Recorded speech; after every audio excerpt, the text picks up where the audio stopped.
murdered one. I walking like a bird, cold, look clear, aim.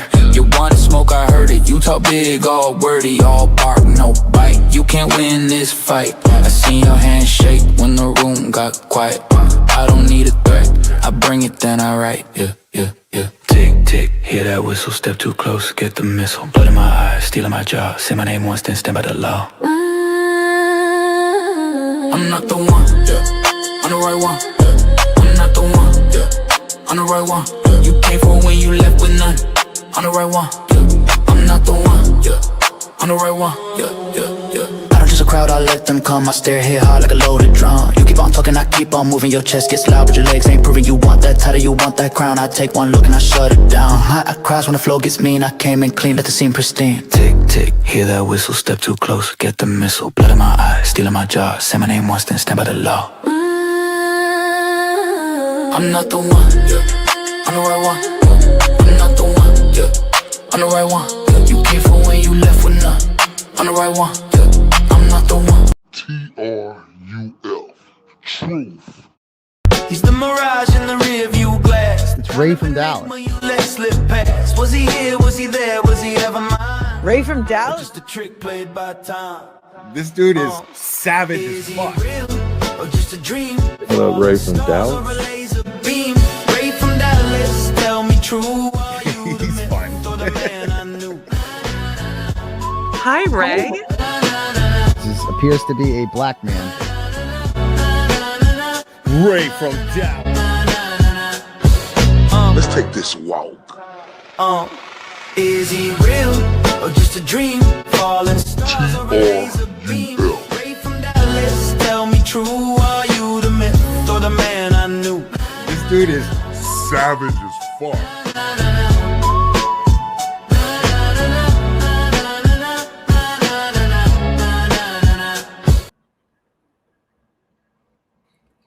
Shout out to everybody on here from that 214 to around the states to across the pond. Salute. You and that rocking with your guy RFD, aka Ray from Dallas. And I want to say welcome back, ladies and gentlemen. I want to tell y'all I appreciate y'all for everything. Everybody who always show up and show out, who watch these shows. And right today, man, we got a special one, right? A real special one. And ladies and gentlemen, let me speak about the great one. You know, I'm a big WWF fan when it was coming out, and my favorite wrestler was The Rock, right? So when I look at him, I call him the great one. That's why y'all see the thumbnail. So I want to say today's a special day because we are welcoming back someone who has become known for his intelligence, insight, curiosity, and unique perspective on the world around us. Smith Ellis is the kind of person who doesn't simply look at a topic on the surface. He digs deeper. He asks questions others overlook. He challenges conventional thinking and brings a level of thoughtfulness and makes every conversation memorable. In an era where so many discussions feel rushed and shallow, Grant stands out because he values substance, he values ideals, he values truth, curiosity, and the pursuit of understanding. Whether you agree with him or disagree with him, one thing is undeniable. Grant Smith Ellis is interesting. He is engaging, he is thoughtful, he is articulate, he is analytical, he is creative, and above all, he is someone who isn't afraid to explore difficult questions and have meaningful conversations.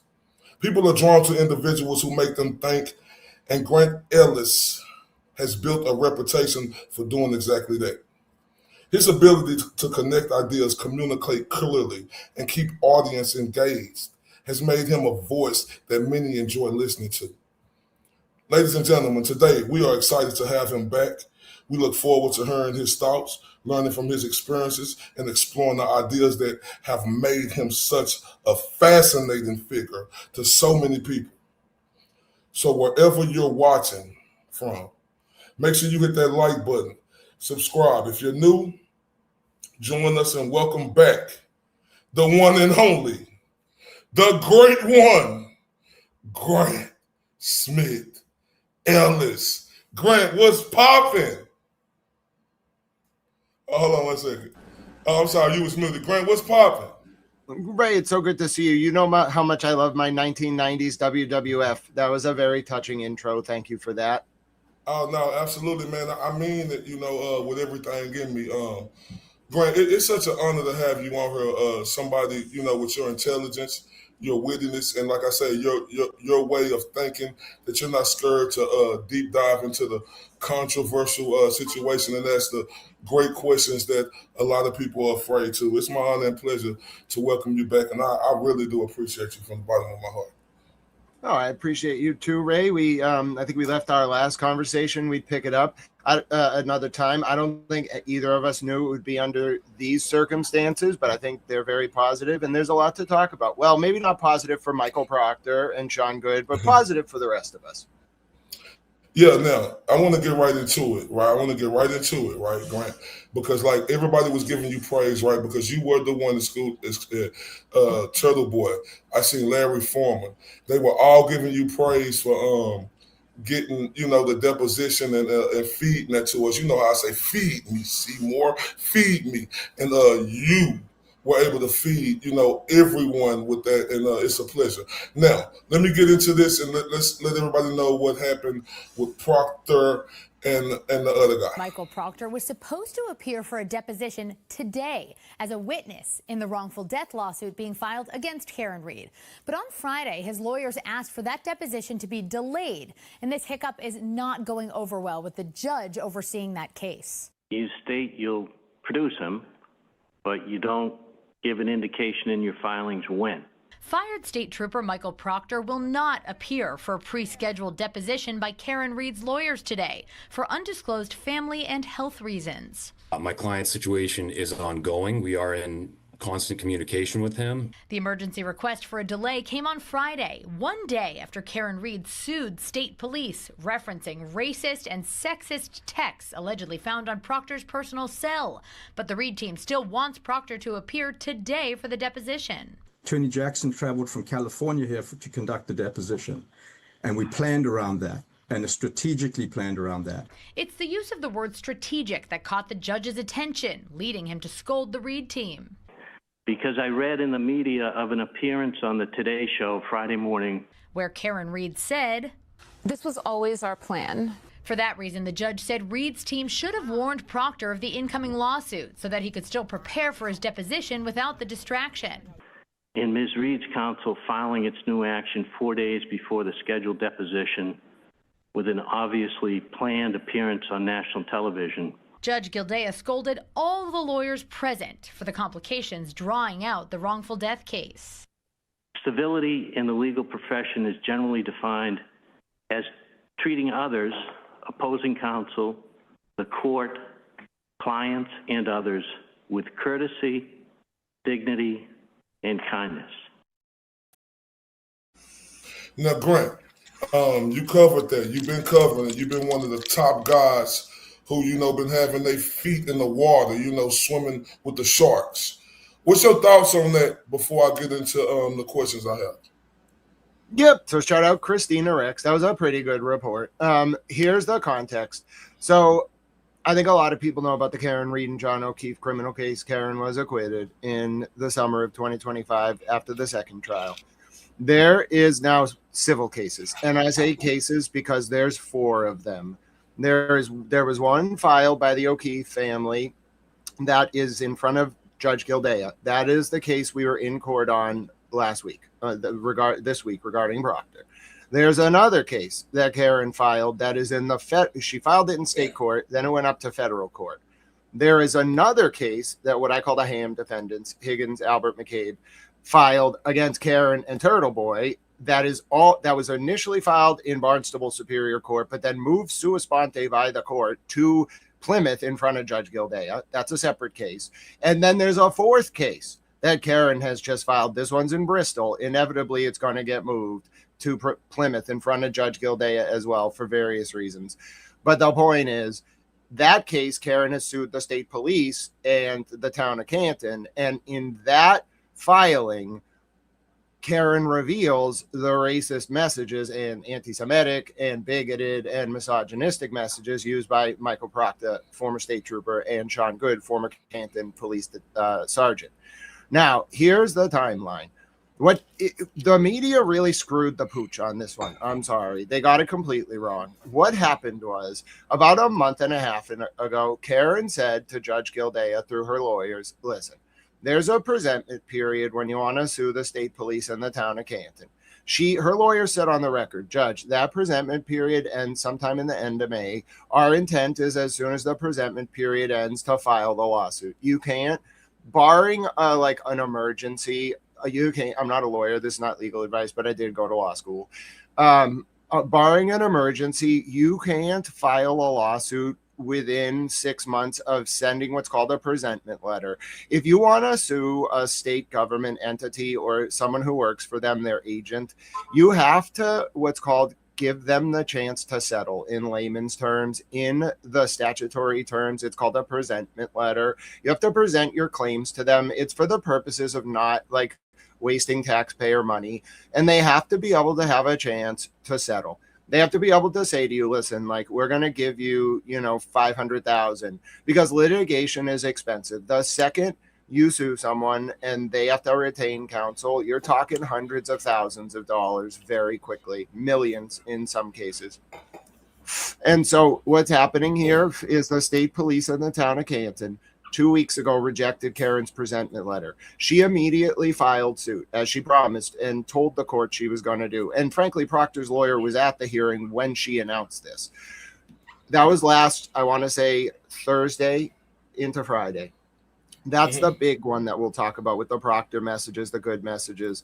Then Friday, Proctor at 2:15 p.m. goes to Judge Gildea in the O'Keefe family lawsuit against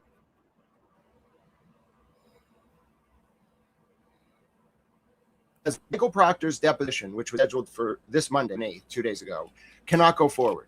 And he filed a protective order request, an emergency protective order, where he says, Judge, please protect Proctor in the legal term and don't make him go to this deposition. Judge says, okay, you know what? What I've read so far isn't good enough. Proctor's lawyer, you need to file more stuff in like basic terms by 5 p.m. Sunday. Then Monday, I want you in my courtroom at 8:45 a.m. and I'm going to hold a hearing on this. This is where we pick up with the report you just saw. And the important thing to understand is there were actually 2 hearings Monday. This was a wild series of events. At the first hearing, Judge Gildea asked first for if Karen's counsel wanted to be heard on impoundment. Proctor wanted his excuses or reasons for not going to the deposition impounded. Judge Gildea impounded them. Then we moved on to the substance of the protective order.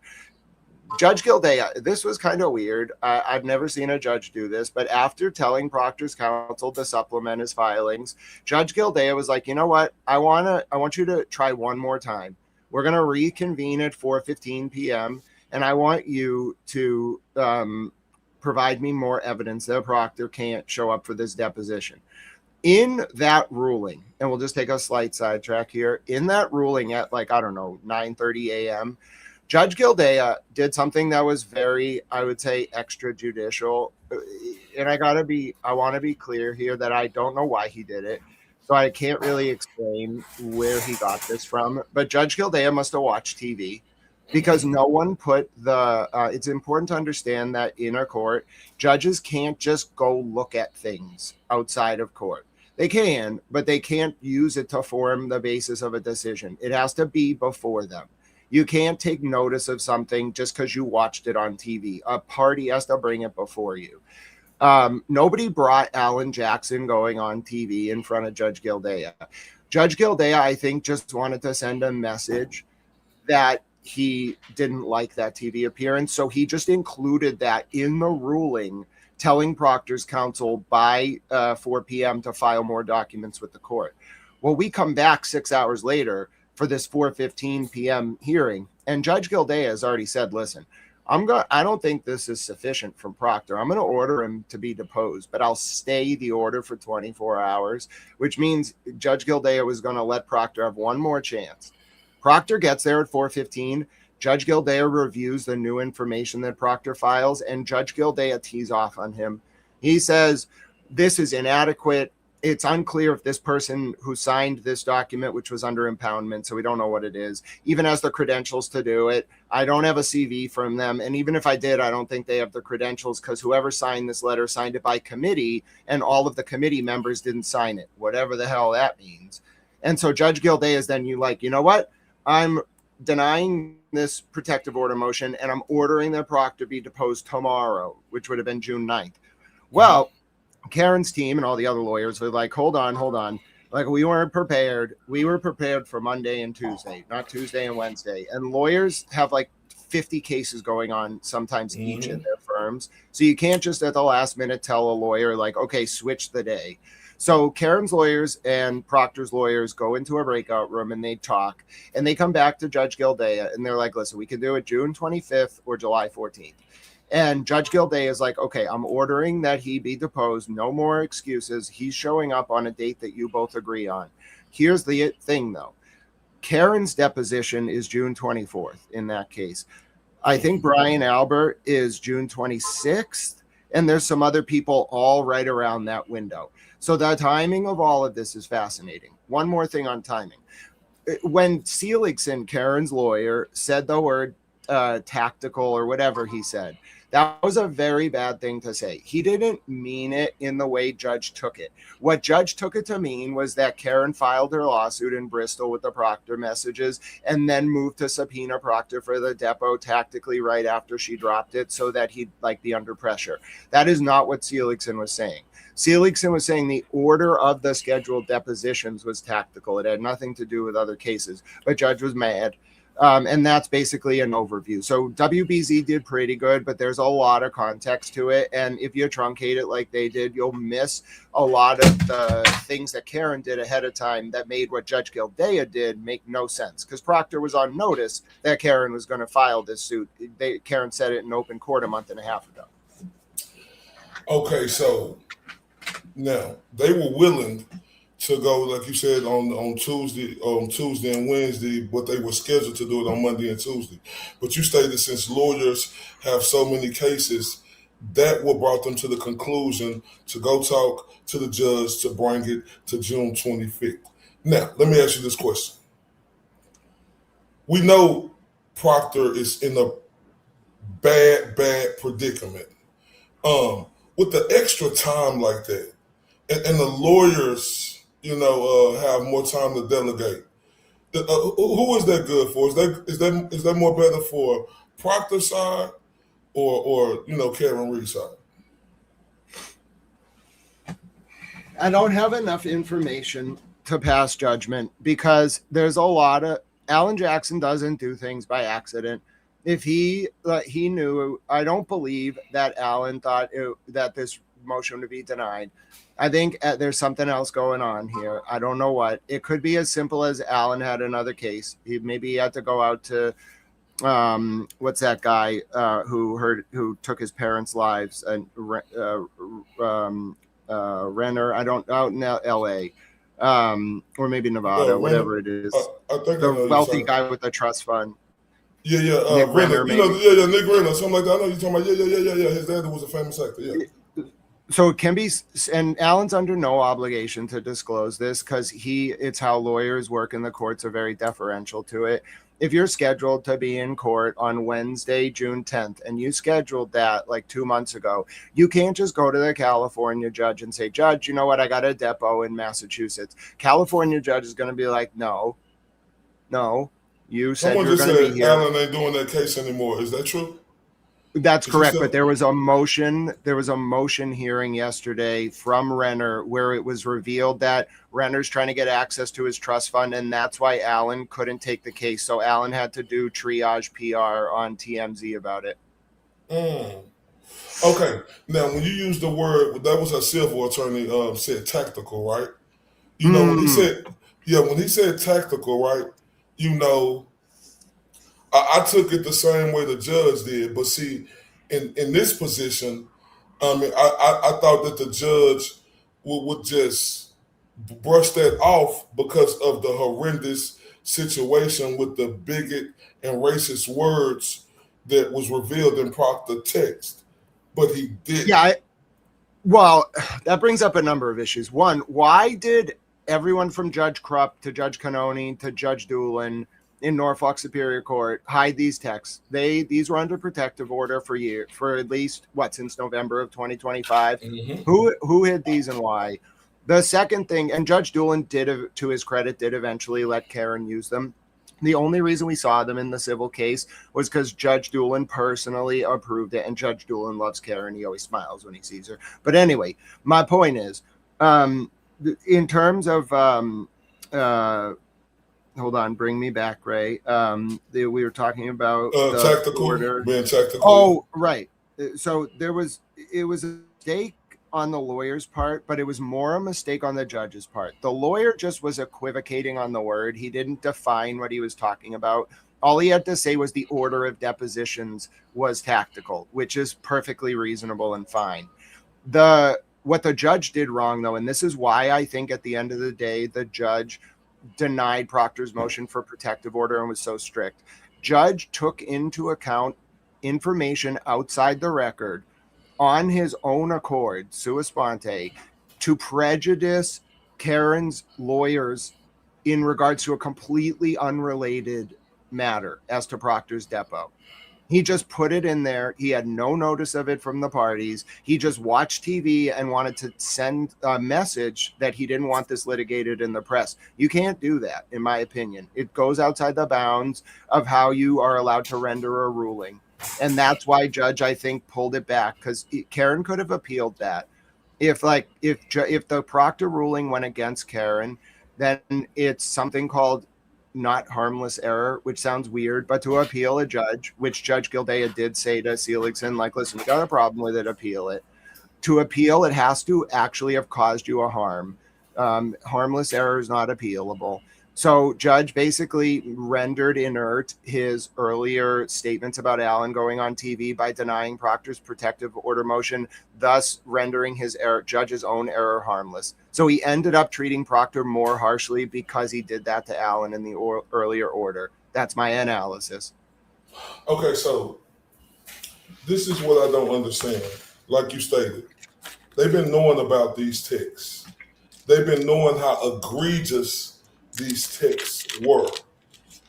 This is the reason that people don't trust the justice system, especially in Massachusetts right now.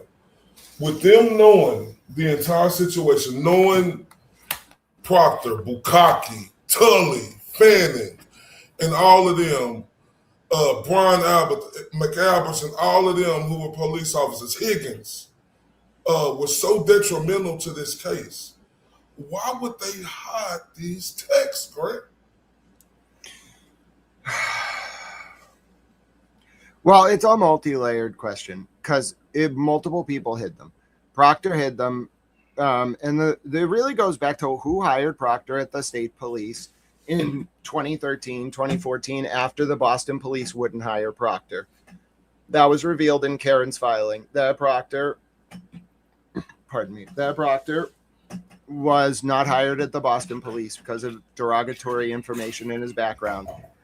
All right. Well, and it turns out that detectives in the state police do background checks on prospective applicants. So what detective who in 2013, what detective lieutenant, I think it was Mark Sir, CYR, who was the detective lieutenant at the Norfolk State Police Detective Unit for the Norfolk County DA at the time. What detective unit, we need these answers from a FOIA, what detective unit cleared Proctor and hired him, and who did he owe favors to? Here's my theory. The Tiffany Overstreet case from 2014 that Turtle Boy wrote about in September of 2024 case and the Boy case are all, and the connection lies with something called the BFIT team of the Massachusetts State Police, in my opinion. And then there's this group, they include both state and local police, in my opinion, who from 2014 onwards had control, like straight up and down, the chain of command and created inverted hierarchies where they worked as paramilitary Gestapos. I don't really know who they're working for. The Tiffany Overstreet situation is very interesting. In the fall of 2013, she was dating a man named Robert Devine, who was then the deputy chief of the Stoughton Police Department. Robert Devine infamously in 2006 set up something called the Police Explorers Program via a parent charity called Learning for Life that is in the Epstein files. And in 2000, mind you, he set that up 3 years after Ghislaine Maxwell's bank records she went to Stoughton for the first time. You know, that billionaire's paradise of Stoughton, truly a romantic getaway for the ages. Anyway, so in 2013, Robert Devine's dating Tiffany Overstreet. You can read about this in Turtle Boy's article about it. And in 2014, Tiffany Overstreet threatens to go to public about Robert Devine. Now, you may remember the name Robert Devine because he comes up again in the Sandra Birchmore investigation from 2021. Now, for some reason, the very same state police unit that would go on to cover up Sandra Birchmore's murder, investigate Karen Reed, and investigate Turtle Boy, worked with Robert Devine to bring criminal charges with multiple subpoenas to Google and AOL and Apple. You should read these documents. Against Tiffany Overstreet in the fall of 2014 because on the grounds of violating an RO held by Devine. And why do I bring this up? Because on July 8th and July 9th of 2014, while Michael Morrissey and Robert Devine were hosting a child basketball camp in Stoughton, Jeffrey Epstein, a convicted SA offender against children, flies to Manchester, New Hampshire, and then goes to a Dunkies, then goes to a Starbucks, visits Ghislaine Maxwell at her house, and then drives down 128 to freaking Stoughton, whereupon he visits an IKEA, spends $354.53, goes to a gas station, spends $33.94, then disappears for 6 hours and shows up again at the next morning at a Dunkies heading towards 128 so he can go back to New Hampshire where his toll pass then catches him that morning as well on the 9th.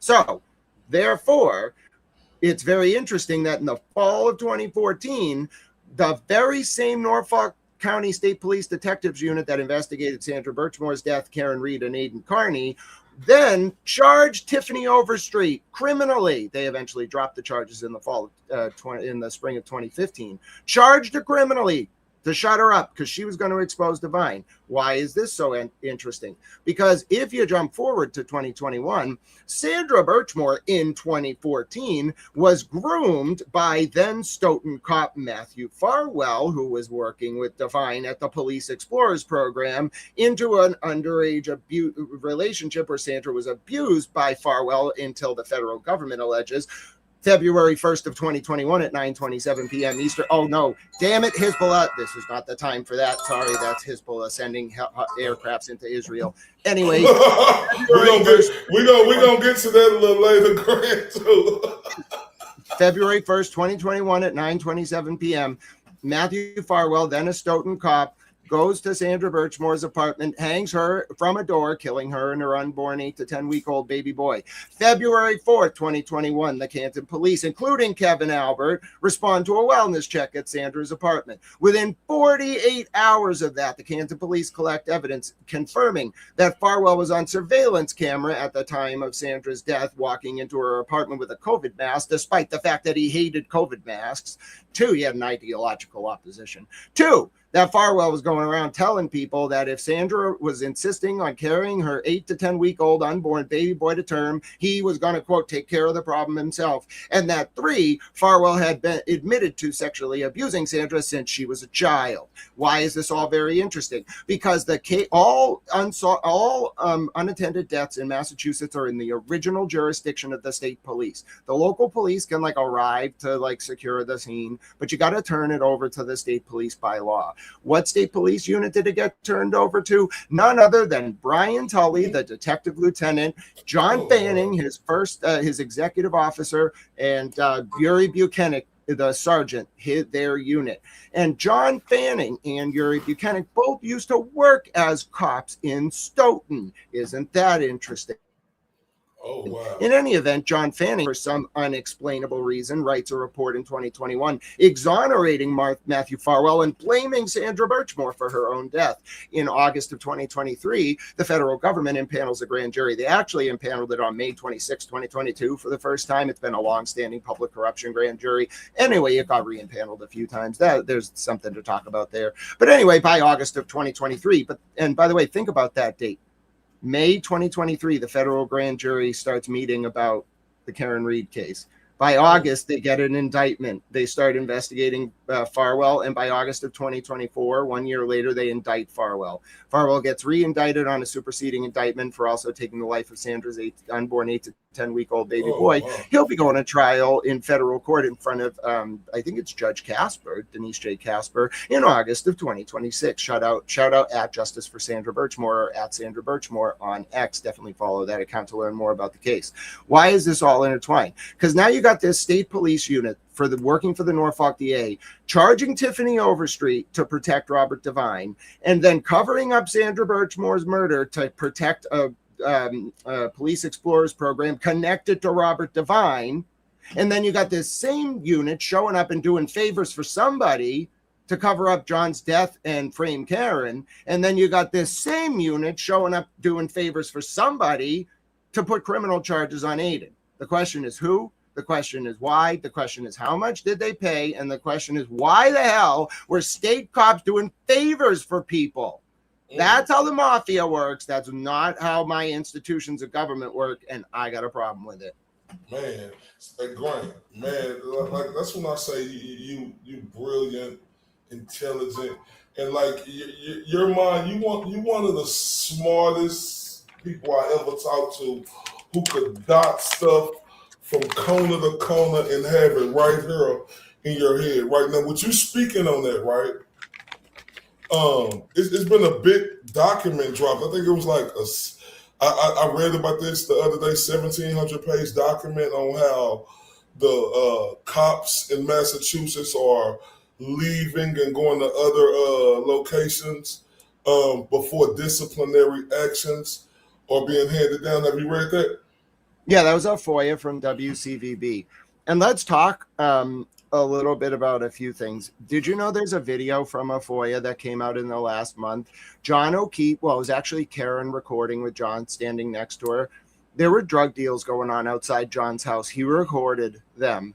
Karen recorded it. John then sent it to none other than, I believe it was one of the Alberts and one of his friends named Chip. We don't know if that was a cop named Chip or if it was Michael Proctor. John, a year before his death, reported drug dealing outside of his home.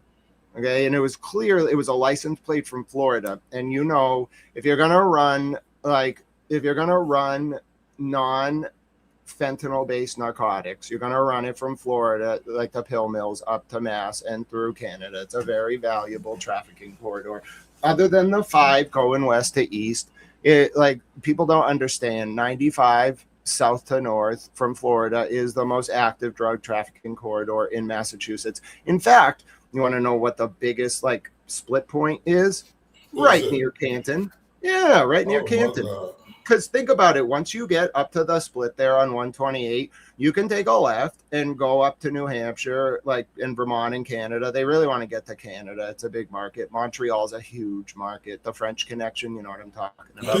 Anyway, you can also take a right and you can go up to Boston. And Boston's a decent market. It's small, but that's a big drug trafficking corridor. People got to understand. It looks like a bunch of small towns. It's not. It is the primary drug trafficking corridor outside of the 5.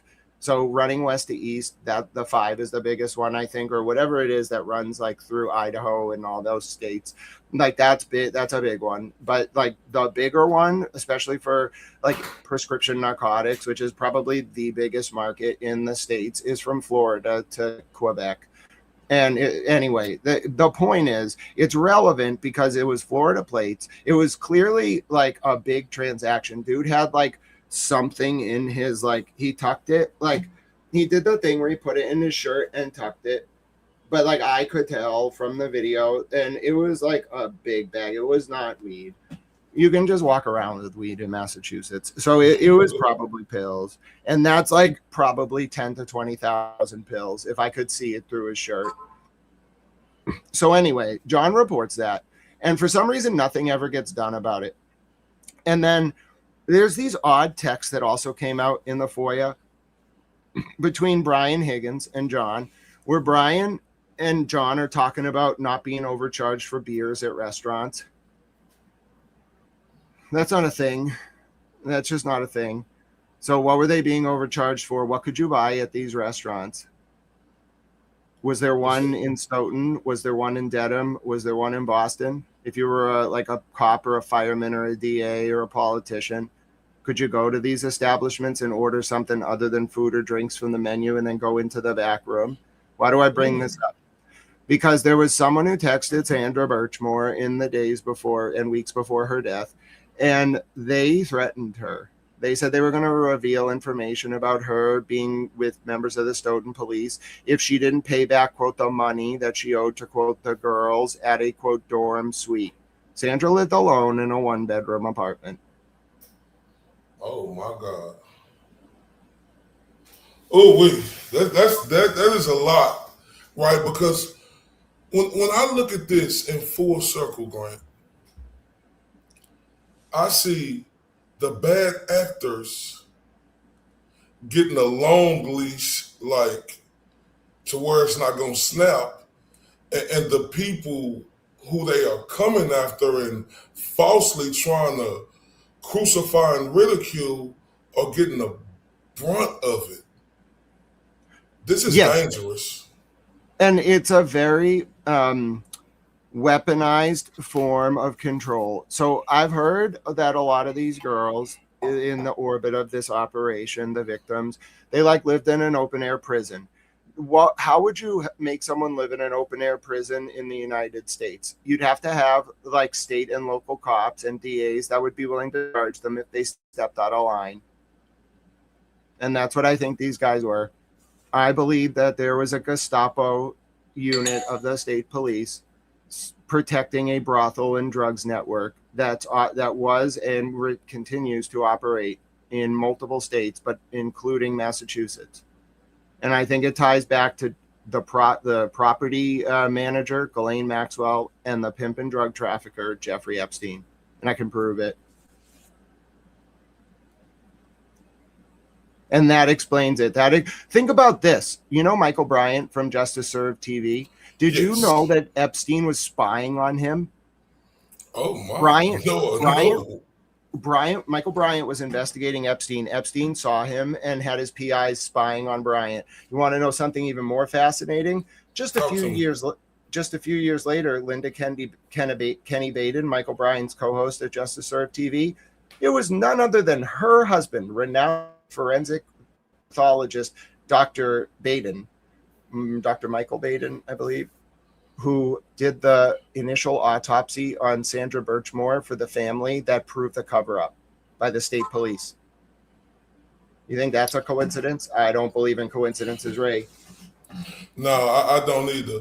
And I promise you, we could talk about this all day. I know you're a busy man. You got work to do. But I want to get to some of the things, that I've been watching you do. And I have something else I want to get into with you as well. But this is the first thing I see right here, Grant. I want you to give me your perspective on when you put this up.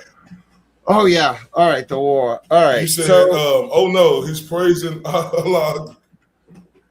Yeah, that was, So to switch gears, and we should come back to the Proctor text later, the substance. But to switch gears, I've been covering the war. I went live on February 26th to cover Mr. President's State of the Union. And I said, if you watch the replay, I said, he's going to bomb them in 48 hours. So I went live on February 28th into March 1st and stayed and went live every day for the entire conflict. I cover the alerts. What I do is I have pretty good like Arabic and Persian sources, so I can get the videos like of the missiles fly. We get the alerts where they're going. I get the missiles going up. I'll see the interceptor footage. I'll get the impacts, and then I just report the where, the when. It's horrifying. It's very sad. But my channel did reach 180 countries over the past 90 days. I thought that was an honor. Yeah. No, so I tried to just you've been doing big things though, but I'm like I say, I look at you and like I said, I think you're one of the best doing this and covering stuff. Like I say, everybody ain't got to agree with you, but you said this right here. Iran's military is a complete and total mess, much of it. Like their Navy and Air Force doesn't even exist anymore. They have been completely defeated. Iran is all talk and no action. The bully of the Middle East is dead. They have taken too long to negotiate a deal that would have been great for them. Now they will have to pay the price. President Donald J. Trump. Now, Donald Trump said that. You reposted it. What's your thoughts on that? It's not true. And Mr. President knew my grandpa. My grandpa was a World War II Navy vet who was a chief of fire in Newton, Mass. And I like Mr. President as a person. He was very nice to my grandpa. But I got to tell you, he's lying. I mean, I got to give it to you straight. So Iran has ballistic missiles that are very dangerous. War these days is not really fought on the ground, and it's not really fought with planes. The fastest plane in the world is the F-22 Raptor. It goes Mach 2.5, which is 1,500 miles an hour. Oh, there's a membership parade, Ray. That's so nice of Laura. Oh, man. But I will say, so these missiles, and what folks have to understand, Iran specializes not really in like planes or boats. They specialize in building ballistic missiles. What is a ballistic missile? So I told you the F-22 Raptor travels at Mach 2.5. A ballistic missile that's hypersonic, exothermic, travels Mach 13 to Mach 15. Exothermic means outside of the atmosphere. So that means it's going 9,000 to 11,000 miles an hour, 6 times faster than our fastest plane. These warheads that these missiles have can be anywhere from 565 kilograms, or about 1,000 pounds, to 5,000 kilograms, or about 10,000 pounds. Now, you might remember the old equation, force equals mass times acceleration. When these hypersonic missiles go to their target, what they do is they go faster than anyone can intercept or fight off with a plane.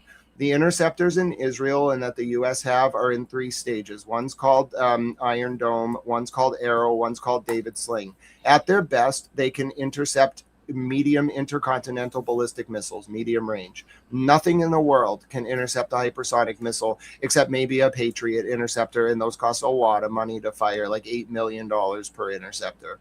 So what Iran does is they have what are called ballistic missiles with singular warheads. If you have something that is coming into the atmosphere, it's going 11,000 miles an hour, getting to its target, and then dropping down at Mach 8. Which is just unreasonably fast. You're talking 6,000 miles an hour. It is then hitting the hard ground with a warhead on it that's like 1,000 pounds and sending out a shock wave that could easily demolish 10 city blocks. They have thousands of these missiles. They bury them under granite. The strongest bomb in the U.S. military that's not a nuclear bomb is called a MOAB. It's a bunker buster bomb. Wow. It can penetrate 15 meters of granite at its best, because granite's hard rock. These bombs, the missiles from Iran, are buried 90 to 500 meters under granite mountains. We can never stop them from firing them. And what makes it worse is Iran they have something called the Khorram Sharhar. This is a ballistic missile that splits apart into 80 bomblets over the target and just rains down grenades that you can't intercept or stop, and they just fall on houses. Oh my God. See, now Grant, that's why you're so interesting to me, because I watch you and I watch your page, and I had to do my research, right? And so because you put up a post, 2 hours ago, and let me spell it. You said 1 dead, 2 injured, ship in the Strait of Hormuz, right? So, and say UKMTO warning, right? So, Yeah, the when UK I went and looked Maritime up, Trade Office. yeah, you put this up right here. So, when you put this up right here, give me 1 second, it's gonna come up. You put this up right here, right? And it's I'm sorry, my computer's going a little slow. I'm sorry about that. Let me put this up. So this is what you put up, right? So everybody can know, right? And so look, so when I looked up the dictionary, it say UKMTO stands for United Kingdom Maritime Trade Operation. It is a Royal Navy sponsored organization that acts as vital communication links between the military and the international commercial industry. Give me 1 second. Let me get to this. It says emergency responses acts as the primary point of contact for merchant vessels involved in maritime security incidents such as piracy, hijacking, and attacks. Information sharing. It gathers and broadcasts real-time intelligence on regional security threats. Advisory services. It issues official maritime security warnings, notices, and advisories to help ships with risk management and voyage planning. One more thing. And it also says, 1 second, it's coming up. It says operation details. Voluntary Reporting Scheme, VRS. UKMTO administrates a program where merchant ships voluntarily reports their daily positions and movements when sailing through high-risk areas known as the voluntary reporting area. Area of responsibility primarily covers the northeastern Indian Ocean, Red Sea, and Persian Gulf, and the Gulf of Guyana. I'm sorry if I said that wrong. Location. Guinea. It is Guinea. I'm sorry about that. It is coordinated by the Maritime Trade Information Century (MTIC) based in Portsmouth, UK, alongside a regional office. Now that's a lot for people who out here don't really understand this, including myself. That's why when I did research on it, I can get a little detail of it, but that's why I want you to break that down in layman terms to make us understand what is the UKMTO, because you put this up and then you said 1 dead, 2 injured. Ship in the Strait of Hormuz, UKMTO warning. Tell us about the UKMTO. Sure. So the best way to understand it is to compare it to NOTAMs, which are notice to airmen. So if you are a pilot and you're going to fly a route, you have to load up a system called a NOTAM. You have to look on the route if there's any like Bravo airspace, like is the president flying near you? You have to just know what's on your route. So you can't you can't fly over certain cities without clearance. It's very complicated. This system is a little different. The UKMTO publishes in ship captains. So that post you saw from me, that I posted that within 60 seconds of the UKMTO making a report. They flash advisories. It's really for governments, but they do release it to the public too, as like a public service. So I knew the second that they reported that there was a ship 20 nautical miles off the coast of Oman that was hit by a missile. Now, if you take a look at that feed on my Twitter, you'll also see, like, eventually I found the video. I reposted some guy who had a video of the ship burning. What I do is at all times, I know every missile that's fired, where it's hitting, and then I know like what the state of affairs is on the ground. So I can juxtapose it with the words of like the Iranian foreign ministry spokesman or the speaker of the Iranian parliament or the US or Israel. And I basically keep track of like domestic electoral developments, like the Israeli parliament's about to dissolve itself and there's going to be early elections. Benjamin Netanyahu's probably going to lose those elections to the Change Coalition because the Arab parties are going to join, and it's a parliamentary system. You just need to get a majority to work with you in a coalition. So I kind of keep track of all these different developments, and then I see like where are the states lying, who's lying to their populace, who's blacking out information, and then I try to predict what's going to happen, not based on what people are saying, but the reality on the ground. The other day when Israel struck Beirut, I knew immediately Iran was going to bomb the north of Israel because they said They immediately bombed the north of Israel.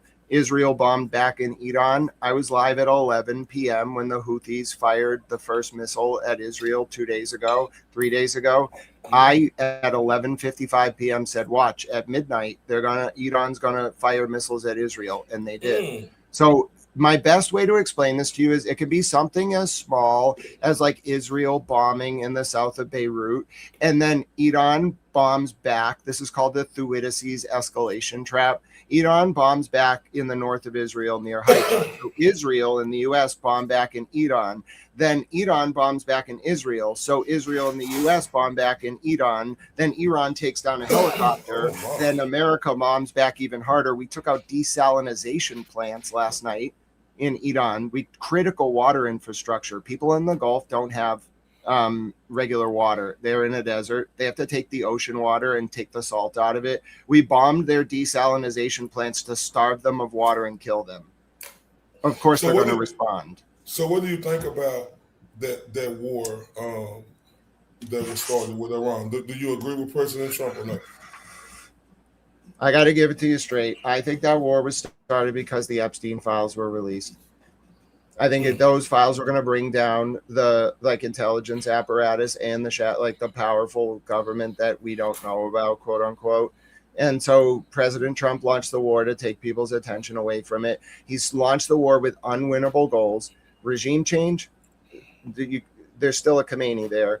Getting them to get rid of their nuclear material.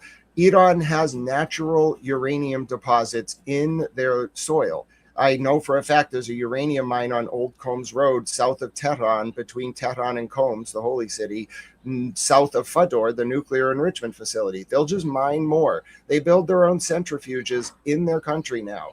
It takes a long time to build one, but all they need to do is mine the uranium and enrich it. There's no point in taking their enriched uranium, which means this war was about one thing. We invaded Venezuela, as you remember, right before this war started and got a lot of oil. Now, what you might not know is that Venezuelan oil is very sludgy. Oil in different parts of the world, even though it's the same molecules, can either be very dense or very light. You might have heard of light crude versus sludge, etc. All right, you can't ship right now through the existing pipelines more than 7 million barrels a day from Venezuela to the refineries in the south of Louisiana, one of which blew up strangely in the middle of the war. I'm pretty sure that was sabotage. Iran also brought down the 911 system in Maryland on March 13th, 2026 for 3 hours. We didn't find out about it until a criminal indictment a few weeks later. But anyway, you can only ship 7 million barrels of oil per day right now from Venezuela to Louisiana. But you know what really helps move that sludgy oil along? The specific kind of Persian gold crude made in Iran that's natural to the area. If we got access to Iran's oil, which is what I think Mr. President really wanted, we could enforce our modern Monroe Doctrine throughout Latin America and increase value or the amount of oil flowing into America, therefore for export purposes, by a lot. You got to remember, the U.S. strategic reserves with the G7 of oil before this war started was 1.2 billion barrels. We released 400 million of those barrels during the war, and then another 200 million. Our strategic reserves are going to deplete. And with those reserves depleted, we would be in a lot of trouble. This war was really about getting that Persian gold crude oil to move more Latin American oil into America. It failed. It was a big time play, but it failed. And the consequence of it failing is that, one, American military deterrence has been humiliated, and I'm pissed about it, frankly. Two, we look dumb. The Iranian Lego videos rendered us just inert on the world scene, and Israeli Hezbollah did nothing to pick up the pace or pick up the difference.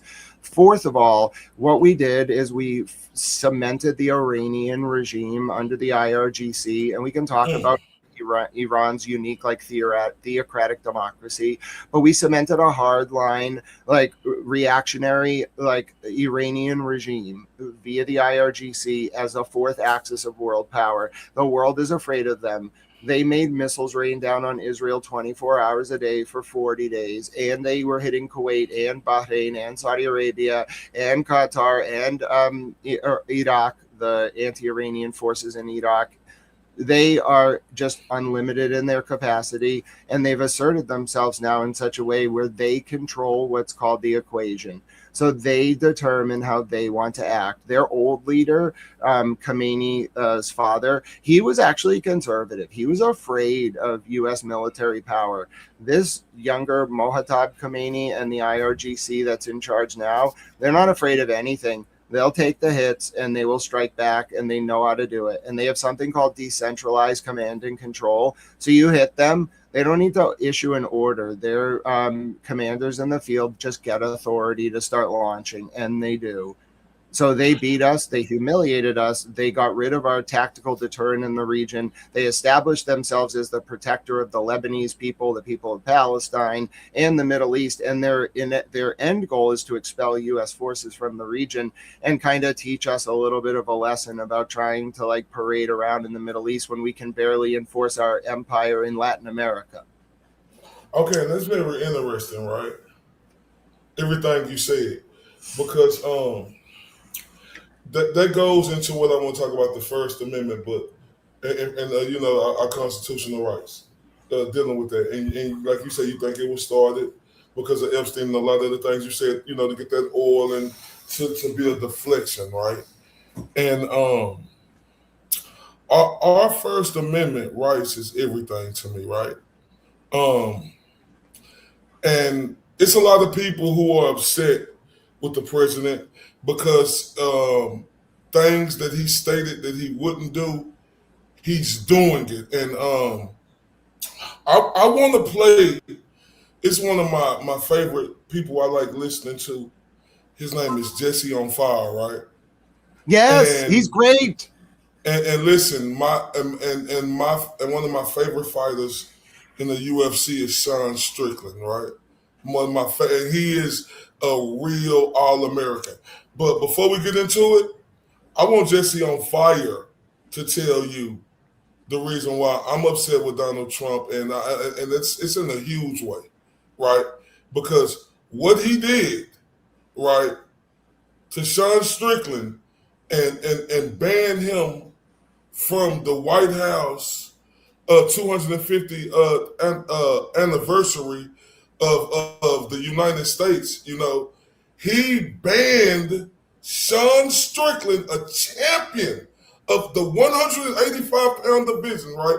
And listen to me, Jesse on Fire gonna be able to tell you this, right?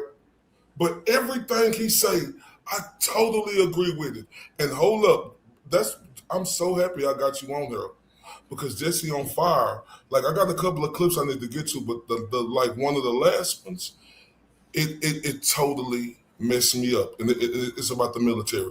But let's get to this right here. Here go Jesse on Fire. If I was going to rank in order of priority, who deserves to attend a America's birthday celebration in Washington, D.C., where the UFC is going to be ringing in the 250th birthday of the nation?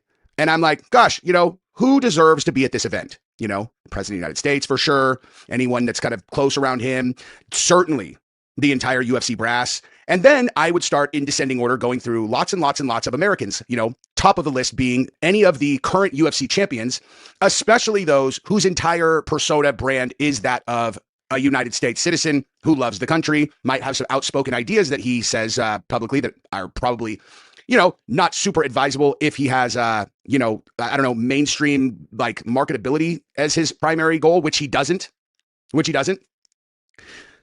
But yeah, I would say he would be right at the top of the list of who should be there, assuming that we are celebrating the United States, you know, the birthday of the United States, right? And at the end of the day, you are left with the administration to make those decisions, because ultimately it's at the White House. So there is nowhere to look past the people who are in leadership at the White House, i.e. the President of the United States.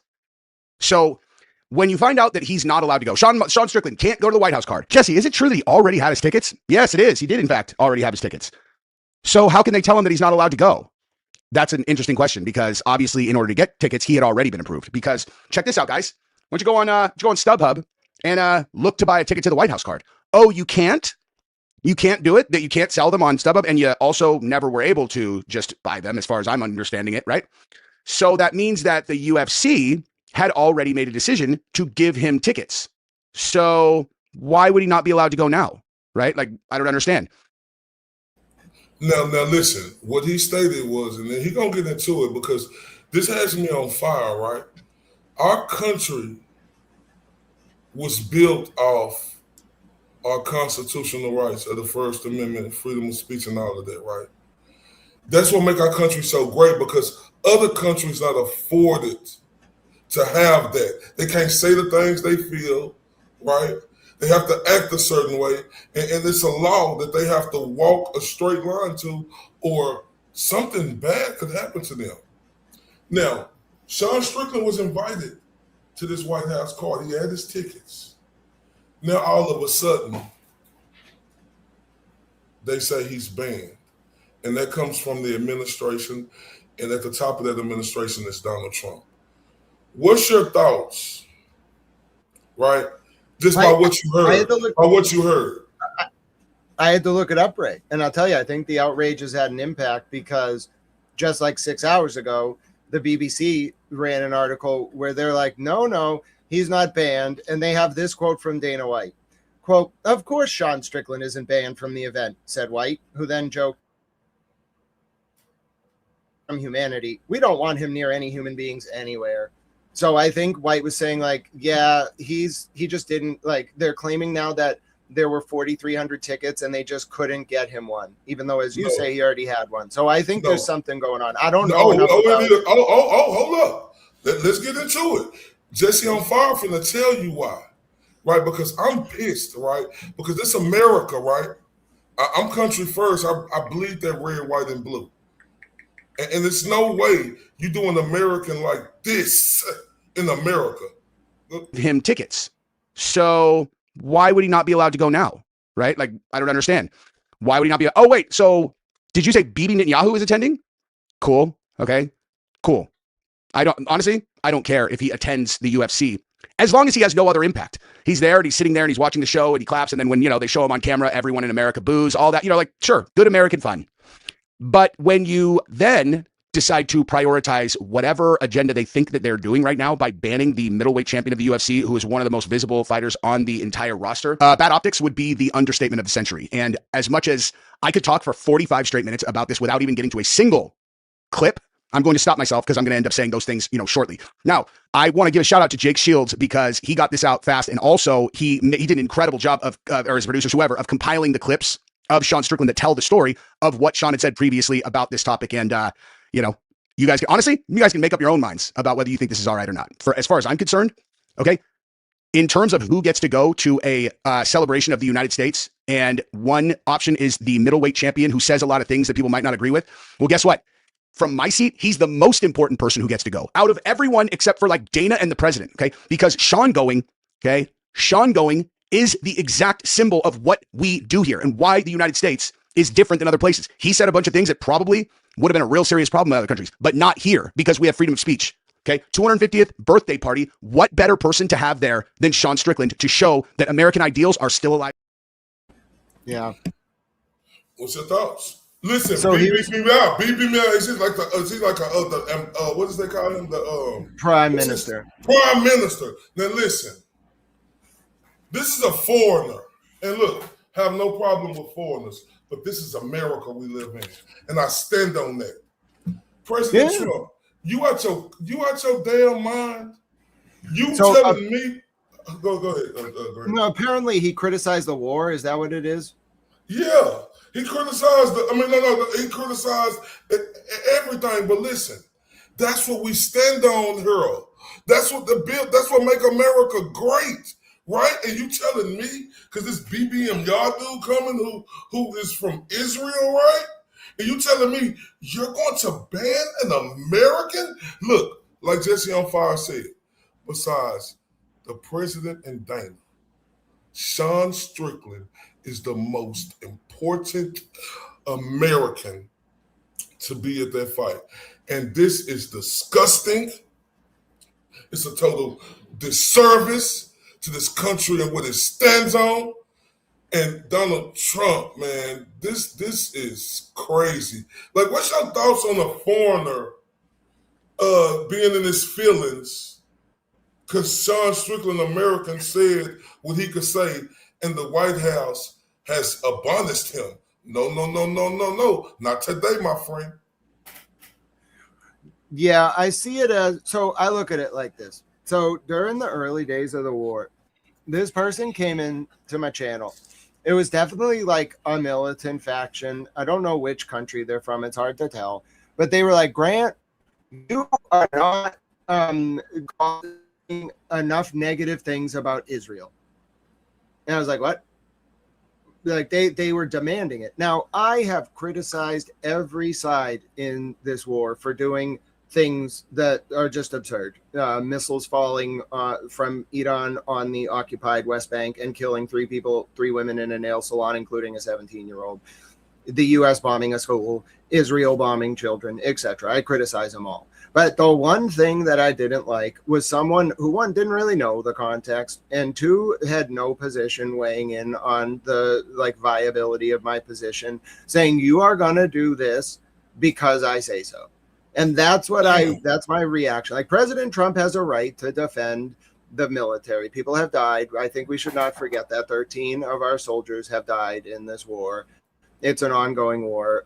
Thousands of people have died in Lebanon.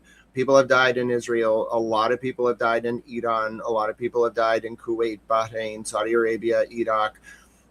All of these people who have died, I think there is righteous indignation on all sides of this. So I understand why people are protective. As you said, you can't go out in the streets of Tehran and say that you don't support the IRGC. They'll lock you up. They will absolutely put you in prison. And that's the best outcome for you. All right? Because they're going to assume you're a subversive. Here, we're supposed to be able to say that. Does that mean Mr. President Trump has to invite the commies to the White House? No, but I don't think it's wrong with showing that we embrace dissent. Not to mention, if you're President Trump, the best thing in the world is to have people around you who don't agree with you about everything. You want people who support you, but you need guys and girls in there who agree with you on 7 out of 10 things. You got to have people who push back. Why? Well, Mr. President likes the West Wing. There's a great episode about playing chess where President Bartlett says to Sam Seaborn, the way you do it is that you got to listen to everybody. You have to take all perspectives into account. You got to think it over. Then you got to call the play. And if all you hear all the time is people who agree with you because you induce this fear that if people don't, that you will ostracize them, then you hurt yourself. And when you hate others more than you love your work, you will inevitably destroy that which you're trying to accomplish. Okay, so I respect what you say. So basically, you're okay with him banning the American champion, who's the most visible American champion? No, I'm not okay with it. I understand why tempers are high because people have died. But as I said in there, I still think the way to show American strength would be by bringing him, highlighting the dissent. Exactly, and that's what he's not doing.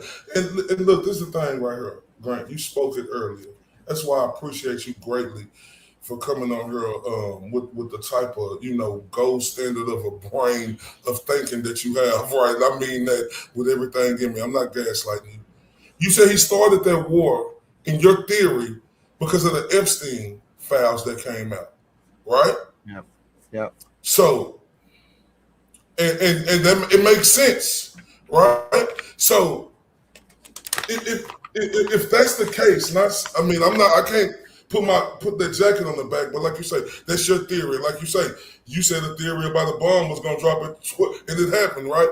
So with him doing that, if your theory, what is we doing? Because I have some people who talking about this who think that becoming president, it's like a ritual, like when they have to go ritual, and they think that Israel really is in control of the United States of America.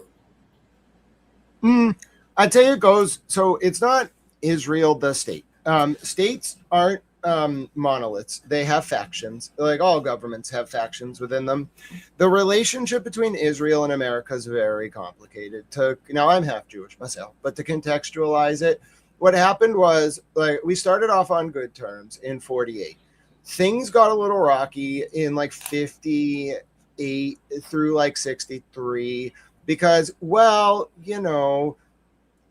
we had nuclear weapons. And when America gives out its nuclear weapons, Trident and Polaris are a really good example of this, even to our best friends like the UK, the Anglo-American special relationship. It's what's called dual key technology. So if the UK wants to fire a nuke, they have to have an American military officer there with the dual key. That's how we like to do it. It's just, that's the rules. You want our nuclear tech, we'll give it to you, but you have to do the dual key. Israel, back in the 50s and 60s, maybe took some information they weren't supposed to have and, built this facility under the Negev desert that they shouldn't have, and maybe built nuclear weapons with stolen technology from their ally. And it caused a bit of, tension. So ever since then, things have been okay. But underlying this relationship is not really as much Israeli control of the U.S., but the U.S. strategic interest in having a base of operations in the Middle East. If you think about what the Middle East is, especially back in like the 50s and 60s, before the Arab Spring in 2011, think about the countries in North Africa and the Middle East: Libya, Tunisia, Egypt, Jordan, Syria, Lebanon, Iraq, Afghanistan, Saudi Arabia, Yemen, Oman. None of these countries are friendly to the United States. So we needed a base of operations. And therefore, like, what we did was we invested a lot of money. You're talking billions, maybe trillions of dollars over decades to like have a like regional base of influence. Now, why I believe this was wrong was because it wasn't really being done in the interest of the Israeli citizens or the American citizens. What it was done for was a very specific purpose, which was after 1999, there was something called the Project for a New American Century. And they wanted to facilitate like American corporations having access to, one, Afghanistan to build oil pipelines, and two, Iraq for its resources. Iraq is the Levant. So it's like the birthplace of civilization. It has a lot of resources. It's very fertile. So anyway, in order to do that, the old like extremist regime in Saudi Arabia, run by a guy named MBZ, who was the crown prince designate until MBS became the crown prince designate in 2019. Their old regime was very Wahhabist. They were very extremist, and they attacked us on 9/11. It was Saudi Arabia. But what happened was there was corporations and American like defense contractors who like wanted to blame Iraq and Afghanistan as part of a wider regional plan to install American regimes in like those countries. You might notice Syria's regime fell. Bashar al-Assad, the Russian-backed proxy, it's now like a Western-friendly regime. You might notice Egypt fell after 2011. Muammar Gaddafi fell in Libya, et cetera, et cetera. Lebanon has an anti-Hezbollah government right now for the first time in 40 years. Like, we were encroaching on that region intensely. In 2019, Mr. President Trump created the Abrams Accord, which tried to realign the Middle Eastern nations to recognize Israel for the first time in the pursuit of economic stability. But it came with a price, and the price was a reaction against that. As to your question, though, Israel doesn't control America, and America doesn't control Israel. The way that it works is that we have intelligence agencies. The Mossad is the Israeli intelligence agency. They have their ways of getting what they want.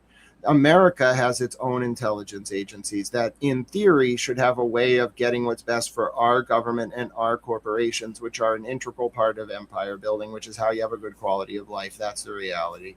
So what happens, though, is Israel will infiltrate our intelligence community, and we will infiltrate theirs. Israel did a really good job with Adnan Khashoggi, who was the forerunner to Jeffrey Epstein and Ghislaine Maxwell. They did a really good job. It wasn't just Israel, though. It was the Sultan of Brunei and other countries. They created a very good blackmail apparatus that stripped the United States dry, took all our resources, destroyed our country, and almost took our democracy. It's not one country, though. You got to understand, it is this intelligence apparatus that was blackmailing people using honeypots. It happened to be coordinated through a lot of these countries, but it wasn't just Israel, it wasn't just America, it wasn't just Bahrain or whatever, or Brunei. It was all of them. Well, and the reason why, I bring it up because there's a lot of people feeling like that. You watch the news every day. You hear how people are distraught. And when I get to this next clip, you're going to see how angry Sean Strickland is, right? But my thing is when I say that, because, I cover boxing, right? I go to all the big events. The last event I was in was at the Houston Cougars College Stadium. It was the main event was Oshaki Foster versus Raymond Ford. They call me Mr. VIP, Mr. Media. This is what I do. But it's this guy. Ray, can I ask you a boxing question, a quick one? Do you think Liston threw that fight in Maine against Ali? Against Ali? Oh, man. It's hard to say, right? It's hard to say. But, going back on boxing, remember how you say mafia? The mafia was running boxing back in the day. And, it's that tale out there that they, Ali was this guy who was going to bring a lot of money. Money make the world go round. And they told Sonny, and this is what they say, they told Sonny Liston, take this fall or, it's going to be consequences and repercussions. When I look at it, man, it don't look like that's a punch that could put you on just flat on your face like that, right? So when you speak about hearing about the mafia and hearing how they was involved in boxing, and they truly was, for people who don't do their history, like this game is controlled. Look at the Texas Tech quarterback now, right? I forgot his name, right? But look how they did my guy Pete Rose, famous Cincinnati Reds baseball player, right? They banned him for the rest of his life for betting on his own team, right? This college quarterback, I can't think of his name right now, Texas Tech. He admitted he spent over $95,000, Grant, on college bets. And what did they do? Them judges, they said no, he could play college football again because he might get hurt. It might hurt his draft. But this is the key point right here, Grant. And the 4 judges who overturned that, guess what school they all went to? Texas A&M. Texas Tech. They all went to Texas Tech, the school that he is with. But that's the reason why I say that, because in boxing, go ahead, I'm sorry, man. Well, and I know it's a different topic, but I forgot to ask you earlier, how did you feel when you read that Proctor text where he said he saw a Texas A&M player with the Cash Me Outside headband, and his reaction was that he wanted to enslave all black people as a result and send them to Bertucci's to get his pizza and wings? Were you as horrified as I was? And why was he saying that about a random player on Texas A&M? Because he was wearing a Cash Me Outside headband. Yeah, it was disgusting, right? Very, very malicious, very vile. It just showed who we already knew he was when we seen the Karen Reed text, but it really showed us that he was a disgusting piece of shit, right? To his own human race, but the actions that he's been doing. And look, it ain't just like this just now. This years of text. Remember in the text, he said, there's some black people down there killing each other. You don't got to worry about that. Something like, let them kill each other, then, we'll go down there. It was disgusting, and that's why it bothered me, right? Yep. And take a listen to this, Ray. It was just released. So I don't know if you saw this news overnight. The state police, not just the state police, the Council for Public Defending Services in Massachusetts is asking the state police and all state authorities to review every case Proctor ever touched. Did you see that? No, I didn't see that, but I think somebody said something about it, but I didn't see it. I didn't see it. So with that being stated, right, how are they going to be able to do that? How are they going to be able to do that when we see that they're incapable of doing things now? Yep. So I'll answer that, and then I'll give you the news that I just saw come across the wire about that answers our question about how these texts were discovered in the first place. It just came out. So could you just repeat the question? Sorry, Ray. I said, how are, like, we are to believe they are capable of going into Proctor's dialogue of arrest he had and being able to pick the dudes who he Great question.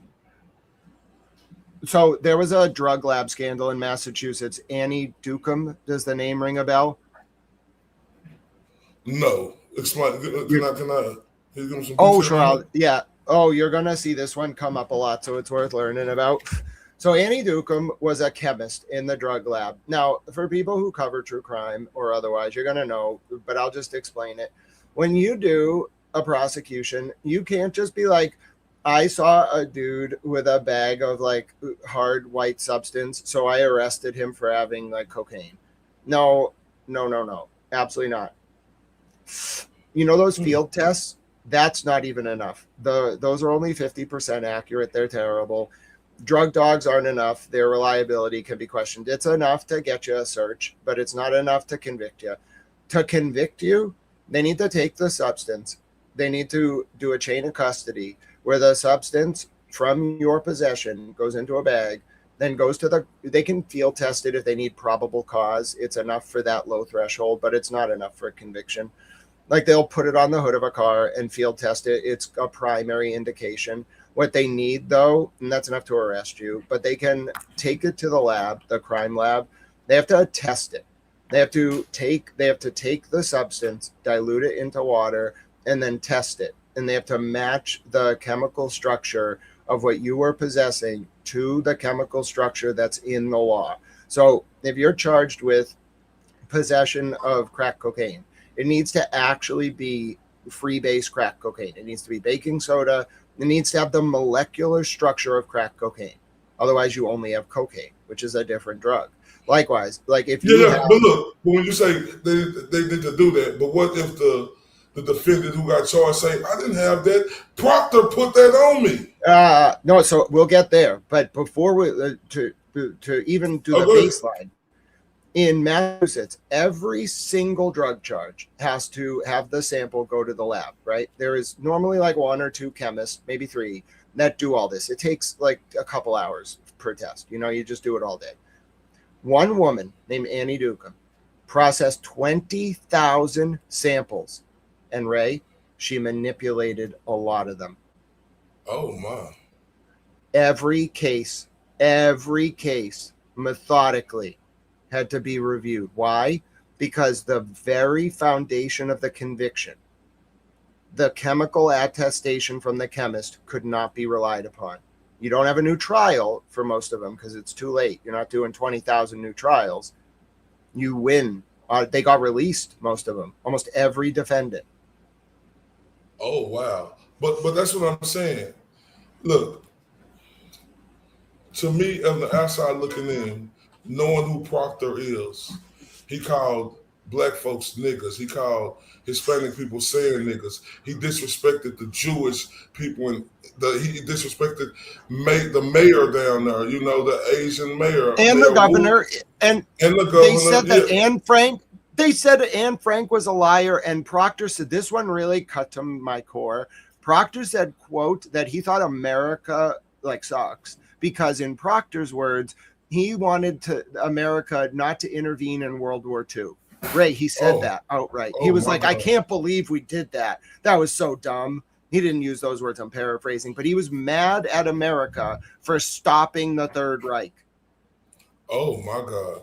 And another thing, it's so disgusting to me with all this. When he walked into school and said, hey, why are so many black kids in this school? Where are the white kids? We need more white kids in this school. His first thought, and then he referred to the students. Mind you, he could potentially have to interact with any of these students if there was a potential crime or they were a victim. He referred to them as monkeys and then used a slur for the N-word that ends in a contraction for the word piglet. So he said niglet? Oh my. Oh my. Now, this is frustrating, Grant, because like I stated, with this information at her on him, right? You know, for his Timu lawyer, right, and the cocksucking judge, right? Even though, look, I have to look. I said this on my. No, I said this on my video. Okay, I think we gotta. I understand your frustration, but I think we gotta like Judge Gildea. He's been better than Judge Cannoni. He's but listen, okay, all right. So yeah, but listen, I'm pissed off at Matt. I don't trust none of them with everything I see going on. But my thing with him is right. Even though like you said, he could do that with them saying that they turned something in 4 days later. My problem is, can we use our common sense? You know, I'm like, that's what they tell us. As jurors and as judges know too. I know you have to follow the law, but common sense play a part too. Why? Well, Ray, you got to read. You are going to love this. There's a book I think you're going to love. It's by a guy named Habermas. He's German. He has this critique, and I'm going to translate it for you. His critique is that the legal system in America is BS because lawyers and judges create the outcome they want and then use any means necessary to justify it. That's cold-blooded. And that's my problem with Sean Strickland getting banned. And listen, when I go to this next clip right here, he's going to tell you how he really feels. Check this out, Grant.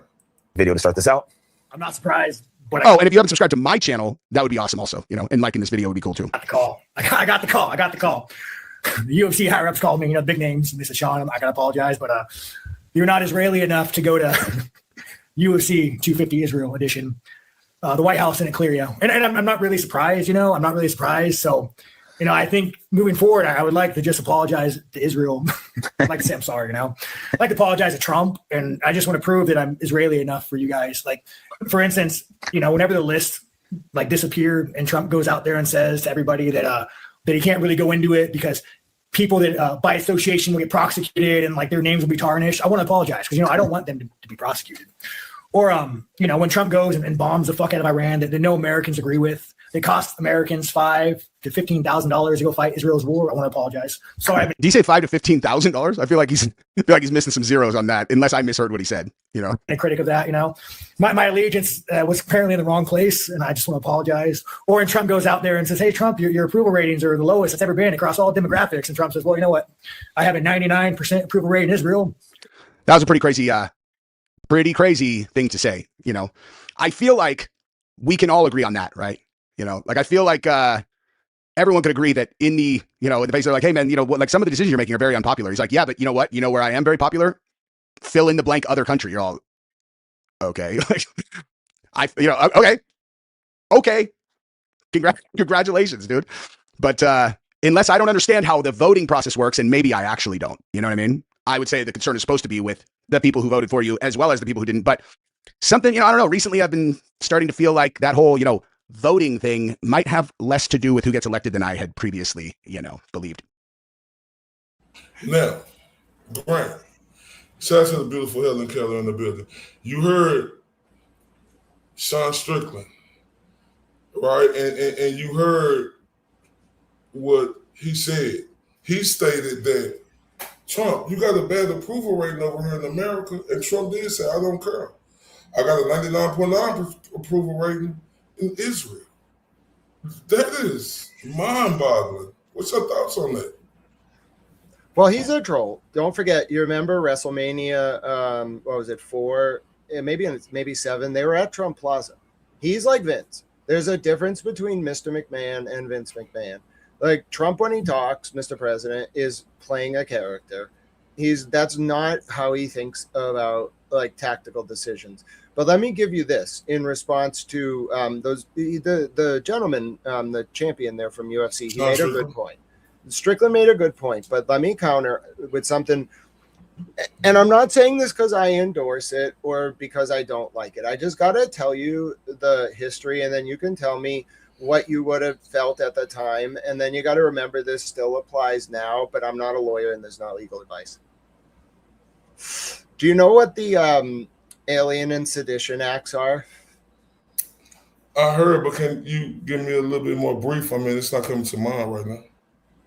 Sure. So in 1798, President Adams was leaving office, and he didn't like President Jefferson, who was coming into office like in 1800. And so they made a bunch of laws. We didn't have political parties under Washington's administration. The first cabinet was like Hamilton, Adams, Jefferson. Washington was more of a Hamiltonian style Federalist. Jefferson was a Democratic Republican. Adams was a Federalist.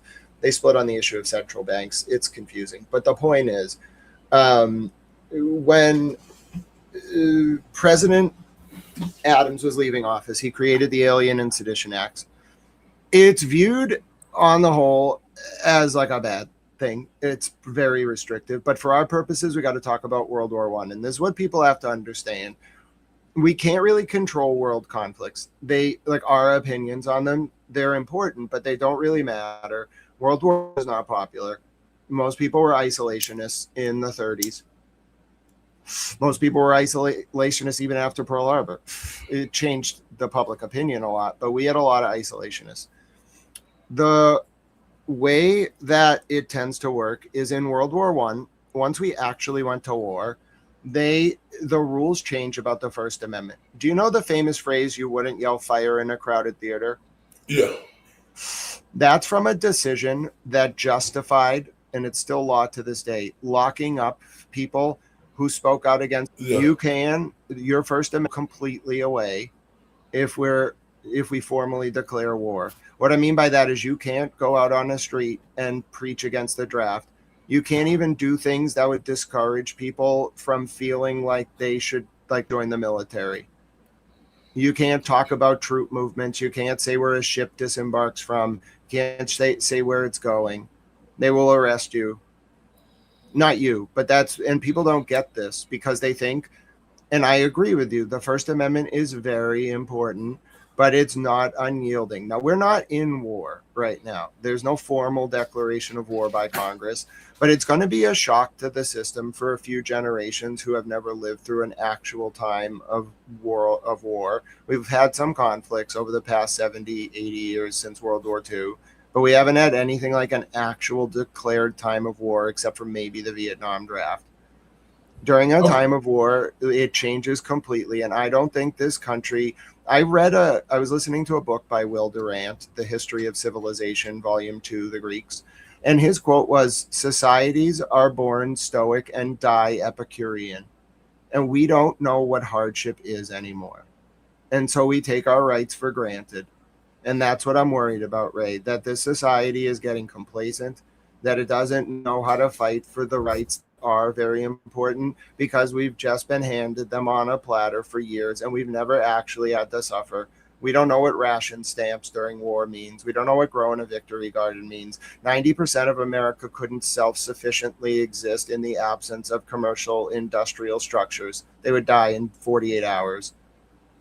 No, I agree with that because I do feel like it is a lot of privileged Americans who do take this country for granted. But you said the word that caught my eye, the great one, and Mr. Grant Smith Ellis.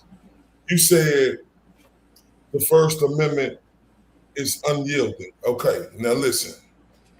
I'm gonna say this before I get to my point. The reason why I'm so adamant about this and it upset me, right, is because this is the 250th birthday for the United States of America. Now listen, when you say it's unyielding, right, I feel like, well, let me ask you this. When you say it's unyielding and other countries look at that and they see the situation, do that make America look weak?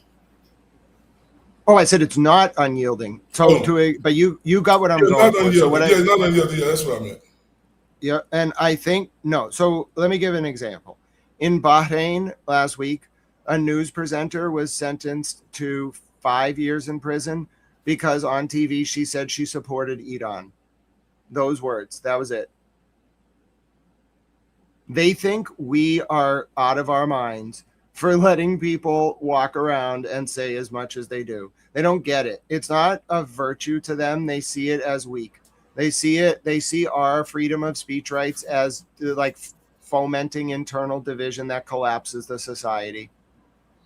Oh, hold up. So you said they see it as like it's not a good idea because so what do you think about them seeing it like that?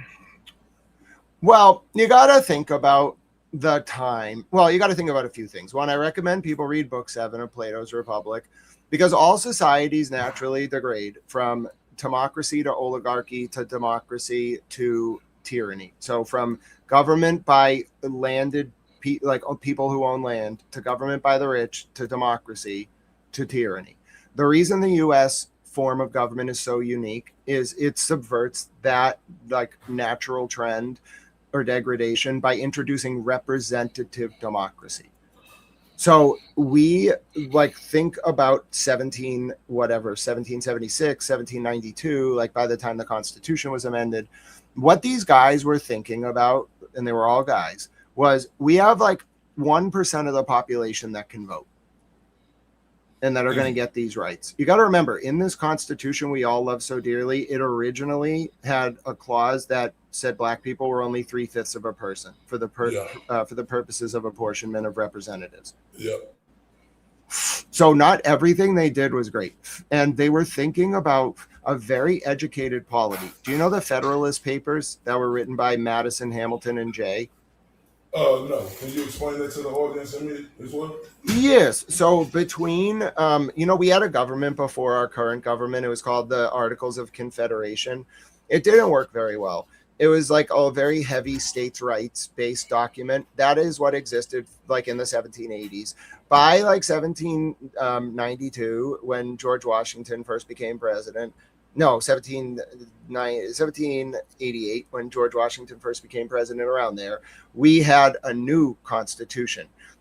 There were two factions. One were called the Federalists, one were called the Anti-Federalists. The Federalists won. They wanted a strong national system with weak state rights.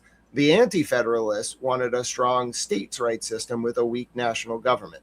The Federalist Papers are a series of 88. They're really worth reading.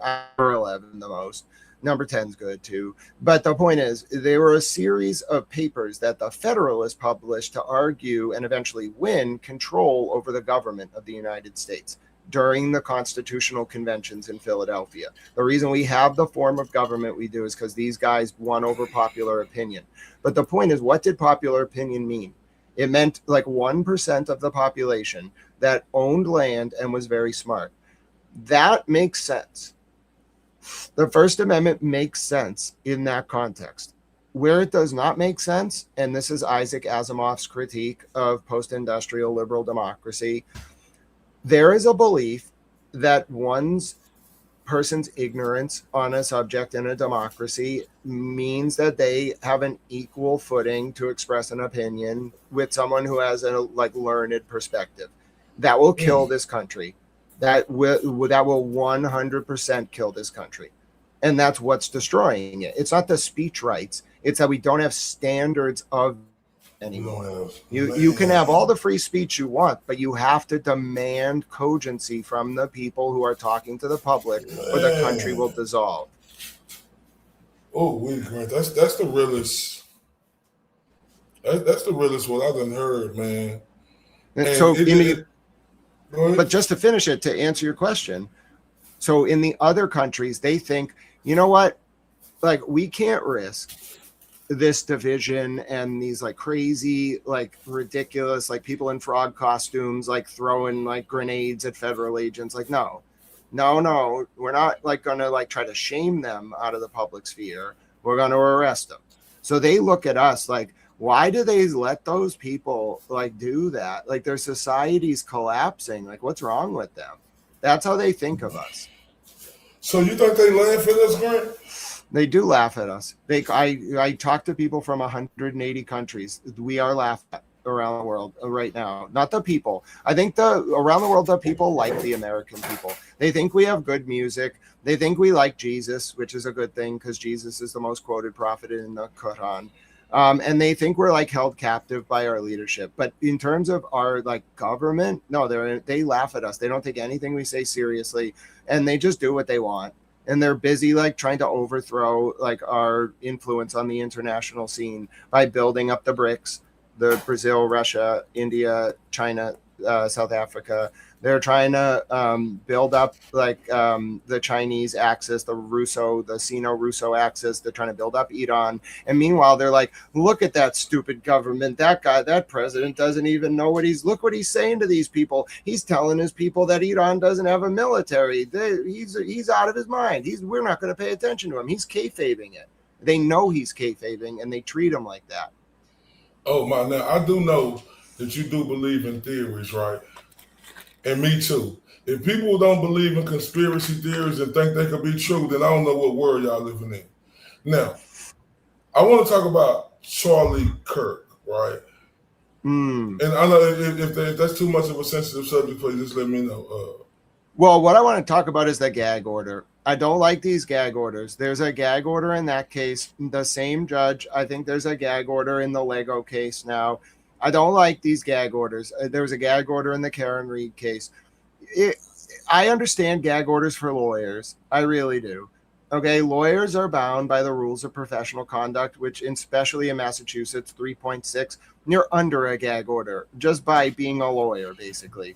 But I don't like judges saying to parties, or in particular the public, which they can't do, but parties in particular, you are not to talk about X, Y, or Z. Are you kidding me? How else is this country supposed to function with adequate checks and balances if the public can't talk about it? Now, you want to restrict cameras in the courtroom like the Carmelo Anthony. That's what we're going to get to next. We're going to get to that if you got time. But hold on. You said you understand? You understand? No, I understand restricting cameras because there's a tradition of that in the federal court. So federal courts have said that there's a value to only having audio. But this judge in the Carmelo Anthony case, he was initially going to go above that. He was going to stop the reporters from even like taking notes or like texting. That we can't be doing.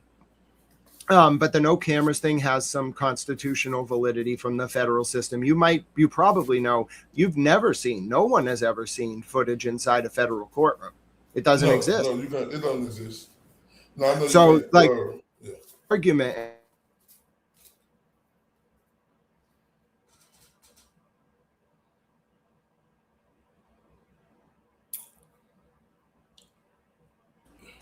Sorry, I buffered a little bit. If you talk to the Supreme Court, what they'll say is, listen, the outcomes in our cases, like they tend to be a lot more like legitimate.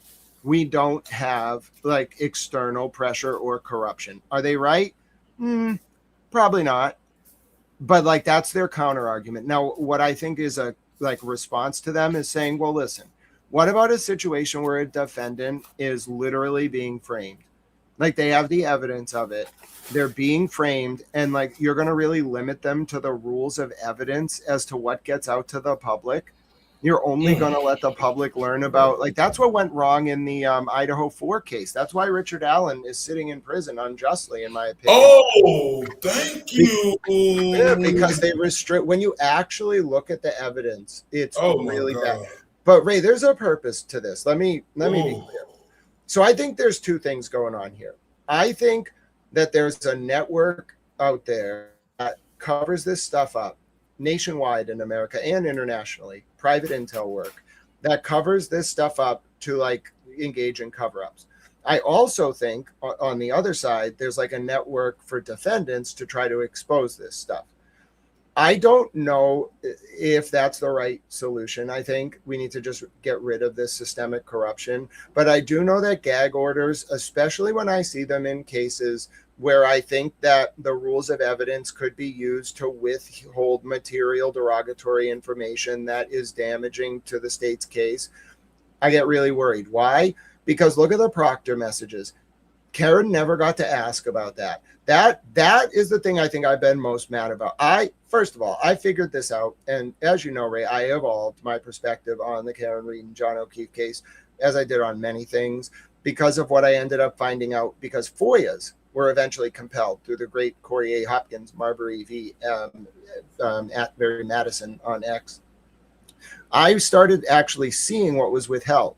And I knew a lot about the case, but once I saw what was tactically kept from all of us, I started to realize, like, this is a pattern. This is an absolute pattern. It's being used like repeatedly throughout the country. Richard Allen, Karen, Aiden, like it's very obvious when they deploy it. I want to know why. I want to know who's doing it. I want to know how much it costs, and I want to know like how this is functioning. I've seen some examples in the UK where this was done. I don't have jurisdiction. I'm not like governmentally, just ideologically. I don't have jurisdiction over what happens in the UK. But in this country, if you start doing that to criminal defendants, I have a serious problem with it. And that might be the root of this, Ray. We may have a situation here where a lot of what's going on and a lot of what's enabling these cover-ups is that private intel firms are hearing about the cover-up from the people doing it, getting paid to then infiltrate the lives of the defendants so that they're never able to start an effective movement to expose the corruption.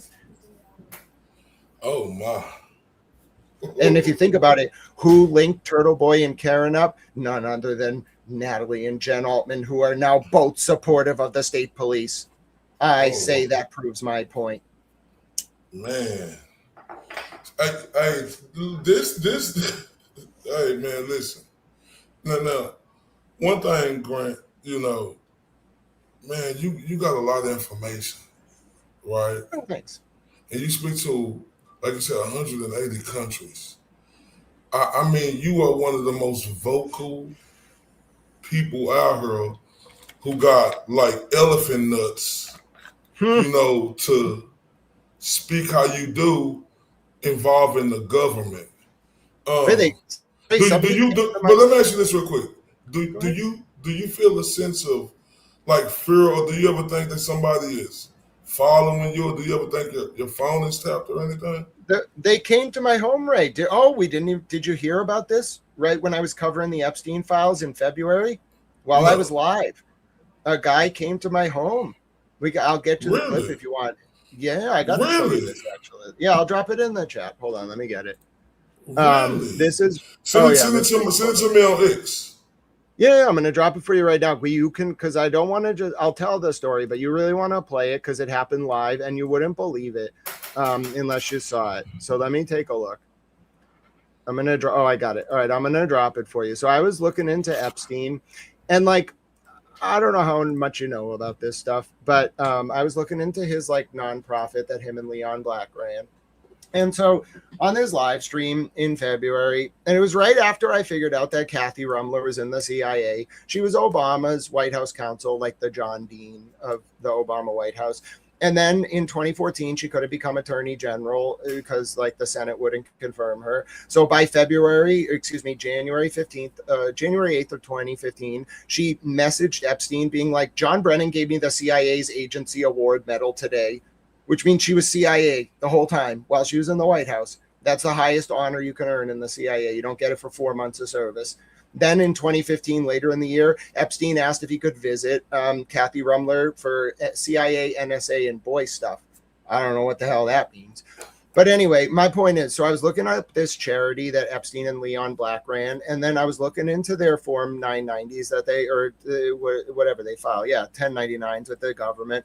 And I was looking into the way the nonprofit was being used to do insider trading. There was a lot of like small trades. There was tens of millions of dollars moving through the nonprofit in specifically securities trades, like $40-50 million some years. So I'm like narrowing down on like where this money was going. What, like they shorted 10-cent stock one year, and then they like sold a bunch of positions after Epstein was jailed in like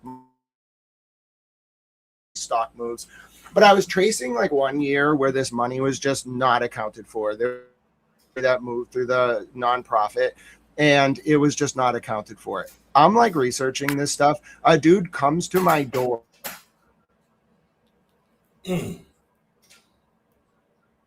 Room, my office, and confronted me while I was live, and I banished him. What do you mean? You can play the clip. The clip. I'm waiting on it. I'm waiting on it now. Oh yeah, no, my I think God. I sent it through on X. I think you should have Yeah. it. It's a post on. So if you that video. Yeah, I'm getting it now. Oh my God, Grant, hold up, but Grant, before I play the video, I gotta go in a little bit more detail on this.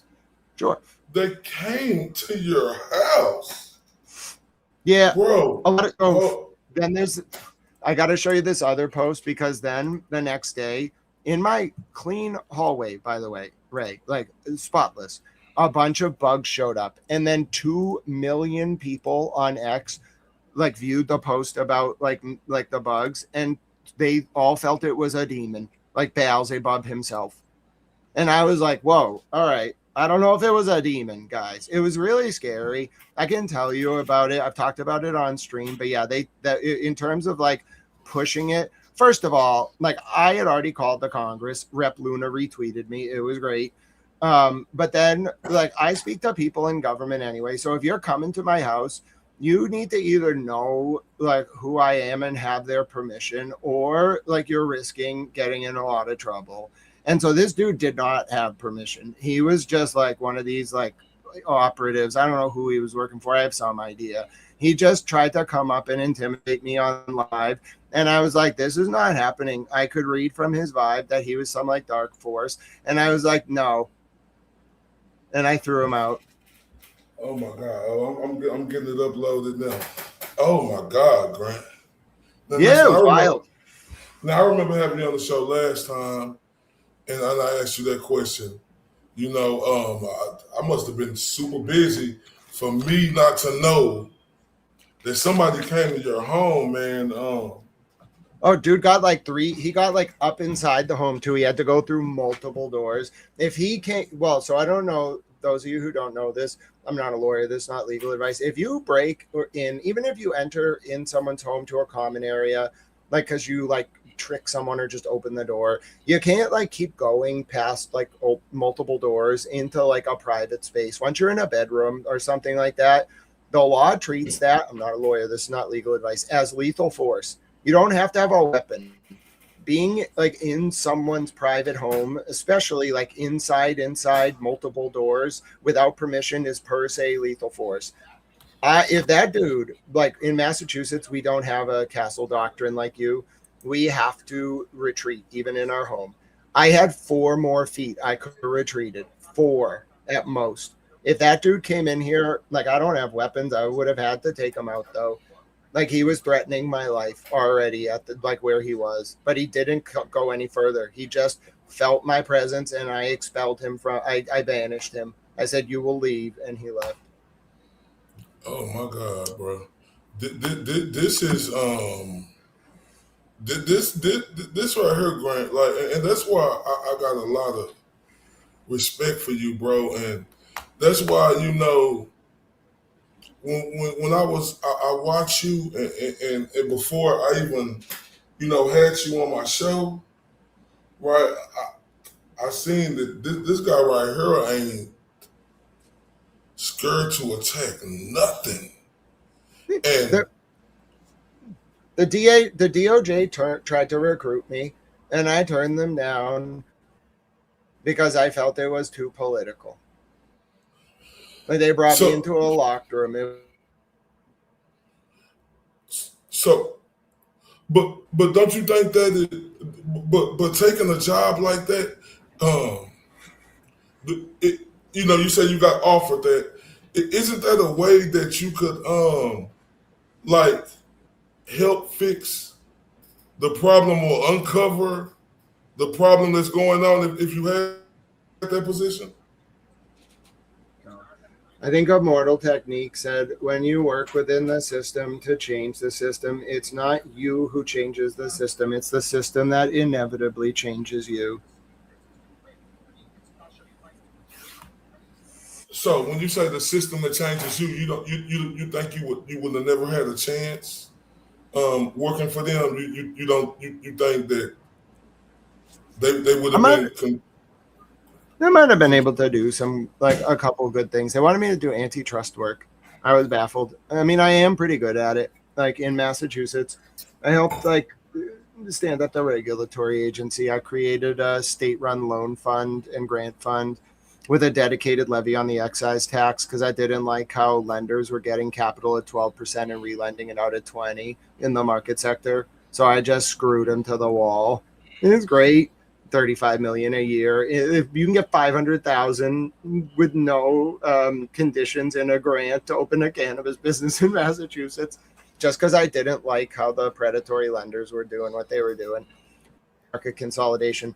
But anyway, my point is they wanted me to do antitrust work, and I don't know. It's very political. I might have done a few cool cases, but like you inevitably have to answer up the chain to a political, like the attorney general works for the White House. So you might be working on something for 4 years or 3 years, and then the political administration changes and all your bosses are gone and your work is completely shifted. You're reassigned and you got to like work to now like defend a merger that is just bad for America.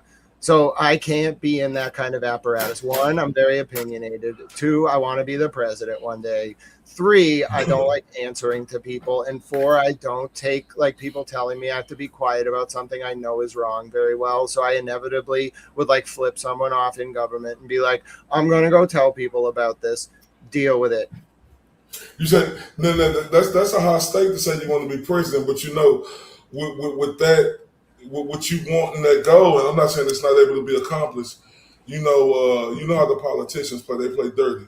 A lot of things that you say, they're going to use it against you because you know one thing you always say you don't know for sure. You say this your theory, right? And we know how politicians play dirty. They'll be like, "This is a guy who said this is his theory. This is his theory. This is his theory. This is what I think. This is a guy." You know. So how would you handle that? Going into like even being in politics, how would you handle that? Because it's a lot, Grant, you know, being honest and unbiased, you know, that politicians, and they are dirty, right? They will look everything up on you, find what they need, and boom. So how would you handle that? So I'm very merit-based. If you can't debate an issue on merit with me, I'm just going to mock you. Not you, but anyone. So you get up on that debate stage and start, you know, running your mouth with personalities. I'm going to rail you on facts and embarrass you. And I'm going to make you look dumb in front of the country. I would immediately do that. And then I would say you're insulting the decorum of our political sphere. And if all you can do is engage in personalities, you should be expelled from political discourse. That's why they name people in the House of Commons and throw them out for doing so. Raise the standards of discourse, meet the moment, or leave the stage. Yeah, you know, what you saying you will do that, you know, they like to do the same thing because politicians, they know how to flip what you say and turn it into a different world because like I see how this go out here, right? You can say anything, right? And if you get people to believe in you, right? Like I'm talking about the politicians, which we know they play a dirty game, they will believe and follow them, and they will take every word that you said and use it against you. So sure, you and don't you see a lot of that in what Christy Citroni was doing? Yeah. And I need it. And, you know, so you just got to pick your spots. You got to pick your spots. So, like, it depends what they're doing. Like, let me give an example. If you think someone is, like, faking being pro-Turtle Boy or pro-Karen, you got to, like, get it to a point where they can't operate successfully to exfiltrate information. So Christy's a good example. She, like, when I did a Spaces interview with her, like, I went in there with a lot of information already. And I knew that no matter what she said, I was going to, like, walk her down a path where she was going to give me what I wanted, which was she was going to expose herself as anti-Aiden and anti-Karen.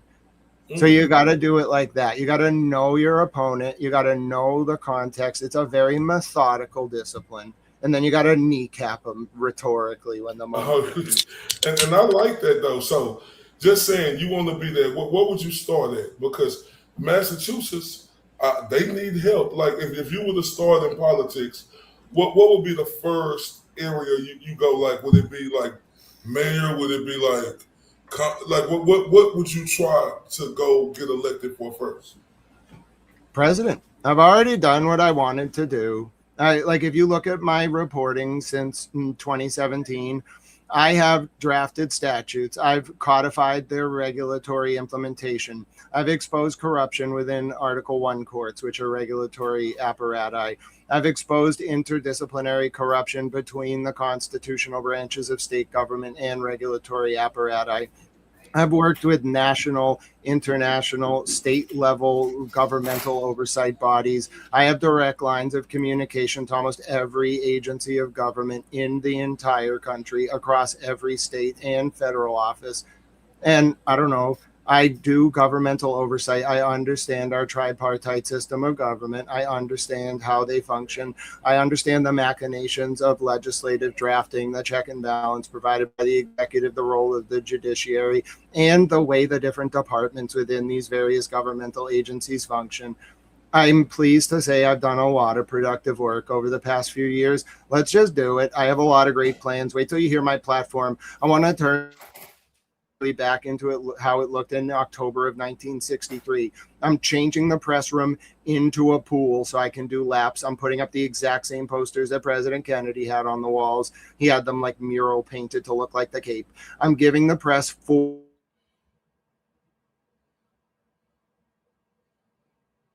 office building. It's unbecoming to have that damn press conference in that small little room. We're going back to the auditorium that JFK used across the street. So have policy platforms as well. We're turning the ballroom into a barnyard for goats. Every country that comes to America is going to get a goat gifted to me from them, and the goats are going to live in the international ballroom. Furthermore, I have a number of other plans related to the way we're going to reform the regulatory market economy so that we can create a sustainable work-life balance in the post-industrial economy. People don't need to be working 40 hours a week sitting at a desk most of the time doing nothing just so some other supervisor can justify to their boss, who can justify to their supervisor, that some guy is sitting at a desk for 40 hours a week. No, we got to reform this. We got to figure out a way to reduce the disparity in CEO to worker pay through legislative action. And we got to do a lot of this in a way that actually allows the economy to flourish and return the valuable resources that exist in the United States to the people of this country. We're not letting these foreign countries and investors steal our resources and deprive our people of wealth so that we can become a third world nation. And furthermore, we're going to ban everyone who's not an American citizen from owning property. No more foreign property speculation. You destroyed my housing market. You vacuous foreign property speculators. We're banning it. We're going to fundamentally reform this country, and we're reforming education. Why do we have a 9-month school year? The kids don't need to be farming during the summer. We can be far more efficient with our use of local tax dollars regarding the education system. Why is McGraw-Hill writing most of the textbooks? We need to have a very fundamental discussion about what we're teaching students, how we're teaching them, and what we're preparing them to do. They're not farming anymore, and they certainly aren't ready for the digital world. We're falling behind in math, in science, in reading. We're falling behind to the point where students at Ivy League schools like Stanford need to have basic rudimentary high school math retaught to them in the first year. This country's collapsing. Someone needs to fundamentally reform it, and it starts by talking about it. We live in this like Wall-E-like suspended state of animation. Every day we feel quite alienated, I think, because of the fact that people aren't talking about what's wrong. There's just this artificial stability that's mostly the result of derivative trading and artificial fiat lending bubbles, which is more dangerous than it is positive. Trust me. The stock market being this high is not a good thing. It's a fiat bubble, which is on the back of a collapsing housing mortgage market and a student loan bubble that's going to eviscerate a lot of those derivative trades and therefore the stock market. So I don't know what to tell people. That's why I want to run. We need to fundamentally shift how we're talking about politics. And frankly, I don't think anyone else can match me on the issues from any part. I'm going to run as a Republican. Boy, talk that presidential shit. Grant Smith Ellis. Oh, my. Now, I have plans. Now, holy. Now, Grant, listen. You say that you want to say stuff that other people ain't gonna say, but you know this world we live in, is it, like you say, is it really freedom of speech? You got to be careful with the words you say, or people will make a big deal out of it. But that was just a statement. But when you say you're trying to become president, it takes a lot of money. You know, like Jerry Maguire say, show me the money. So it turns out... Hold on. What's your plans on funding to keep your campaign going? So it turns out you can get public financing of your campaign if you become a major party nominee, and you get 20 $50 donations across 20 states, maybe 40. So it's not the big, that's my initial, I don't know if I'm going to do it right away, but that's my plan. I'd like to be the first major party candidate that accepts no super PAC money, no large donations, and publicly finances their campaign. You want someone who goes out there and tells you it like it is and tries to actually make it better, then they can't owe anyone any favors. So I will publicly finance my campaign. But the requirements for that are that you get small donations across 20 states. So Massachusetts is known as a liberal state, correct? Yeah, it'd be the first, probably serious Republican from a liberal state in a while. Mitt Romney was not a serious candidate. We can't, I'm sorry, we can't be doing that. Like, that's a financial institution. They can't be running the government. Oh, have you heard the story on the Romneys and they ties to that's another story. Them Romneys, boy, that's another story of they ties with Utah. That's he lived in my town for a long time, right? This town where I am, where I grew up. So they built their temple, the biggest temple on the East Coast, here in this town up by Route 2. And so they tried to come in to this town, all of them. The girls didn't really like it in high school. They didn't. I don't know how to explain it. Like the girls just didn't want to date them. So they struggled to like integrate into our community. A lot of the Mormons left. But yeah, like I don't know. Like when you go into you know about the ties in Utah with the Mormon, I mean, I would have to deep dive in there. I know a little bit about. It's like they connected. Like, man, it's so strange, bro. Like I would have to do a really deep dive. I'll be misinforming you now, but I know they got some type of Candace Owens was covering it now. When you say no, it goes way before. So the Mormons, they're not like Scientology. They're both different things. But the Mormons, they were very persecuted in like the 60s. Now, the religion itself, I would recommend seeing the Playbook of Mormon by the South Park guys. I saw it in London. It was really good. That's in the West End. I liked it. That's probably the best way to understand Mormonism from an outside perspective. It's satire, but it's good. There's a reason plays used to be very famous because it can do that kind of critique well. You can watch the Louis Theroux Scientology documentary for a similar perspective on Scientology. But the Mormons in like the 1860s, 70s, they were like persecuted. Their founder was shot, I think, in Illinois. Like he was like it was bad. Like they murdered him in cold blood, like the townspeople, just because he was a Mormon. Now, whatever you want to say about the Mormon religion, what it did was it forced them out to Utah. And so they built like the whole state of Utah, and the apparatus there is very interesting. They believe in what's called like a white horse prophecy, which is why I'm sorry, like I'm a Catholic, but I don't like, I'm not taking direction from the Pope on domestic political issues because I'm a pluralist. The Mormons actually believe in a white horse prophecy. It's not like outrageous to say this. It's open. They believe that like one of their people will become the president. And I think that's dangerous. We are not a theocracy. But anyway, my point with all that is that, yes, it's like the influence of like different sects within American politics is very real. We don't really talk about it. And yeah, I mean, the Mormons, when I lived with them, they were nice. We used to have like video game tournaments at the temple. And the only thing I didn't like about it was that when we would leave, like we weren't allowed in the main temple at all. We were allowed in like a portion in the back. And when we would leave, they would wash it because like we walked in it. But they wouldn't wash it if only they were in it. And I didn't like that at all.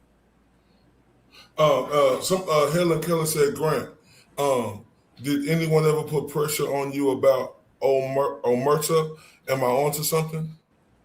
No. Because can you define what Omerta is?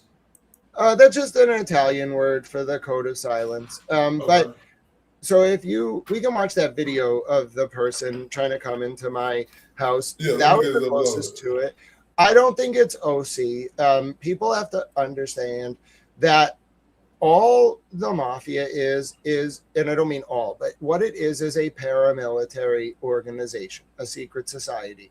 They're not the first. They won't be the last.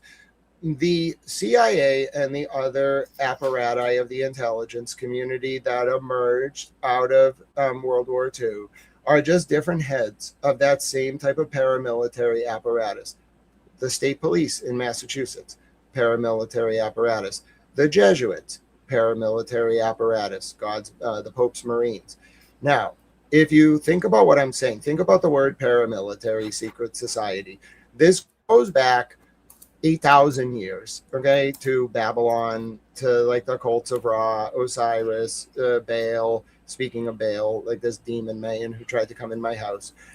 Paramilitary secret societies are the defining feature of the human experience. They are the untold story that is not in the history books regarding this form of culture. The way it works is it's not very hard to figure out. It's no different than Harvard finals clubs, Porcellian, DKE, etc., etc. The way it works is you get initiated in, all right? And we're not talking about Freemasons. They're just one branch of this. You get initiated in, and then there's called esoteric and exoteric knowledge. You have an esoteric system of understanding that only initiates learn, and then you have an exoteric version of the belief system for the polity or the regular people. That's how control works. The way that Harvard finals clubs work, there's 8 finals clubs at Harvard. 24 people are in them at any one time. 8 rising sophomores from each class get to join one of the 8 clubs. These are clubs that reject presidents. Of these 24 people, 8 of them are presidents of those 8 clubs. They have an inner circle club, okay? That inner circle club sets the tone. The presidents go out and tell their members. The members set the tone for the rest of the Harvard community, etc. So that's how soft power functions, through esoteric, sort of paramilitary societies. It's always functioned that way. It is the oldest form of societal organization on Earth. It predates existing religions. It predates existing nation states, of course. Religions that, as we know them, emerged in like the year 0, maybe a little bit earlier. The Jewish religion, the Abrahamic religion, emerged a little earlier. And then, of course, nation states didn't emerge until the Westphalian Peace of 1648. So what we're talking about with this, whatever these people are, I don't really know. All right, but it's manifesting itself in all sectors of our culture.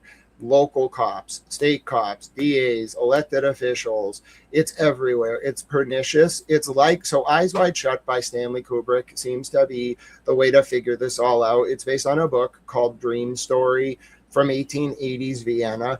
And I think that's kind of the story here. Like it's a very small group of people. They have a very long established tradition, and the way that they rule is through like specific type of rituals, and they have a lot of power and a lot of money. We're talking about families whose names you don't say, like not because they're in the mafia, but because they've been around for 8,000 years. They might change the name every once in a while, like the current royalty in the UK did.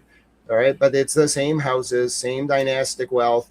They're they're isolated in some sense. Like some are from the Persian plateau, some are from Europe, some are from different parts of the world. But it's ancient wealth that goes way, way back and is organized to pass down its control and to present to the public a different version of governmental organization than actually exists, so that none of us understand how decisions are made. And more importantly, for them, none of us are involved in those decisions. Because if we knew what they were actually doing, we would all hate them. And that's exactly what the Epstein files exposed. Nothing but another turn of the wheel in this system. This is just the first time the public ever got to see it. They hid it better for the past like 8,000 years. Let me ask you something. When you think about Epstein, do you think I'm feeling I need to take a break so I can upload these videos? But let me ask you this question before we go to break. And how long do you got left with me, Grant? Well, we can do like another hour. Then I want to hang out with Towel Girlfriend. She's 6 hours ahead. Okay, so look, what I want to know is, do you really think Epstein locked up?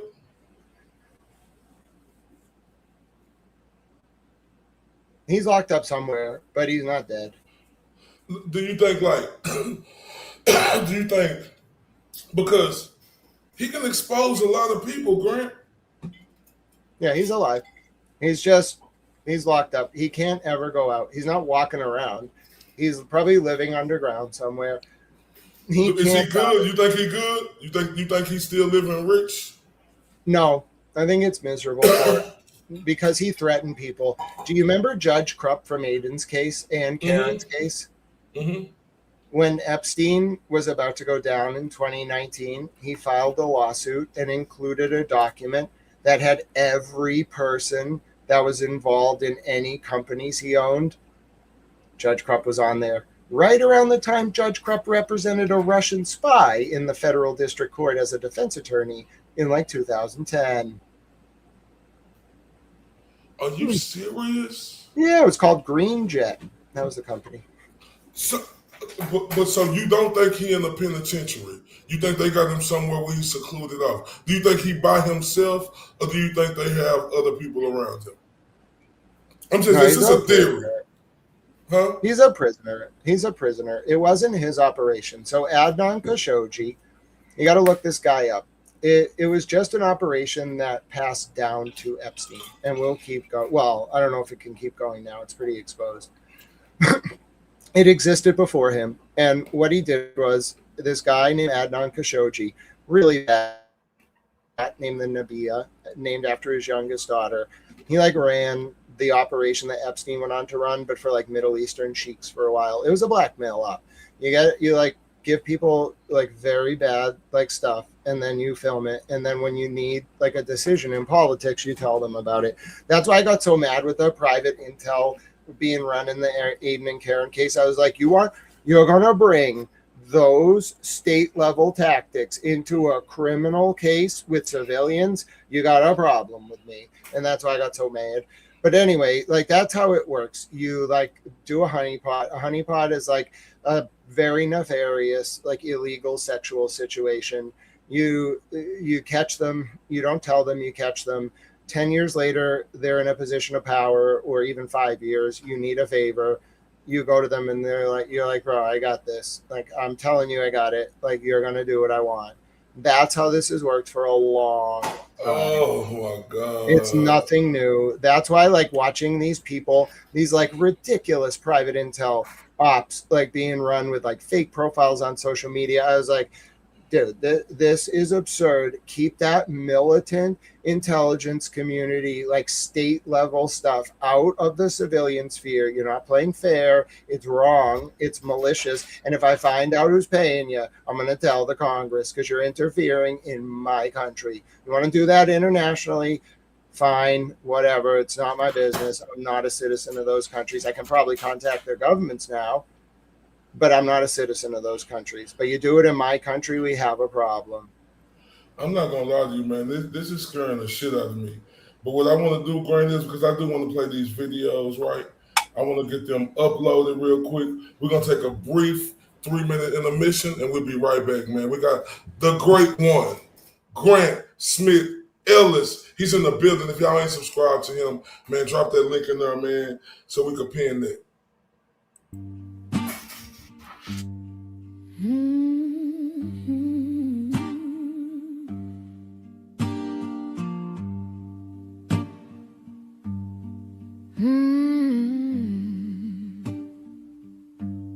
The wind hums low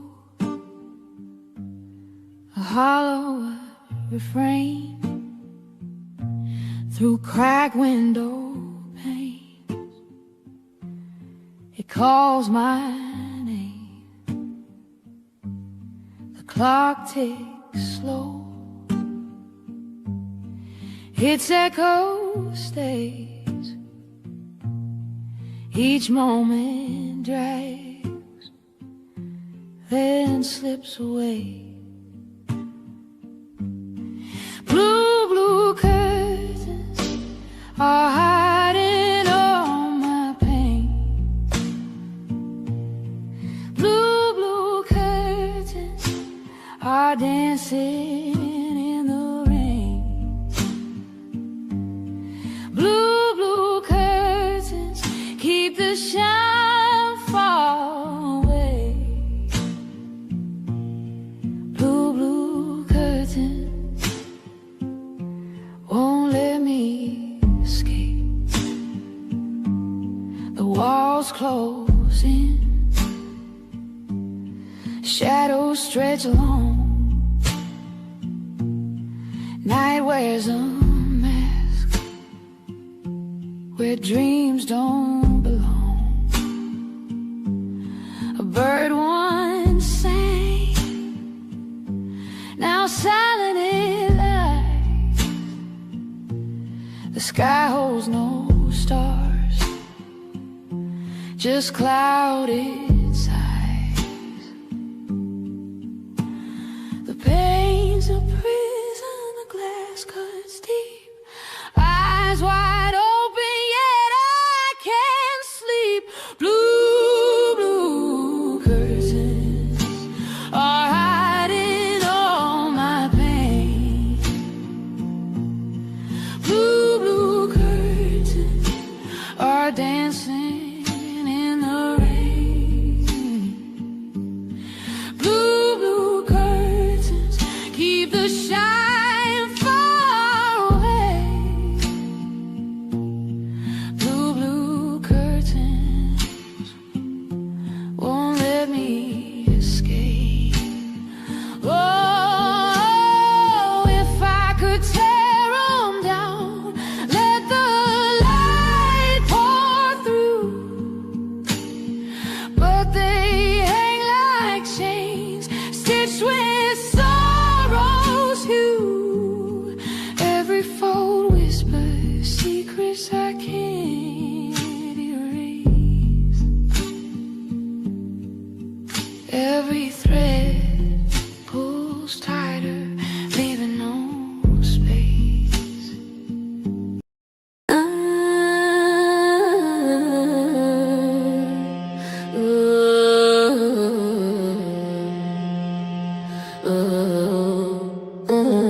I'm not the one, yeah. I'm the right one, yeah. I'm the right one, yeah. I'm the right one, yeah. I'm the right one, yeah. I'm the right one, yeah. Salute. Man, y'all know we here with the great one. We call him Grant Smith Ellis, right? And he has been sensational, and I appreciate him so kindly. Now, what I've been doing, I've been getting them videos uploaded. So let me play these in order because I want to make sure I had them right. Let's start. Let's see if I got them right. Let's see where it started at 82. Okay, right. Good evening. It is Monday, February 9th.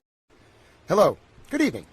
It is Monday, February 9th, 2026, just about 10:30 p.m. My name is Grant Smith Ellis, and on one of the strangest days of my time researching the Epstein files, which is saying something, I have come across what I believe could be at least $30 million that was quite literally laundered through a nonprofit controlled by Jeffrey Epstein in the year 2018 through capital gains, in particular, $30 million of funds. I also believe I found a little bit of insider trading related in 2017 related to Mr. Epstein and the Chinese conglomerate Tencent. We'll look at that as well. Now, I'm going to show you the exact primary sources and how I got to this conclusion. There is a document in the Epstein files, EFTA 014-77127. It lists the accounts of the clients of a man by the name of Paul Morris. Paul Morris was an accountant, basically, who worked with Epstein. One of the accounts is Gratitude America Ltd. Gratitude America Ltd. You will find out if you look at the sec.gov archives Edgar/data 1411494/00011931252-101-6405-D118-102 lowercase d lowercase e lowercase x 991.htm. If you go to that address, you will find on page 18 of 22 an internal audit of Leon Black's company Apollo. Within Apollo, they have a conflicts committee that screened Mr. Black's relationship with Mr. Epstein in January of 2021 or so, the final report. In that report, subparagraph 6 on page 18 notes that Mr. Black gave $10 million to Gratitude America in October of 2015, which was a charitable organization, it actually was still active, affiliated with Mr. Epstein. And then there's a note which says that separate from this, there was $10 million.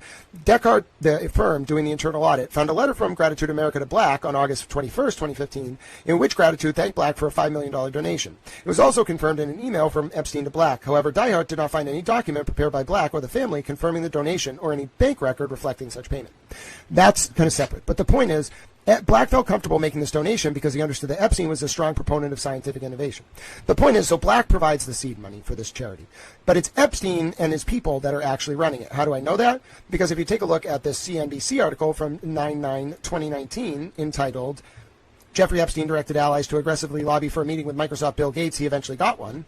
You will find down at the bottom, Epstein and Leon Black reported on, and they talk about how that Epstein acted as an intermediary for Black's $5.5 million gift to MIT.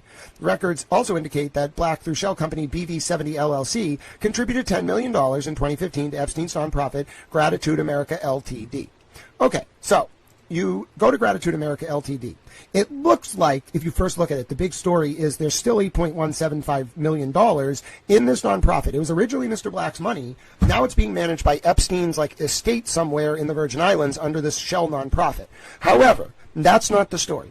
If you go back and look at the tax filings of this entity, you will see that it is true. It was actually established in 2012, and it did not get off the ground until Black gave it $10 million in 2015. That reporting from CNBC can be confirmed regarding the shell company giving the $10 million in 2015. Here's where it gets weird. 2016, we start to see expenses going out of the entity for donations to a bunch of charities. I can show you them. 2017, it doesn't look like there's a summary, but there is a Form 990. If we go to 2017 and check out the Form 990 for that year, we will find it right here. Now, this is the right there, because I try to put them in parts. So, oh my. Yeah, so you got what I was looking into. And then I know the video you want to play is where I'm getting to the part where I find the insider trading and then the man shows up at my door. It's a separate video, but it is there. I think I also have the option to play it if you're. Oh, this wasn't it? No, so Ray, let me blow. Oh yeah, well, go ahead and play it. Yeah, that was the video actually of me discuss. I went live that morning, and that's what I was covering. Okay, just for the context. Now, if you go to the later in the stream, which I have for you, I'll share it. Hold on 1 second. I have to make the video large. I think I can share. So hold on. All right. And then, okay, I'm going to pick this one. All right, now are you able to see that, Ray? Let me see. Oh, let me pull it up. Add the stage, and let me pull the solo layout. Oh, there it is. Yeah, so I'm going to play. Now just let me know if you can hear the audio, and then I'll let it play through. Like the prediction markets. Do you know when you're going to do an insider? Were you able to hear that? Yes. Yes. All right, I'm going to just let it play. You'll watch the man show up, and then I'll tell you about it. It's scary. Trade move. You immediately do a bunch of other bets. Hello? Why are you here? How you doing? Can I help you? What are you doing? I'm live right now. You're being recorded. Can I help you? Why are you here? Who are you? How did you get in my house? Oh shit! Why are you speaking to me? I'm literally live. What the fuck? You don't want to have a discussion on live stream in front of thousands of people, and it's very inappropriate to. I have a phone number. You may call me. To enter a private space without calling ahead of time is not only inappropriate, it makes me feel uncomfortable. I would like you to leave. You may call me and schedule a time to meet me for coffee. There are thousands of people listening, and they're hearing me scold you for not calling ahead of time. Please show respect. God. Treat me like a human. You can take my phone number. The request is denied. You may take my phone number and call me to schedule a time. And if I check you out and you check out, I may talk to you. Have a good night. Please don't do this again. I'm very uncomfortable. Thank you. Please leave. You may ask my mother for it. This is the last time I'm going to ask you to leave. Have a good night. Holy shit. Fuck. Holy shit. That's why we do live streams. I think I would have actually been in physical danger if I had not been live right then. I think he was coming to hurt me. Grant, what the fuck, bro? Like, man, I'm serious as shit, Grant. This motherfucker came in your house, Grant. Yep. Grant, you still stay there? Well, yeah, because I called the Congress, and then I'll show you this too. You might have to add it back to this. Oh, I definitely will. Anything you want to show, let's show it. So this happened the next day. Oh my God. So you could say, it says, firstly, good morning. I'm happy. Okay, I want to keep doing my work. Secondly, this is the area of my private home where an unknown man asked me for a man-to-man during my Epstein Files live stream Monday. I found it full of bugs this morning. Maybe he forgot them. I'm deep cleaning every surface as we speak. There's no explanation whatsoever for the presence of all these flies, which appeared overnight in the only area of my home office that this unknown man somehow found and entered without permission or contacting me first. In any event, I have a few people to speak with today, and then I'll continue my research. And then the top one of the comments is like, this dude sternly shoot away Beelzebub himself, and it has like 2 million views. Oh my God. Mm-hmm. Grant. They think I banished the demon. Now hold up, Grant. Now this is some serious shit. This ain't no play. This guy came in your home, right? Yeah. So Grant, like, this is a hostile situation right here. Grant. Yeah. It was a little rough, but I don't know. I've had a gun stuck in my face and I lived, so I don't really care. Like, if you're gonna do that, you better be ready to take me out. He wasn't. He didn't have the stones, and I saw it in his eyes. But for Grant, he was in your house, though, Grant. Yeah, it's not as scary as once you stare down the barrel of a gun and live. Nothing is very scary. I mean, I give you props, man, for your strength and your courage, right? But that's still a horrendous situation to be in. You know, on the outside looking in, man, that's dangerous. And you know, with all these people following you, you know, everybody following you. Like I said, I was just watching Larry Foreman, and he put your stuff up. You know, the GOAT giving you shout outs. You know, you one of them ones. Mm-hmm. You don't have. I know you said when a gun facing down your barrel, right? We have not been in predicaments, right? But it's not a predicament to where, like, what if you were asleep and they came in? That is scary. They better hope that my 16 cameras don't wake me up. If they're gonna try it, they better be really good. They better be better than me, and I don't think they are, and they won't. It went further than that. I immediately called the Congress, okay, because I had already been talking to the Congress about this stuff. I was onto this stuff. I got him good. Rumler resigned like a week after I covered it. The New York Times didn't even give me credit. I was so mad. They didn't even say she was CIA. I was like, oh, the gray ladies died. But anyway, so my point is, my view on it was, I don't care. Like, this is such a bigger. First of all, I have a lot of people who know me in a lot of countries. If something happened to me, first of all, I think the government itself would be like, no, that's not cool. And then other governments would probably be like, wait a minute, we like Grant. Where's Grant? And then people would get mad, and you don't want to risk that, because they will find out. Like, you piss a government off, they will find out. Even if it's a foreign government, they'll find out who did it. So anyway, my point is, like, I'm pretty well known, and I'm not gonna let someone come into my home. Like, it doesn't even it's not even something I think about. It went in and out one year because I'm that focused on my work.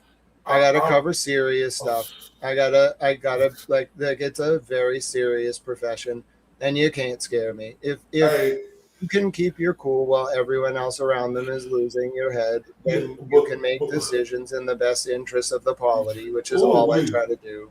I don't really care about myself. No, and you need to care about yourself, because you got a lot of people out here who care about you, Grant, including myself. Like, let me tell you something, Grant. Like, when I first came on the scene and I interviewed you, right, that opened up a light, not only for me, but for everybody, I know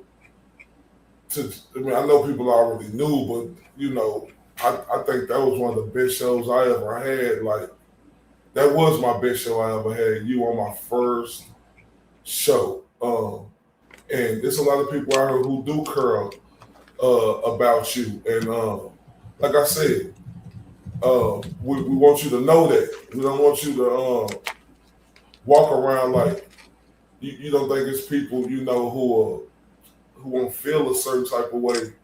Something happened. Now I am happy that you de-escalated the situation. I mean, that's a gift of gab, and that's something to note from and to jot in, right? But with me, like my noodles ain't right. Like, Grant, I'm really fucked up like that. If somebody would have came in my house like that, man, I would have beat the bejesus out of them, Grant. And like I said, but this is a learning.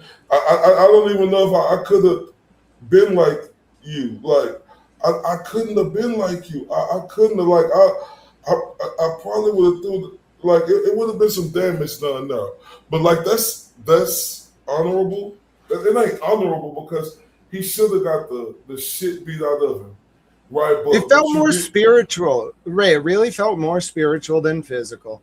He wasn't like, if he came in that like door, if he came a little bit further, I would have retreated back 4 feet, and then if he came further, I know you got your gun, but I wish I would have been. No, I don't have a weapon, but I. Oh, you don't have a weapon?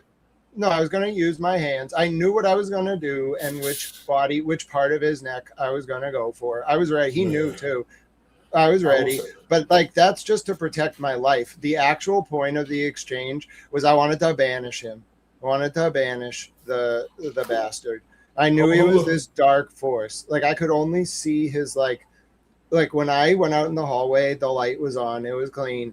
All I could see was like he had like a Boston Red Sox hat on.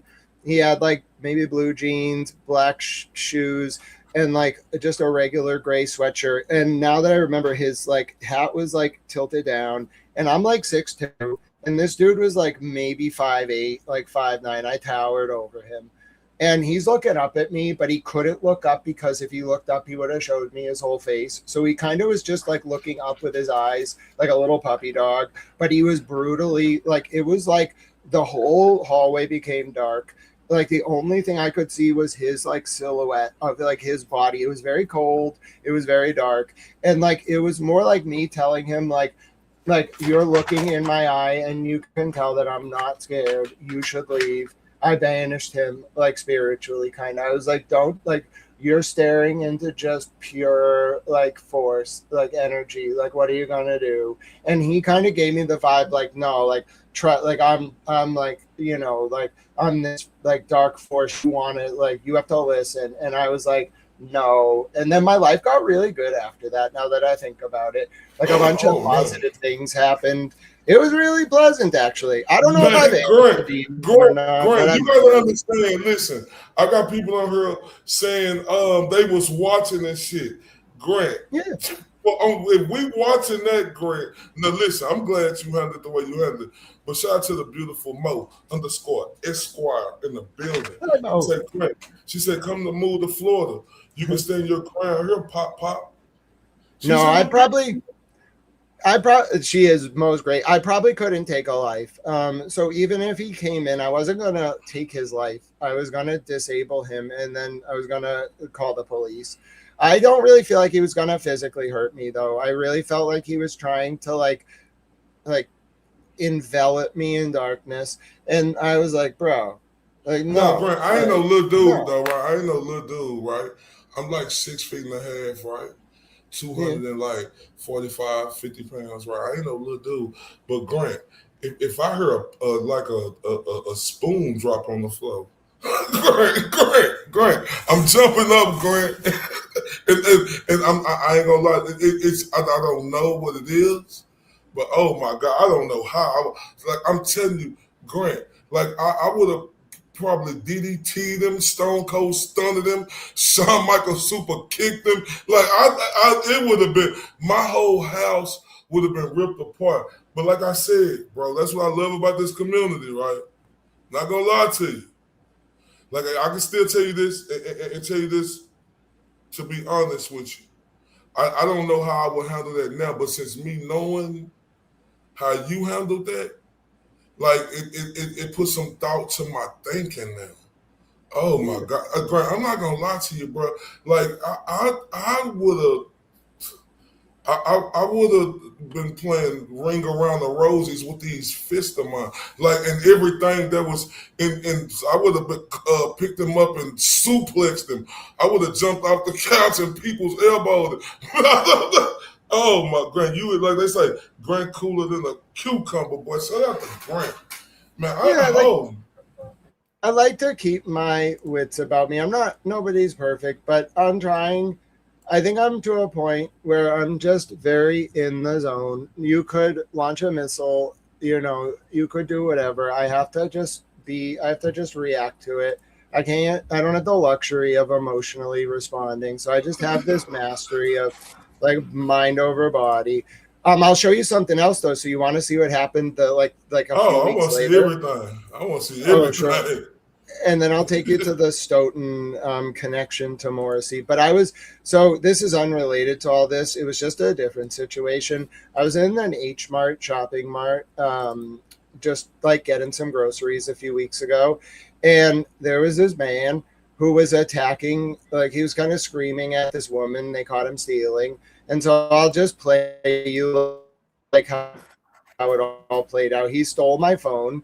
And like I walked down the sidewalk, like saying to him, drop my phone, like in the middle of Davis Square, like drop my phone. And like I didn't have a phone. So I was just waving my arms, being like, someone should call the police. And also I was looking him in the eye and he was like, why? And I was like, drop my phone. I'm a journalist. You need to drop that phone. And he got like the fear of God in him. He eventually dropped it. But let me just play you the ridiculous exchange. I think I clicked the share button. You might just have to hold on before you play that, Grant. Before you do that, Grant, are you kidding me? So this happened to you too? Yeah, when did this happen? Yeah, this was on April 9th. This was hold on. Grant, I didn't like that he was being. I speak entiendo español. También creo que español es un idioma muy importante por toda la gente en el mundo. Y claro que sí, esta chica solo se habla español. Y también yo entiendo español, pero el muchacho no se llama español, solo habla inglés. Entonces, este video. No, go check. You want to come inside? He was right behind me. Come on. Come outside, where? Let's go. No fine. What's your supervisor's name? Who's your boss? Go get your boss right now. Go get the boss right now. Go get the boss. I need a boss higher than you. I am the boss right now. What's your corporate number, sir? What's the corporate number? What? What is the corporate's number to the corporate company? I don't know. You don't know? You work here, you don't know the corporate? What's the number for the boat boss? We don't have nothing. Your corporate. We don't have You don't have nothing? What about Essential Square, the boss? Sir. You can smile all you want, man. All you want. I don't give a fuck what you say. You accuse me of something. You see me put something in my hoodie? Don't do No, that. you see my tool with my hoodie. What you see, lady? Nothing. I go to work. You can try all you want. Go get it.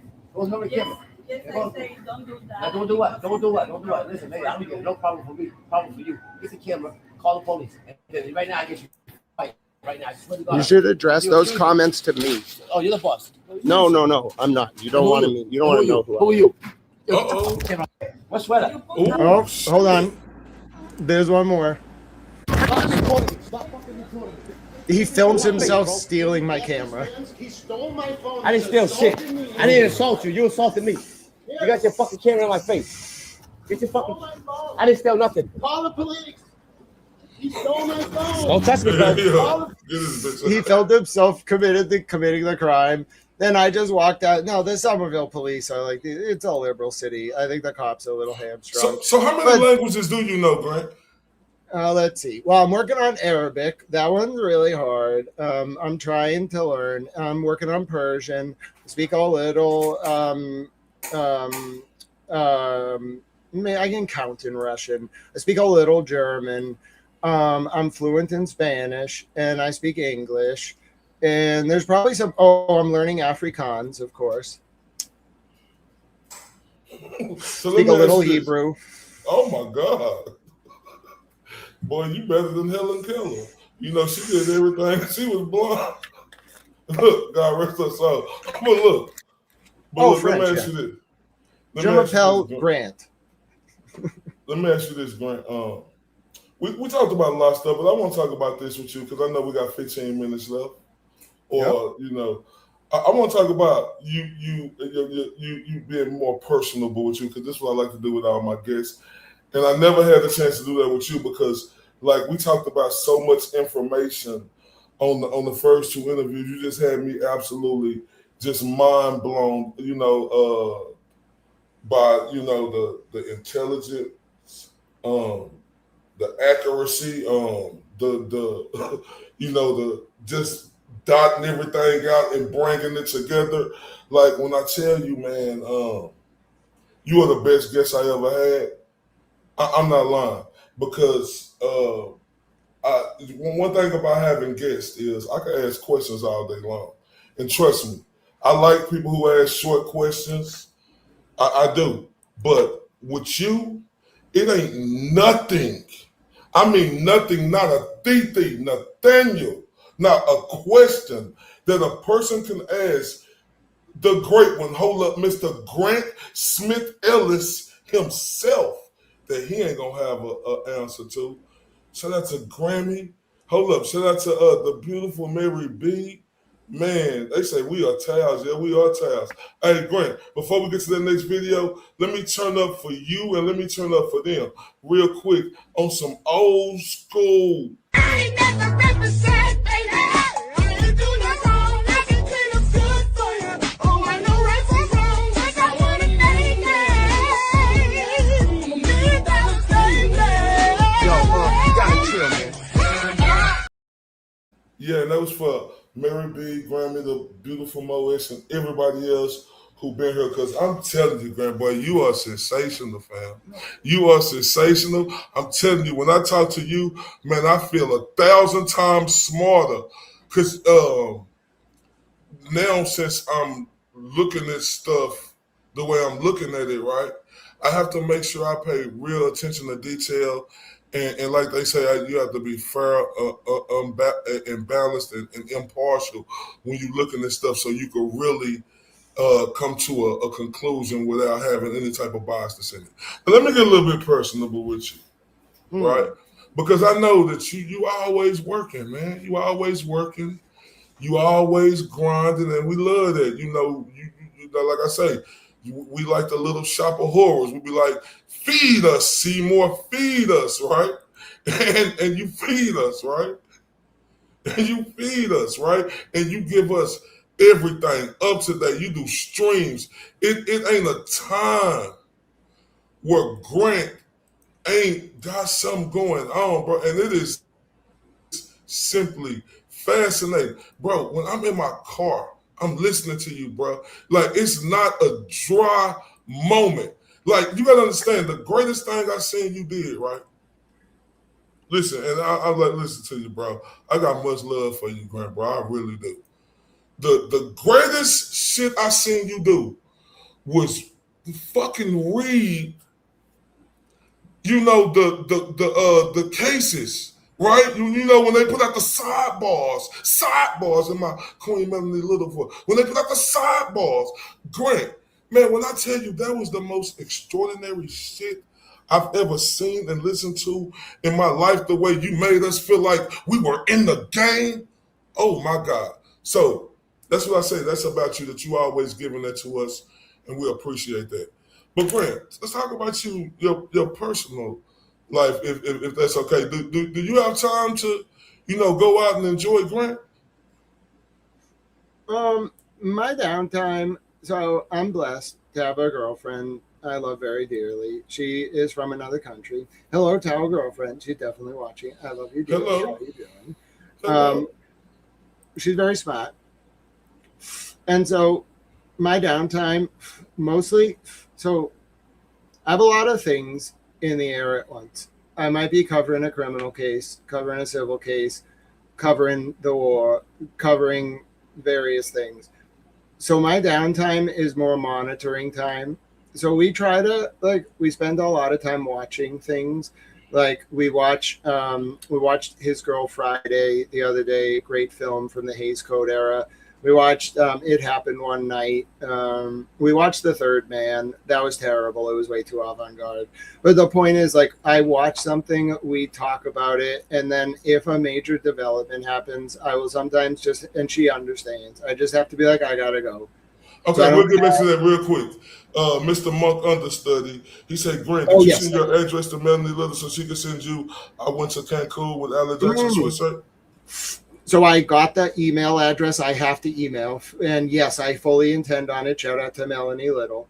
But yes, thank you for reminding me. I have the email address that I have to email and I plan on doing. So it's going to be great. I'm going to take a picture in the sweatshirt. Man, and that's what I love about this community, Grant.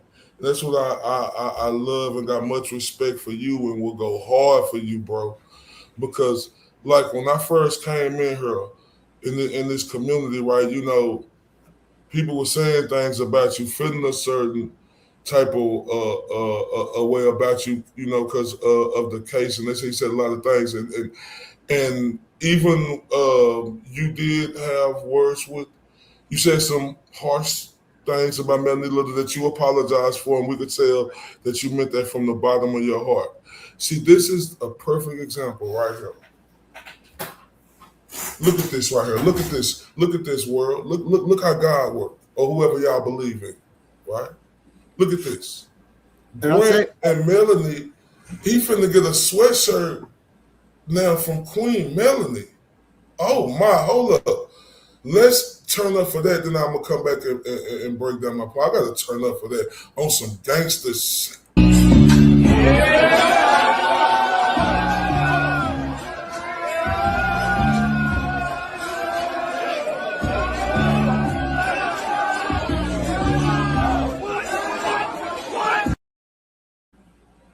Man, what? And like Helen Keller said, I missed her comment. She said, I appreciate people who love educating and learning so much more than I could ever explain. Don't care how geeky it is. Like education is something that can never be taken from you. And that's absolutely 100% facts, right? Because see, the thing is, right, you know, people could tell people anything about somebody, right? You believe half of what you hear and all of what you see. Because my people always told me, Grant, a funky pair of lips, they could tell you anything, right? So with me first getting you on my show, yeah, it was, people was giving me backlash, but guess what?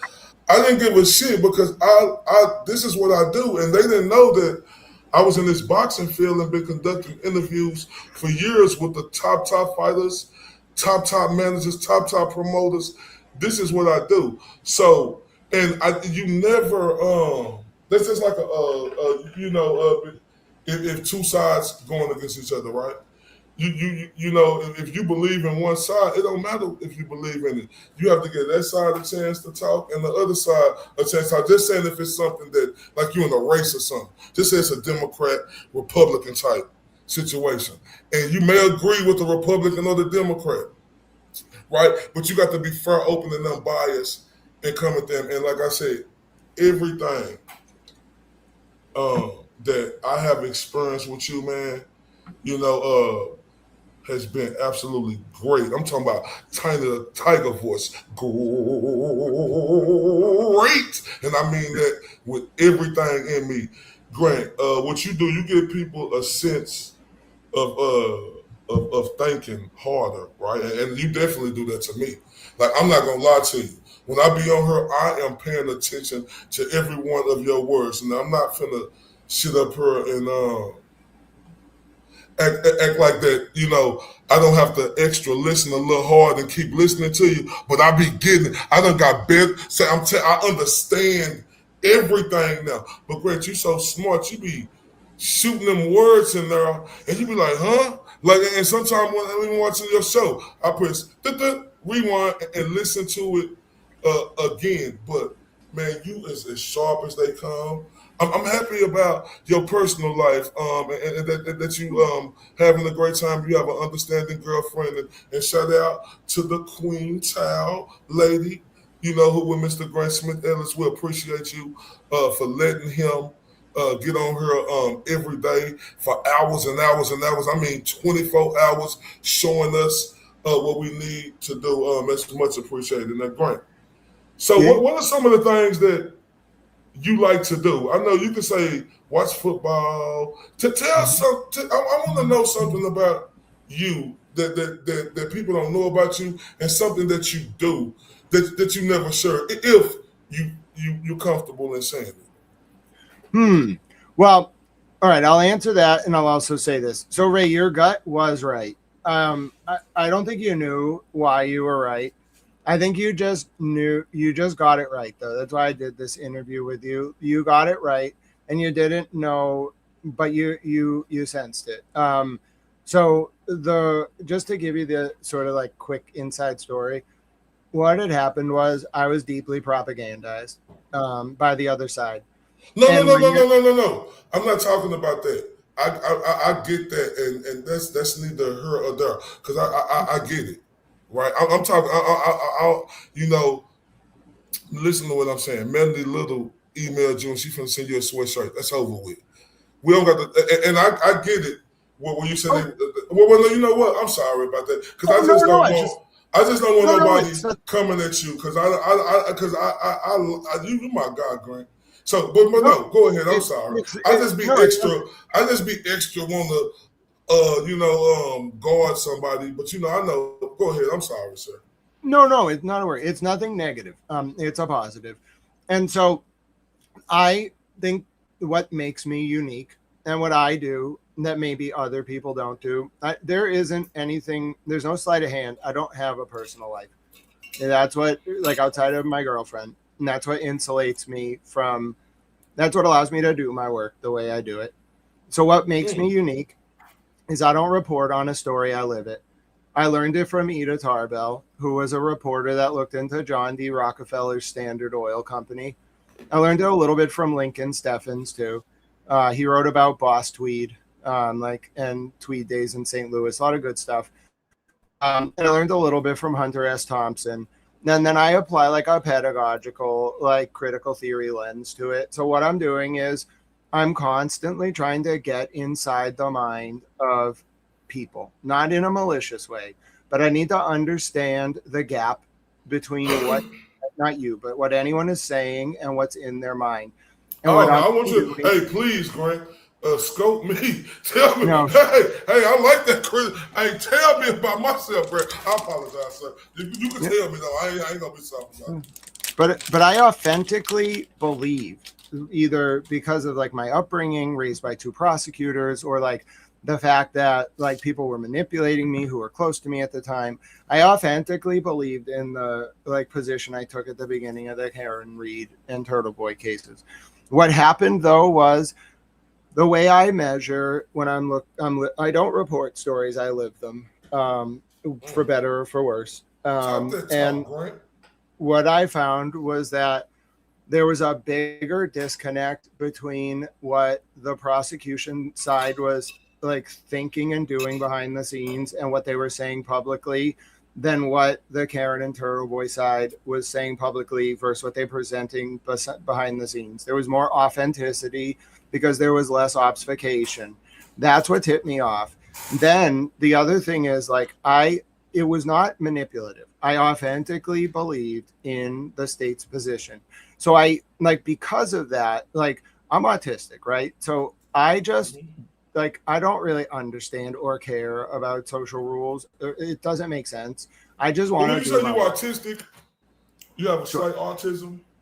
No, I'm on the spectrum. I just would say it's a specific form of it. But anyway, well, you know what? You know what? That's why. I really lean into you and have a passion. I care for you because my youngest son, he has slight autism, and I never told nobody this, but yeah, that's why. I think it's a superpower.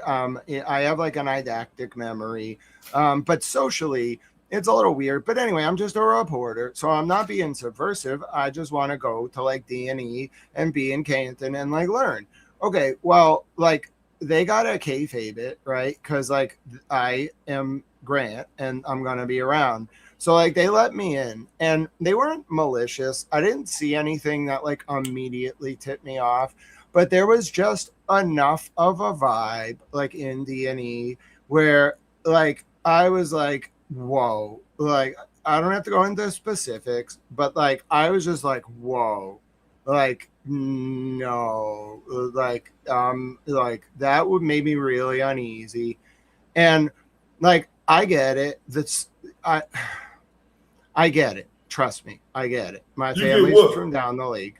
I don't want to go into detail. I'm just going to say I get it. But there was something beyond just that. There was also like this, like, there was one comment that an unnamed person made that was just like, oh, like we should invite him to come party with us sometime. And the rest of them looked at him like, what the F did you just say? And that was enough. That's what, if you want to know, and that was probably in 2024. I didn't immediately figure it out, but that's what tipped me off. Because I was like, bro, that's that reaction to that comment. And like, it just doesn't make sense. There's something like lurking beneath here. And then eventually, I would say by like the fall of 2025, I had enough with like information with the Mystery Man video from the Canton PD Sally Port, the like weird jump cuts, started tracing like the corporate records, started like seeing like Colleen Crawford, John Fanning, like used to own a company together. And then the big thing that did it, and like it probably wouldn't have happened without this, is the Epstein files. When I saw in those records, the bank records, that Maxwell was in Stoughton in 2003, 2006, that Learning for Life was the parent like organization of the Police Explorers program that Devine worked with, was in the Epstein files, that these Quincy like companies like State Street being Epstein's banker at 1200 North Colony Drive in Quincy, and then all of a sudden it changes its name to NJAA Wealth Management with the same address. Like, bro, what is this? And then I started to really put it together, like all of it. And by the end, I think I did a pretty good job of it. All I really wanted people to do was stop falling victim to these like weaponized sort of private intel ops that kept distracting people from derogatory information about the people that investigated Karen and Aiden. They tried to drive Karen and Aiden apart so that when this stuff came out about Proctor, there wouldn't be a unanimous sort of unified front. And how coincidental is it that there was some weird drama right as this Proctorgate stuff went down that seemed a little too coordinated, in my opinion. I exposed a lot of moles, Raid. There's only a few left that are still working because that private intel op is basically defunded. They don't have a lot of money left. And the fox is no longer guarding the hen house. Adam Deitch is coming. They know it. The power structure is collapsing. The rats are fleeing the sinking ship. Almost all the moles have basically come out and admit like what they were really doing. There's a few left, and Aiden and Karen should heed my warning. There are a few left around them. Most of them trace back to Somerville, Massachusetts. Look into that family. You know what I'm saying? It's the last name. Look, I ain't trying to make you say nothing, but you said some. I'm just stating what you're saying. You don't got. You said some of them because I got to do my homework. No, Somerville. No, you said some of them go back to stay in the city, Somerville. Yeah, some of them go back to that. You'll find. Is that a good clue? Yeah, that'll get you where you need to go. The last name starts with a T. And if you start there and then just branch outwards, you're going to eventually get to like what you need to get to. I don't know who paid who. I don't know who retained them. I do think that firm that did the audit of the Canton Police Department, like there's something odd there. I do think it's weird that like some of the one of the state witnesses has a DOD clearance to like work with the 805th Shadow Squadron out at Nellis to reduce kill chain latency for the Air Force. Like that's weird, bro. We never heard about that. So there's all this stuff that would explain like a very shadowy network of former federal agents doing outsourced private intelligence work that in essence subsidized the prosecution of Aiden and Karen for the purposes of one, trying to pressure them into pleading guilty before trial, two, covering up derogatory information about the state, the police, and the witnesses and the DA. And then three, perhaps most importantly, gathering in violation of the Fourth Amendment to the United States Constitution, information that is now being weaponized in the civil proceedings against Aiden and Karen. It's absolutely effing outrageous that someone who may well have been a state actor illegally took, in my opinion, that damn phone extraction, whoever unnamed they may be, and then tried to launder it. I know what evidence laundering looks like. I know what a stoolie looks like. You go in there, you steal the whole phone extraction, and then you try to launder it into evidence in the civil trial. Do you think I was born yesterday? I know what's going on. It's disgusting. And lawyers are involved. And when lawyers are involved, there's always dark money funding it. This isn't just about Karen. This isn't just about Aiden. It's about Sandra Birchmore. It's about Tiffany Overstreet. And it's about every other person whose name the history books don't yet know, who ran into this giant immovable apparatus and was forced to sacrifice their autonomy and freedom, screaming into the void only to be entirely ignored. And I'm intent on making sure it never happens again. It was a disgrace. Okay, now I'm glad you said that. Now I know you got to go, Grant. We done been on here. We have about 10 minutes, Ray. There's one thing I want to close with. Go ahead. So this is what Foley exposed it to me. I'll give you till about 1. Then I'm going to hang out with Towel Girlfriend. We can always do another interview next week. And this is a great conversation.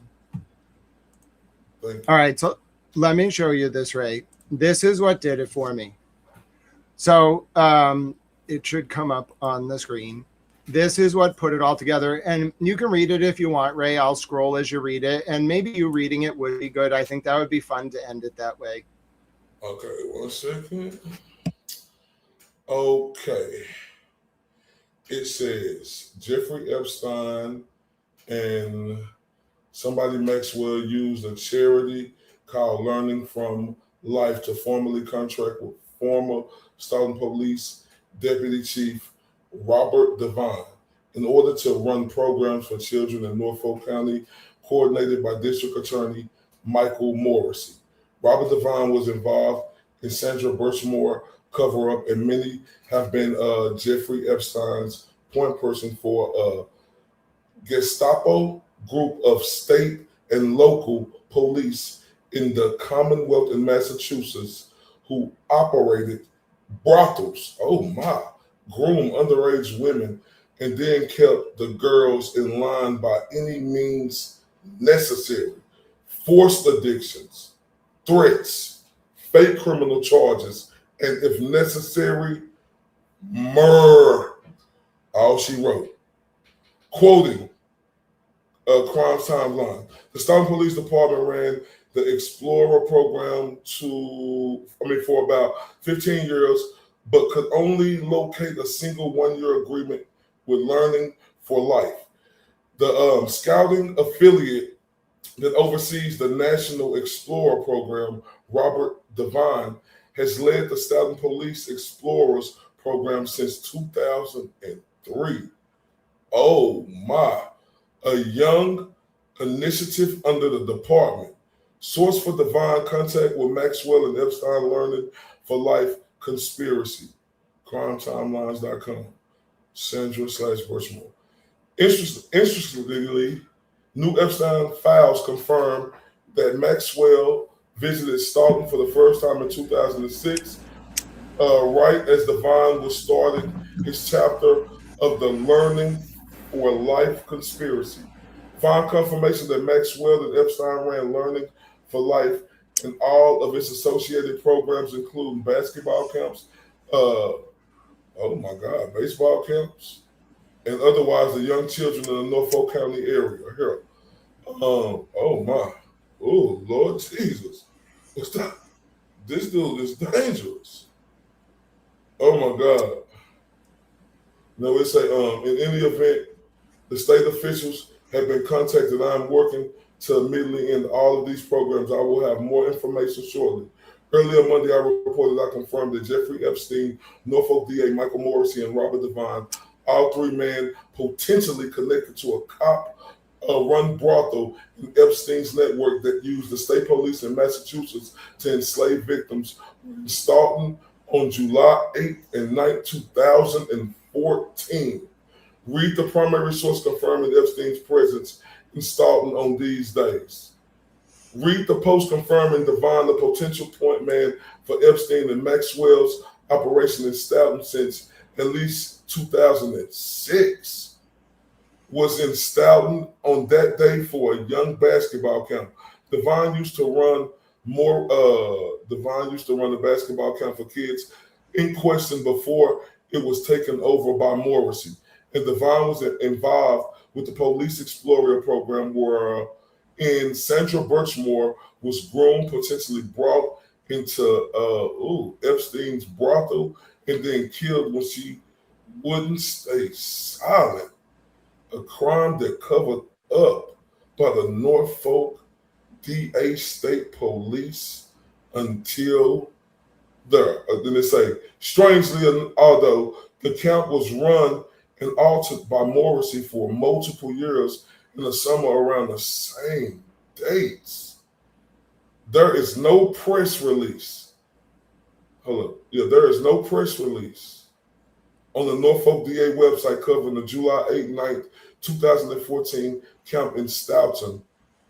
The very days Epstein was in Stoughton, according to Epstein's bank records. Every other year is listed here. As a result, the X post linked above from July 9th is the only record in existence of count, although the Norfolk DA can clearly be compelled to turn over any material related to that day, July 8th and 9th, 2014 count involving Robert Devine and Michael Morrissey via the public records law. But I am also not a lawyer, and this is not legal advice. I'm a towel. That link again for the record is right there. Maxwell, for her part, was in person in that area as early as 2006, perhaps to set up Epstein's brothel, right? What was it? Epstein's brothel, and assigned Devine as the negotiable pimp of all pimps.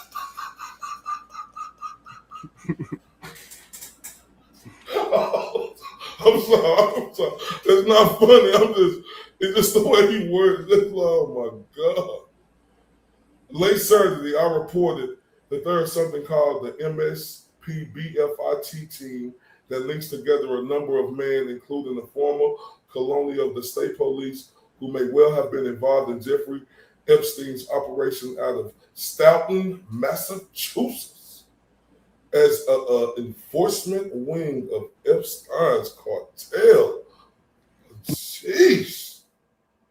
The names are following. Hold on. This was 2014. Tell me if these names ring a bell. Any of these names after you read this.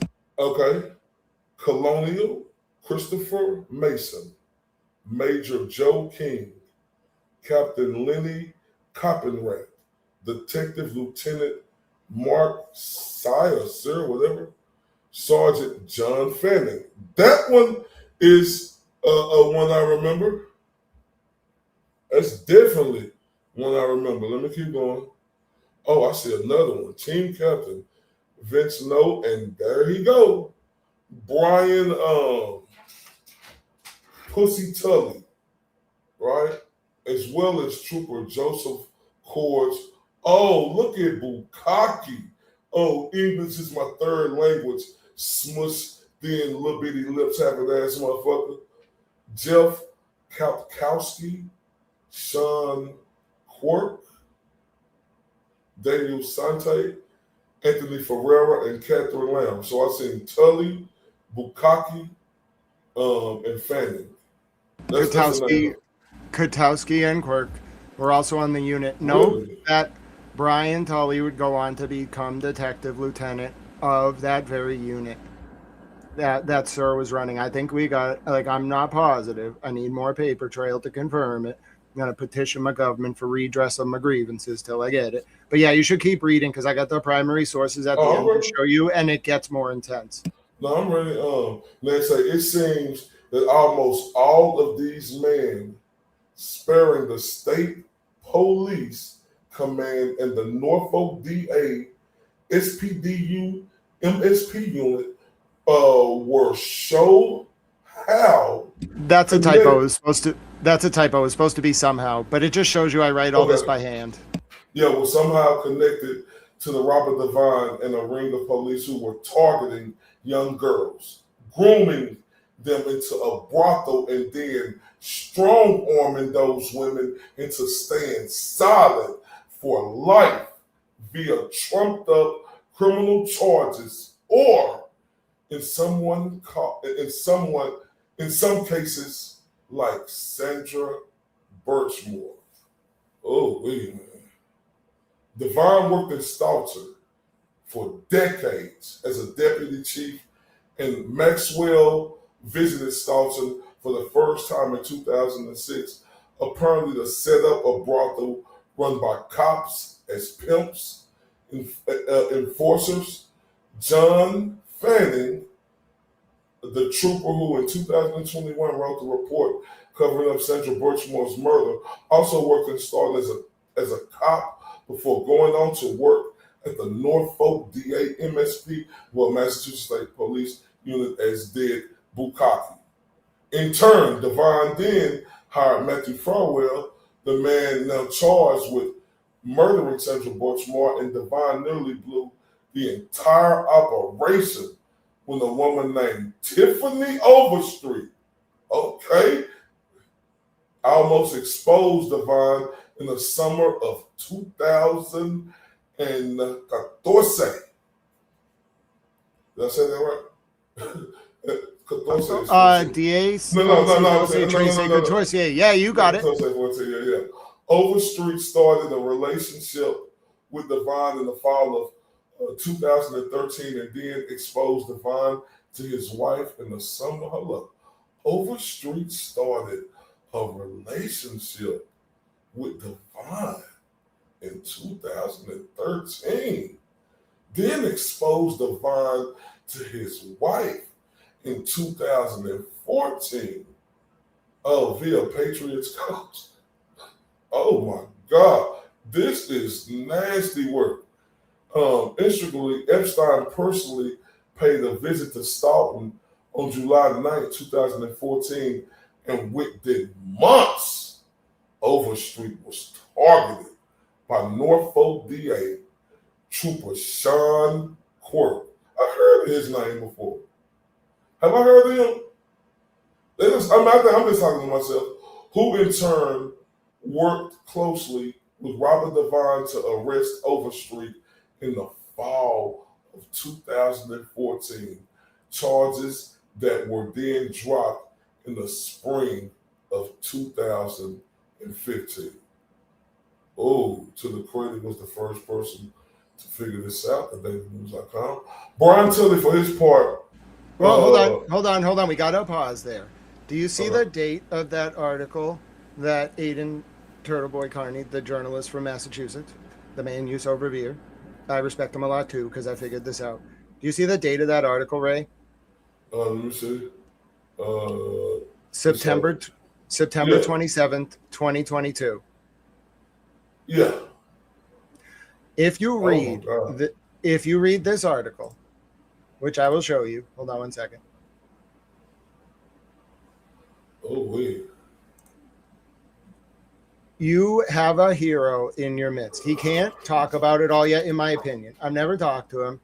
I don't know exactly what's going on, but you have a hero in your midst. Aidan Carney figured out in September of 2022 that this unit would go after people, and like especially girls that stepped out of line. He figured it out. This article, it looks like it's about Sandra Birchmore. If you go down in the article, so Aidan figured out the Birchmore thing right away. If you go down though in the article, it brings up Tiffany Overstreet. That's Tiffany Overstreet. Where's she at? Where's she at? Nobody knows where she is now. If anything happens to her, there's going to be a problem. I told the Congress about all this, and they know.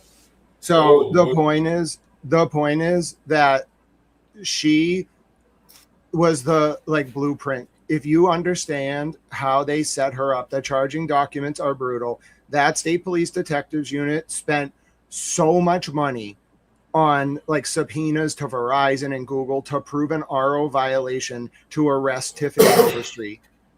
And if you read Aidan's story about this, he nailed it. He figured it out immediately. The link he figured out the link in 2022 between Overstreet and Birchmore. Remember, Karen told Rotten Mango that between February 2nd of 2022 and June 6th of 2022, Karen thought that the state police unit for the Norfolk DA was going to Sandra Birchmore her. She said it to Rotten Mango between those dates. So think about this. Karen and Aidan figured out in 2022 what they were up against. Then they go silent, and then they meet each other in 2023. The only wild card in this that I can't fully put together is whether Aidan and Karen knew that they were being spied on, and whether they did a reverse honeypot on them. That's the only thing I can't figure out. It seems to me. Tell me, what do honeypot mean? Trick them or something?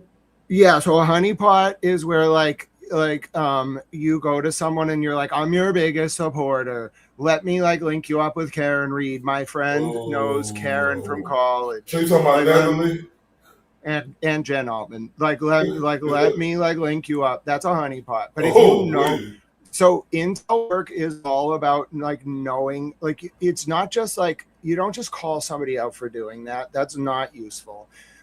If you see the same car 3 times in the same day with the same plate, bro, they're tailing you. If you're driving and you take 4 rights and the same car stays behind you, they're tailing you. There are just certain signs. Now, what you do with that information is more important than figuring it out. Do not react in that moment. Don't, because you don't have cover. You need to use it against the person. So if you figure out you're being honeypotted, a honeypot is worthless. Absolutely worthless because you're going to reverse honeypot them. A reverse honeypot is where you spy on the people spying on you. I truly believe that they're going to bang these people up because this was good. This was one of the best ops, by the DOJ and by that private intel op. It was just really. And the GOAT figured this out? I don't know when. Yeah, I can't speak to what's in his mind or Karen's mind. I haven't talked to them. Okay. No, I'm talking about when he put this article out. You said he. Yeah. No, this was, so you got to remember the timeline.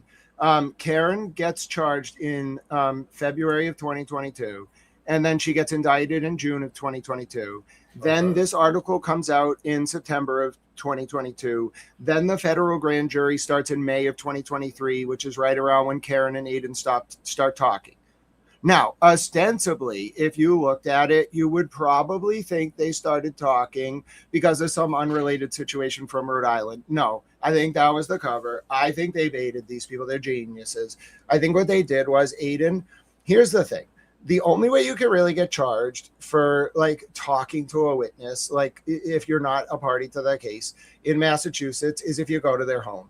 So either the person who gave Aiden the idea for the rolling rally is a long-term deep cover mole that hasn't been outed yet, or everything that happened like from September or like May of 2023 through like, I don't know, like so when you talking about going to their house, you talking about when they was out there Jennifer the rolling rally. That's the only way to get banged up on WI for doing that kind of thing. There's an explicit precedent. I'm not a lawyer. There's not legal advice. There's explicit precedent on visiting homes.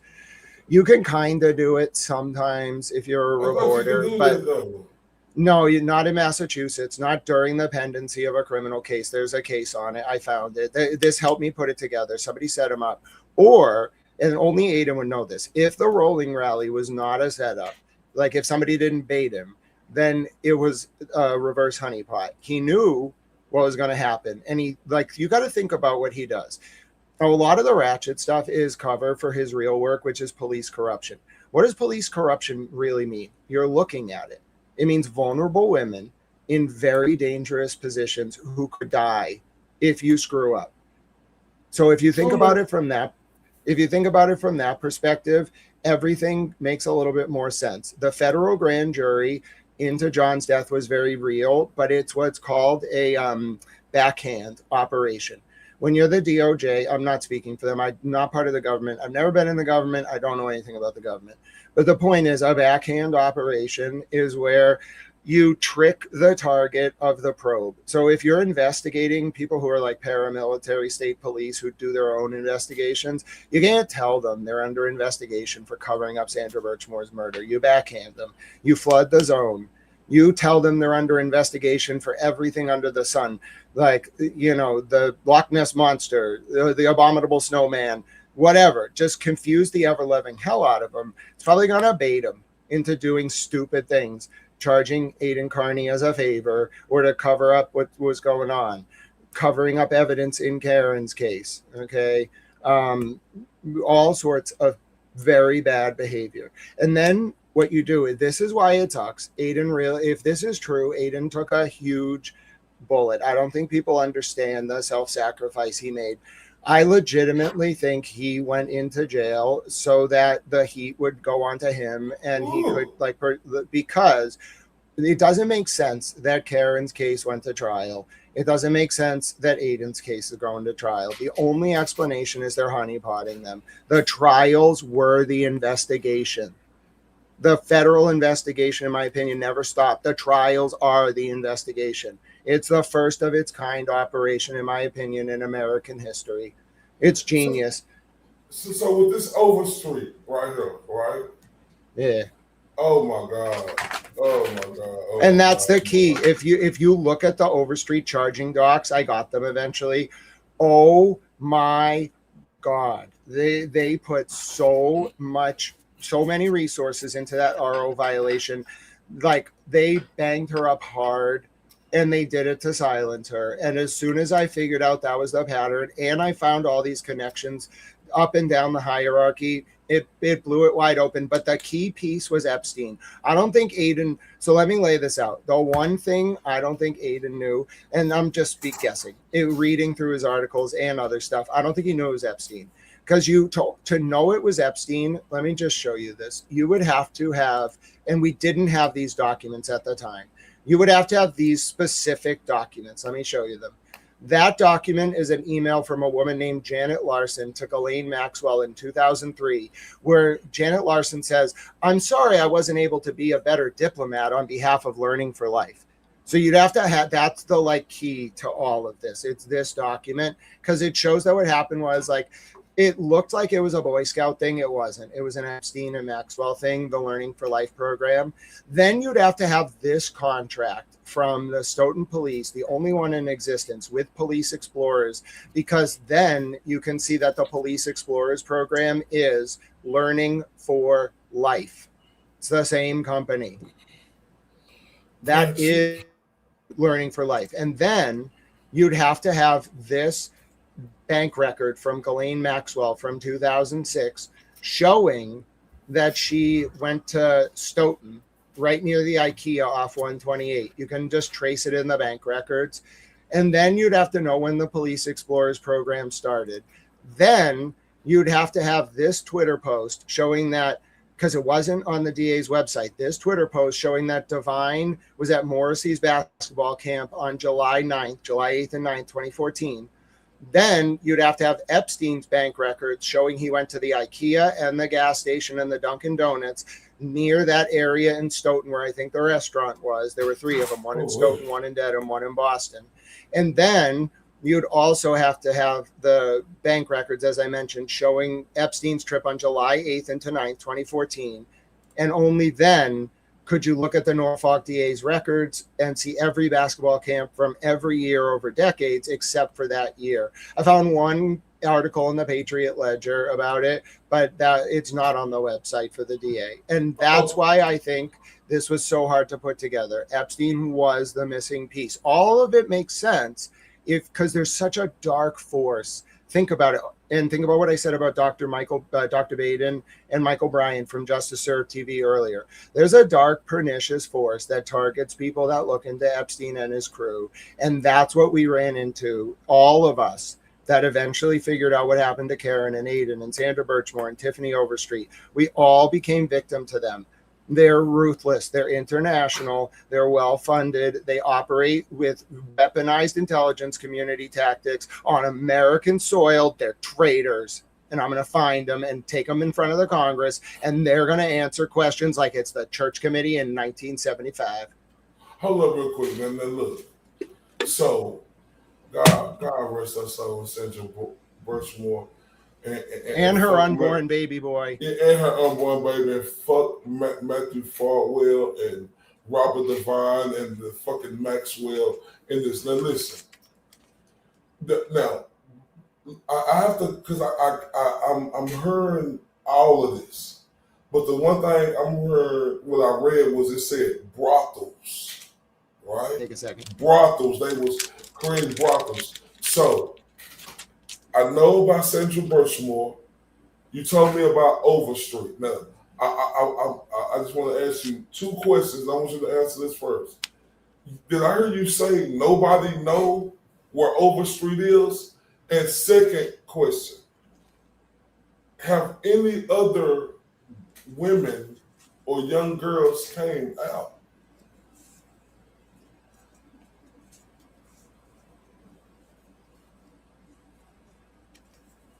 You get that, Grant? Yeah. Here's what I'll say. I don't know the answer to your question. But if I were, let's say, I were the federal government. I'm not. Or let's say I was in the Congress. I'm not. And somebody called me and was like, or like any state oversight authority, and told me this. And especially if I were a woman, I would start screaming. I would be very mad. And then I would find out how these places operated. I would find every girl that worked there and I would watch them to protect them. And then I would watch to see if anybody made a move on them. And then I would take those people down. Now, hypothetically,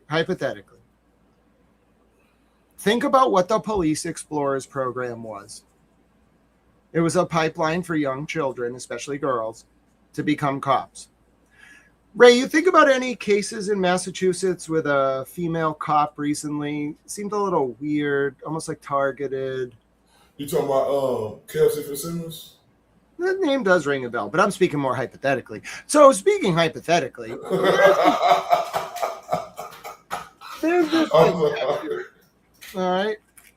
There's this tattoo. It has a specific meaning from the early 2000s. It's a butterfly. Now, it's not my story to tell. It really isn't. I want to keep people safe.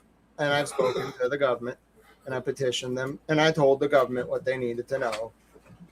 But my point is, there's a mark. They were branded. I don't know if it was a brand or more like a way for them, and they're not going to use secret handshakes. Let's talk for a minute. First of all, stop buying prostitutes. Not you, Ray. All of you, family, stop it. You're enabling human trafficking. Stop it right now. I don't care how they or you justify it. Stop it.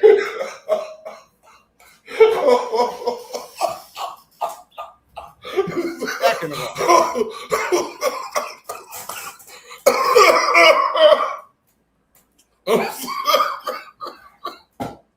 I'm sorry. Go ahead, Greg. Oh, shit.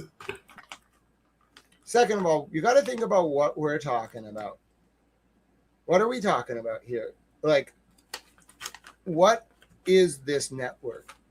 All right, you gotta think about it like eyes wide shut. They gotta work regular jobs during the day. Okay, you gotta give them housing, you gotta move them around, and then like they either gotta escort or they gotta go to the brothel. All right, that means that like the clients and their fellow like victims know who they are. They might all use fake names, Diamond, Snow, whatever you're gonna call yourself, but they all know each other clearly, and so they know the clients, the judges, the cops, the firemen, and the rule probably is they get to do like what they want, right? Like, and like on the whole. But like the price is if they step out of line or talk, they get criminally charged or worse, murdered. Right? And if you think about it, would have like a sorority over time of victims. And there's a lot of them. And they probably would want a way to know who each other are that does not involve like a handshake. So probably a tattoo. Right? Oh my God. So anyway, there's a lot to this. I think people need to understand this is bad and it's going to get worse. It's very bad. I don't really know what to say. I can't believe this happened. You hear about this stuff in isolated sort of silos. You don't hear about it so entrenched. And what breaks my heart is making them live in an open air prison. Let me say this though, because if this was the case, like Matthew Farwell, he locked up right now. Can he flip? Or why haven't he flipped? If everything getting thrown at him, why haven't he flipped yet? That's a little confusing to me right there. Yeah, it's a good question, Ray. Why did the death penalty get taken off the table? I don't know. Hey, I heard the Bureau of Prisons does have a WITSEC program, though. Define what's that? Oh, witness. So witness protection is called. Oh, witness protection. Okay. And if you don't, witness protection does not mean you go free. Matthew Farwell's never going to see the light of day. He is lucky he's alive. Do you know how long Whitey lasted at Hazleton? 24 hours. They got hitters. If you end up in Gen Pop, they got hitters. And even PC's not going to save you. They probably got a guard. So if they need you to live, one, they're never going to tell anyone that you're cooperating, and two, they're going to put you in BOP WITSEC, and nobody's ever going to find out where you are. You'll show up for trial, but you don't exist. You're a ghost, and you will never exist again. You will never see the light of day. You might get reasonably, compared to Florence, ADX, you might get reasonably comfortable, if there's even such a word. But unless you're Ghislaine Maxwell, you're not going to Camp Fed. You're going to probably a high security facility in isolation with 24/7 U.S. Marshal watch over you constantly. And you're going to move all the time. You're going to spend a lot of time in Oklahoma without knowing you're there, because that's where the BOP's transit hub is. They're going to fly you all around the country all the time, because they know that the people you're going to these are not regular criminals. Regular criminals, you don't need to worry about. OC, you need to worry about, but not on this level. These are paramilitary intelligence community people you're talking. They will 100% protect him. he needs, if he goes to trial, that means he didn't flip. They don't do a trial like that. He would plea. But he gets what's called a 5.01K reduction. And he already got the death penalty off the table. And this administration, the federal Trump administration, does death penalty, especially for killing a second superseding indictment, 2025 in the fall for the baby. And then right after, they take the death penalty off the table. No, he's wheeling and dealing. The question is, who's he wheeling and dealing on? These guys are just answering up the chain to this wider operation. And if you open this box, these guys, like the state, the feds, they all have to have a meeting. And you want to know what my opinion is? The reason Adam Deitch is running for Norfolk DA is somebody realized, probably U.S. Attorney Leah Foley for the District of Massachusetts, somebody realized, bro, if we can't do this investigation while they control the DA's office. If we're going to do it, we got to get them out, and then we can get them. That's what this is all about. They're moving in that direction. The feds and the state work together. They don't always see eye to eye. You got to read Dick Layer's Black Mass to understand this case. The John O'Keefe case, the Karen Reed case, the Turtle Boy case, Tiffany Overstreet, Sandra Birchman. You got to read it, because what you're going to learn in that book is that the feds and the state work parallel and sometimes not so parallel. They work together on what are called interagency task force. The one that they had, it was Jeremiah T. Sullivan's strike force. A strike force, you never want to run up against a strike force. Listen, you think the DOJ's intense when they're investigating a strike force? Oh my goodness, they're rapidly mobilizing to get you. But anyway, in the 80s and 90s, it's a very complex situation. The five families kind of operate out in the West a little bit, Worcester, Springfield. And then they send, they have their own man in Providence. They did in the 80s, Patriarca. And then Patriarca had his men in Boston, the Angelos. Okay, the government really wanted to take down the five families, as you know, in SDNY, probably with Rudy Giuliani. But they also wanted to make a big flex in Boston. They use Whitey as an informant, basically, to get information on the Angelos. He wasn't a good informant, and John Conley, the FBI agent, there was another guy, H. Paul Rico, that initially handled him and Flemmy. They weren't the most useful informants, but they were helping them. However, the problem was that, and this is going to blow your mind, in 1972, the former Norfolk County District Attorney, William Delahunt, you can read all about this in Black Mass, was having dinner one night in a restaurant when Flemmy, on Bolger's behalf and his guys, run into the restaurant and try to collect a $100,000 debt by threatening a dude in front of them. Delahunt, who went from Norfolk DA to state rep or federal rep, the courthouse where Karen and Aiden have their trials or had their trials, that is named after William Delahunt. So anyway, Delahunt goes to the FBI. He tries to report the situation. He can't prosecute it because he's a witness, and it's in his county. He reports it to the FBI. They decline charges. So he and his state police detectives unit run taps on Bolger and Whitey. Wow. The feds tip off Bolger and Whitey to the state police. There has been tension between the U.S. Attorney's Office and the FBI and the Norfolk DA and the state police for 40 years. And it bubbled up again and again and again. And eventually they went to war over the Karen Reed case. But the reality is these tensions don't go back to Michael Morrissey and Rachel Rollins. No. This goes back to the 80s and 90s, and the FBI is going to get their revenge on these state police bastards. They've been waiting for 50 years. They're going to get them. The state police and that Norfolk DA's unit in particular in the 90s are the single reason why the FBI lost face with Whitey. Because the state police and the Norfolk DA exposed it out of spite. Because the FBI blew their wiretaps. There were two garages. 95 Prince Street was one, and then Hanover Street was the other. They were right around the corner from each other in the north end. And the Stadies were spying on Whitey and Flemmy out of the garage, and the feds were spying on the Angelos headquarters, which was called In Town at 95 Prince Street. And the feds won, but the state police got him back by sabotaging John Conley and outing him for what he did with Whitey. And that's why these two agencies hate each other, and the feds will get them. They've been looking to embarrass the state police with, good reason and solid foundation for 40 years. And this is the time they're going to get them. The problem is it goes up. So you got to stop. My opinion is what we're going to see the fallout of this is there's going to be like selected sacrificial lambs from the state police and local police who are federally charged. They're not going to take this all the way up to where it really goes. I'm sorry, that's not happening.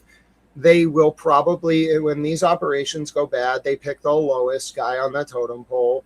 Think about it. Like, he's not initiated. He did the dirty work. Who's that in these cases? Proctor, Fanning, etc. Maybe Tully, Uri. You pick the low guys who did the dirty work. You make them fall on their sword, and it ends. And you wrap it up in a neat little bow and hope history doesn't remember the rest. Oh my God, Grant! I'm not gonna listen. I ain't high sign with you, Grant. Oh my God! Everybody just showing. Look, I ain't high sign with you, Grant. I ain't gonna lie to you. You got my vote. Hold up, the great one. Hold up, in my rock voice, the great one. In Mr. Grant Smith Ellis himself, he has my vote. Grant, I ain't lying, bro. You one of the smartest mother shut your mouths I have ever spoke to in my life, and that's on everything I love, man. Oh my God, Grant. Now listen, Grant. We done went through a lot, right? And this information that you gives the people is like no other. But hold up, Grant, because I got to salute you though too. But don't go nowhere because I just need however much time. But let me know when you got to go because I got to salute you before. Oh, I don't know if you saw it. Towel Girlfriend came into the chat, honored you with her presence. She's probably listening. She'll show up again. Earlier, she said we can go like longer. She said she was enjoying listening. So, Ray, she likes you already. Oh my God, Miss Towel Girl, I humbly thank you so much. Now look, man, we got all these beautiful people who done turned me up, all of them. So all y'all who done turned me up, let me turn y'all up real quick. Hey, Grant, we'll be right back in 16 seconds. I ain't got the represent, baby. I ain't do no wrong. I can clean up good for you. Oh, I know right from wrong. Yes, I want to thank you. Me, that's baby. Yo, you gotta chill, man.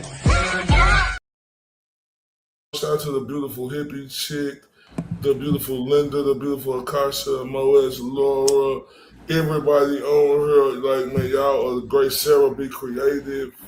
Grammy, man, y'all absolutely awesome. And just everybody on her awesome, man.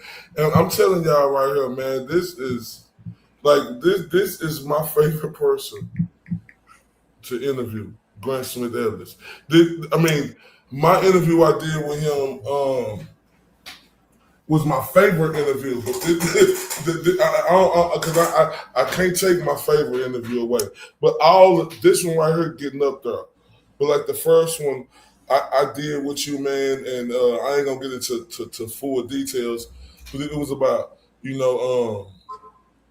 what was going on, and man, Grant, man, you got on here like you always do, man, with grateful nuts, and you let them hang on them. You know what I'm saying? Let them know that you're not with none of that. You gonna say how you feel and feel how you say, and brother, that's much appreciated. Now, Grant, I gotta turn up for you with some gangsters, cause you is that dude.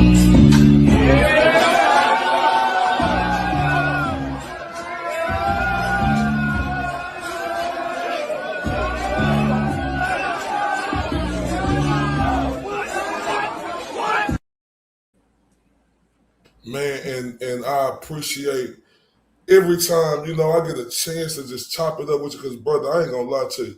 Like the Energizer Bunny, when I'm the Huckleberry Bunny, I can keep going and going and going, and I'm not stopping, right?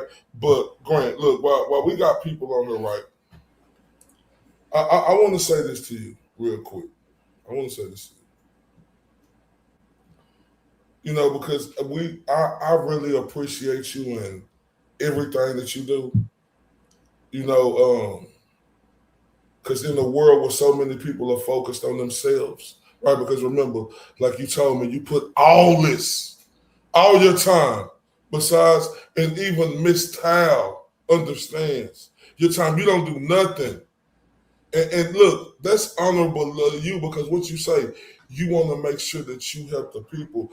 And bro, I got to salute that. And I say, like, in the world where so many people are focused on themselves, their own success, their own comfort, in their own lives, there are a rare few who willingly sacrifice their time, their peace, and sometimes even their reputation for the benefit of complete strangers.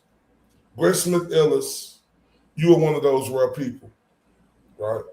When most of us are spending time with our families, relaxing after a long day, or simply trying to escape the stress of the world, Grant, you are often doing something different, as you told us tonight. As we see you all the time, you're researching.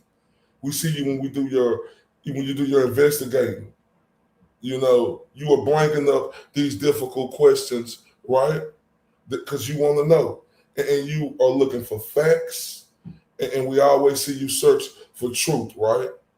And I mean that, you know, whether, you know, people agree with you or not. But I see what you do. Not because you have to, not because, you know, you're getting rich doing it, not because it's easy, but you show us that you genuinely care about all of us, right?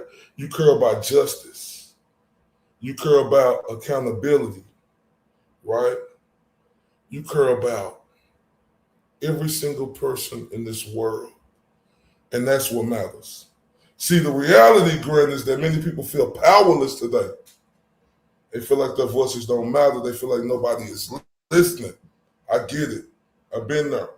They feel like large institutions, powerful organizations, and government agencies can make decisions without ever having to answer to ordinary citizens. Hold up, though. But then, Mr. The Great One, Grant Smith Ellis, came along. Standing 10 toes down, because he refused to look away. He refused to accept the corruption, the dishonesty, or abuse of power. That should never be normal. People who understand that freedom requires constant vigilance. Every hour he spends researching, every question he asks, every interview he conducts, every document he reviews, in his time that he could have spent doing something easier. But instead, he chooses to serve. He chooses to fight for transparency. He chooses to stand beside people who often feel forgotten. And for that, everybody, we should be grateful, very grateful, because truth is, many of us never fully understand how much work goes into searching for answers, right? We don't know that. The sleepless nights, the frustration, the stress, the sacrifice. But Grant Thurl, behind every investigation, behind every report, he's looking for an answer, right? Because he want to uncover the mother shut your mouth truth. And Grant Smith Ellis has made those sacrifices time and time again. See, the greatest thing about his work isn't simply that he does the hard work, asks the hard questions, look for the answers, not going to hold up on nobody, you know, and he going to do his research till he get it, right? This is, he believes that justice should never depend on wealth. He believes that power should always be accountable. He believes that every citizen deserves honesty. In a world where trust is becoming harder and harder to find, those beliefs are incredibly important. Today, I want to say something that perhaps doesn't get said enough. Thank you, Grant, for the hours, the dedication, the courage, and never refusing to quit. Thank you for standing firm when it have been easier to walk away when you was going through your trials and tribulations, right? Thank you for believing that justice matters, because whether people agree with every conclusion or not, it's one thing that I say clear cut. No debating cannot be denied. You have showed an infinity to beyond commitment to helping others. You have showed a commitment to standing up, and it would have been easier to stay silent. And that commitment deserves. What if Aretha Franklin say, R-E-S-P-E-C-T, find out what it means to me. R-E-S-P-E-C-T. It deserves respect. History has always been shaped by individuals willing to challenge the status quo. Individuals willing to ask questions others were afraid to ask. Individuals willing to sacrifice their own comfort so that others might know the truth. And guess what, ladies and gentlemen? The great one, sitting right there, Mr. Grant Smith Ellis, represents that spirit, a spirit of determination, perseverance, courage, a spirit of service. And for all of us who value freedom, accountability, transparency, and justice, we owe a debt of gratitude to people who dedicate themselves in those principles. And Grant is one of them, because look, freedom survives when people curl. Justice survives when people curl. Truth survives when people curl. And Grant has shown us through his action that he cares deeply. So from the bottom of my heart and everybody's heart, thank you for every late night, every difficult conversation. Thank you for every challenge you said, accept it. Man, shout out to Mr. Grant Smith Ellis, man. Y'all in that chat, give him a big old hand clap for that. Let me turn up for you real quick.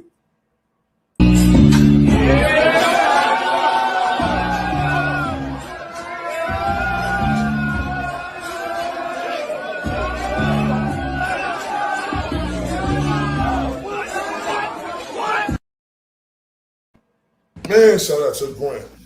And I'm telling you, dog, you special, man. And I'm going to say that and I mean that. Right? Look, you're a special individual, bro. And I want you to know that.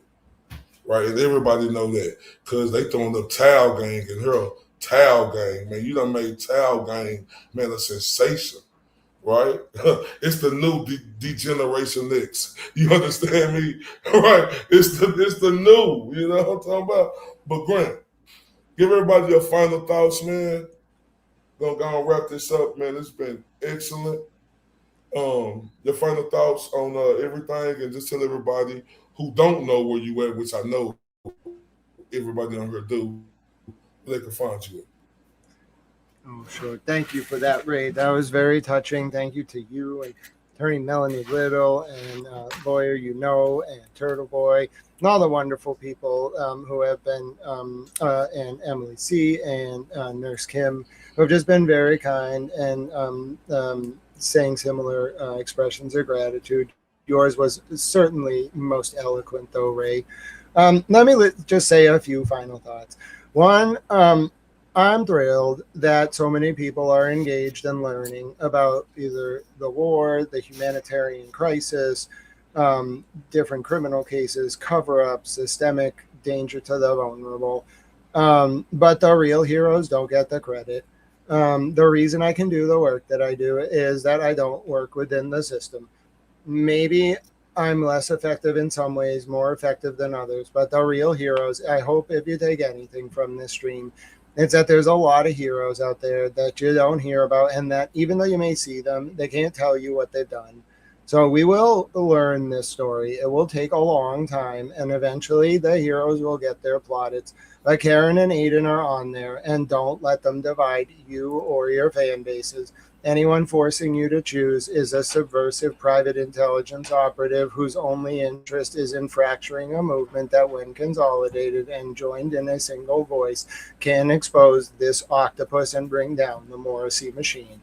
Second, I'm just Take your time. Take your time, man. Do your finishing monologue.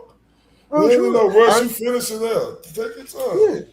I'm just one of the people that does this. I couldn't do this.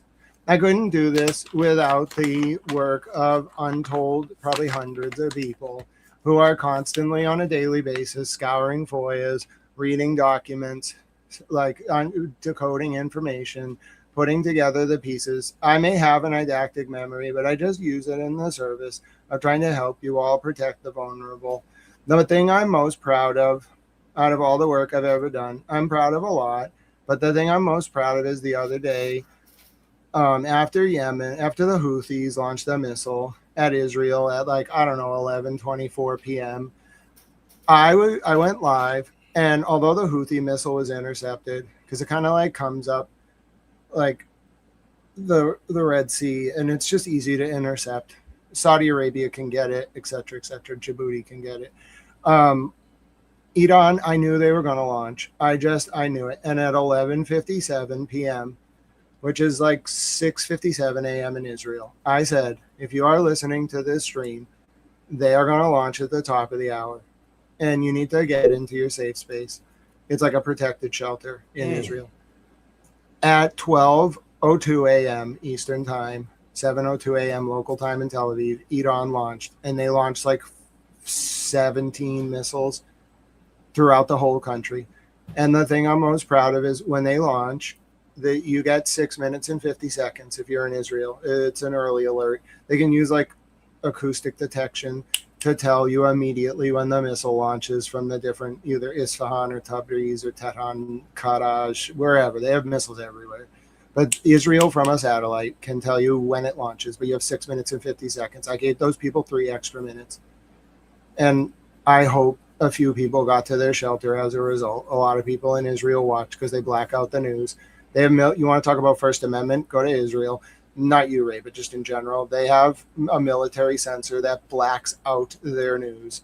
So they have to watch my coverage to find out where the missiles are and where the missiles are hitting, because their own domestic news gets blacked out under military rule.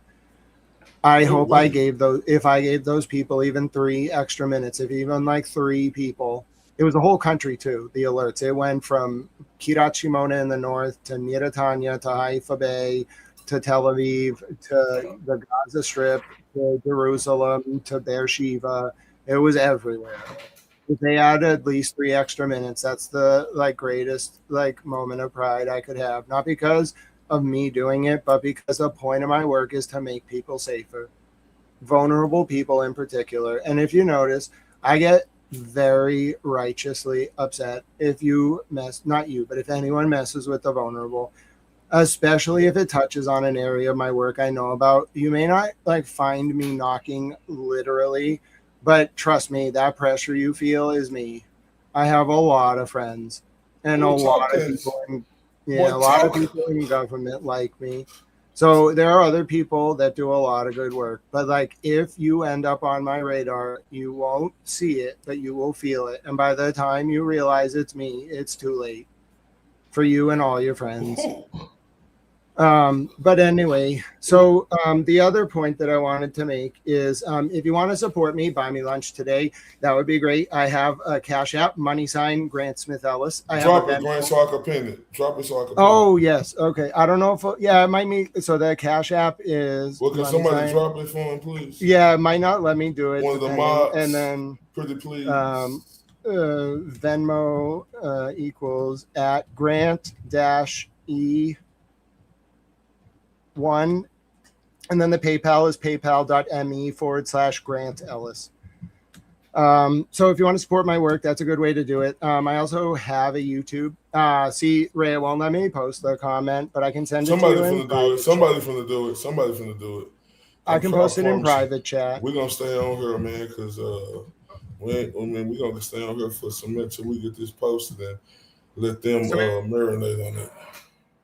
and I think because you're a mod, you can post it. It just doesn't let like regular, Let me see. for a good reason. It won't let regular users post Let me that see stuff something because real it doesn't quick. want them spamming. It's a smart system. Let me see. Send it to me, Grant. Oh, there it is. Boom. It's already pinned. Boom. It's pinned. You see it?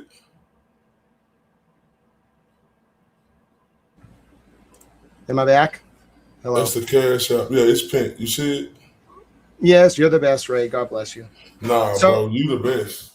Thank you. I have a YouTube, youtube.com/@Grant Smith Ellis. You can find me on X, LinkedIn, Instagram. If you want to like talk to me directly, my email, grantsmithellis@gmail.com. That's just my public email. You can email me things, etc. The last thing, Ray, I'll leave you with is, so I like to do something at the end of my streams. Oh, God bless you. Someone sent Tal some lunch money. God bless you. You know who you are. I gave them a heart. But I like to end my streams by testing my mental acuity by listing the presidents in order to the best of my ability. If you wouldn't mind, I would like to do so for your audience now. Yeah, do your thing, man. And someone asked about the email. It's just my name, my handle, Grant Smith Ellis, all one word, @gmail.com. So this is what I call Tippecanoe in Tyler 2. It's in honor of my friend who really likes Tippecanoe, the president from like the 1840s. Here we go. President Washington, President Adams, President Jefferson.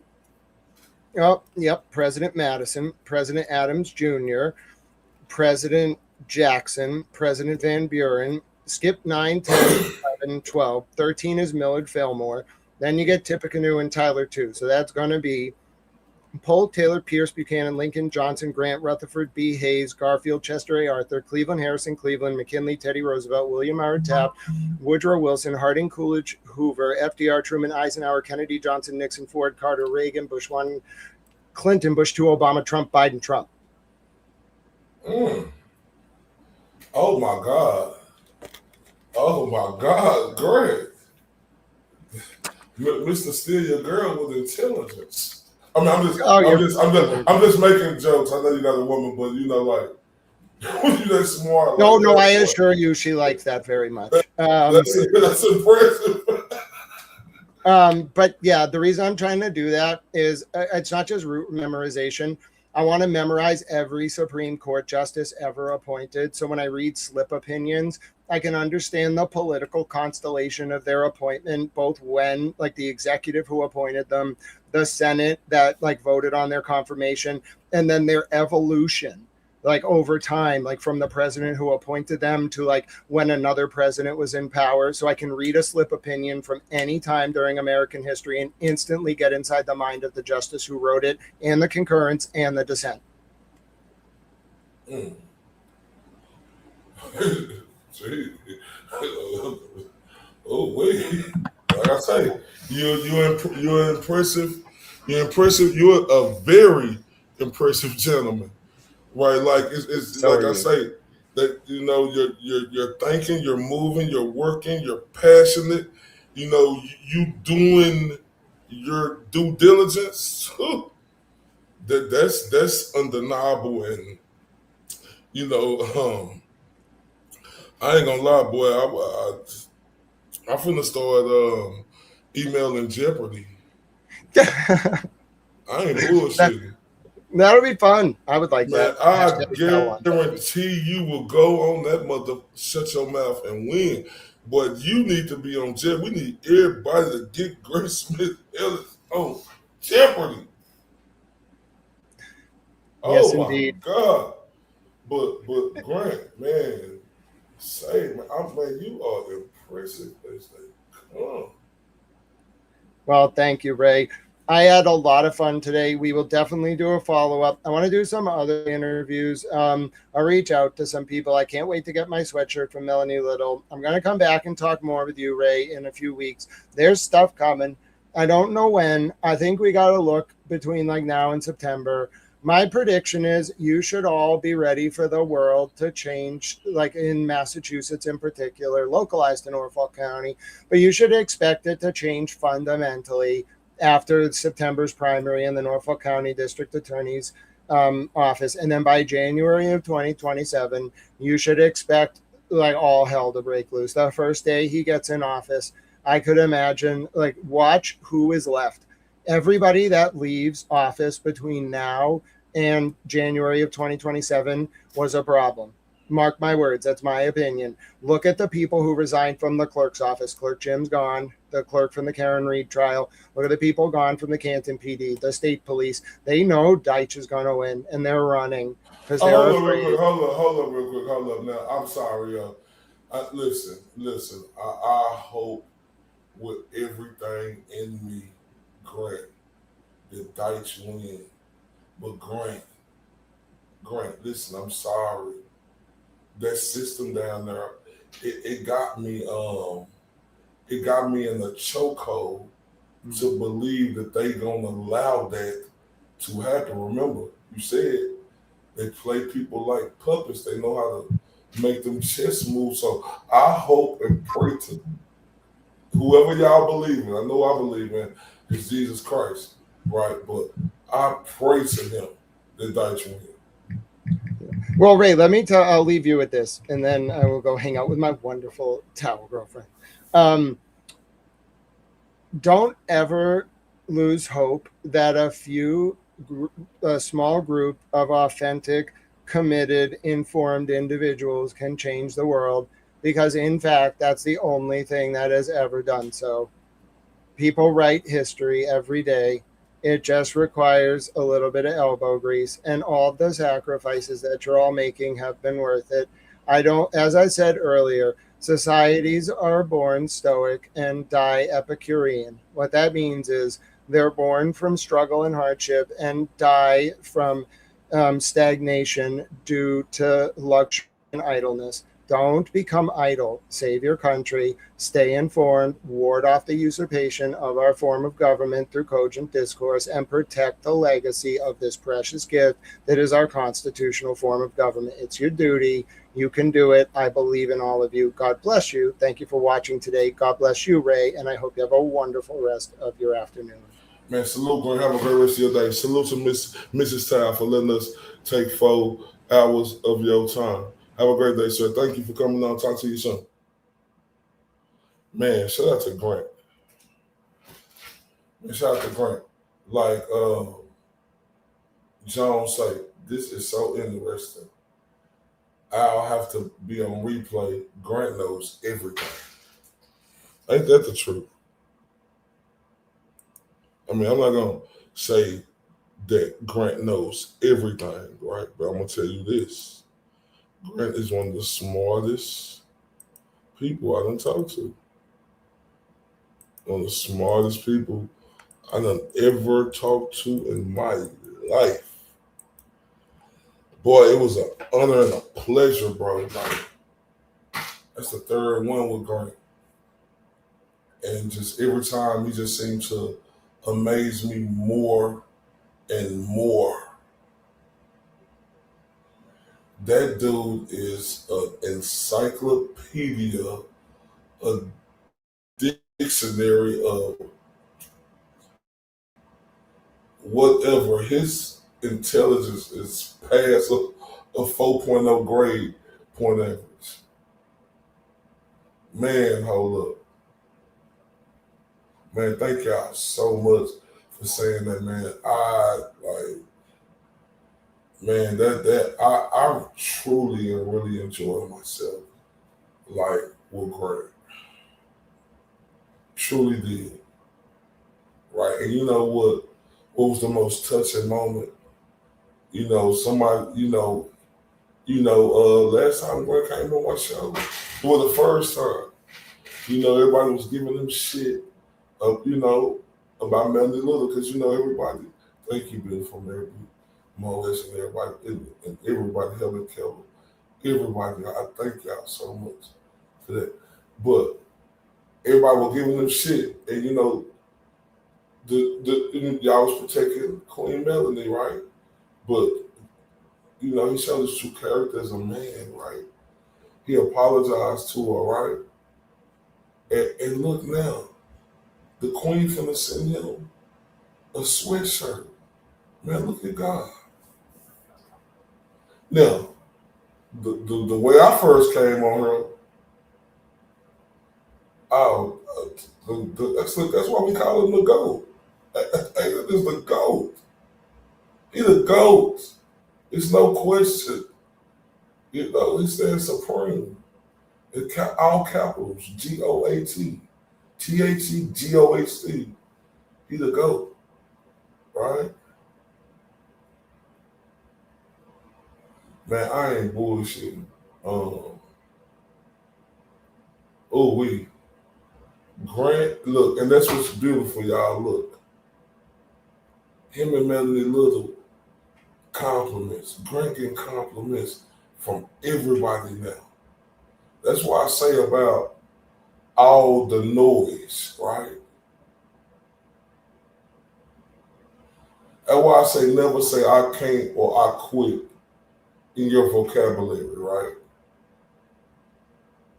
Because look at God. Look, or whoever y'all believe in.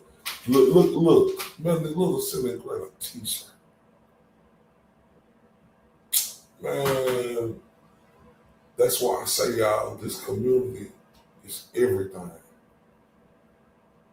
Everything. People have bumps, people have lumps, right?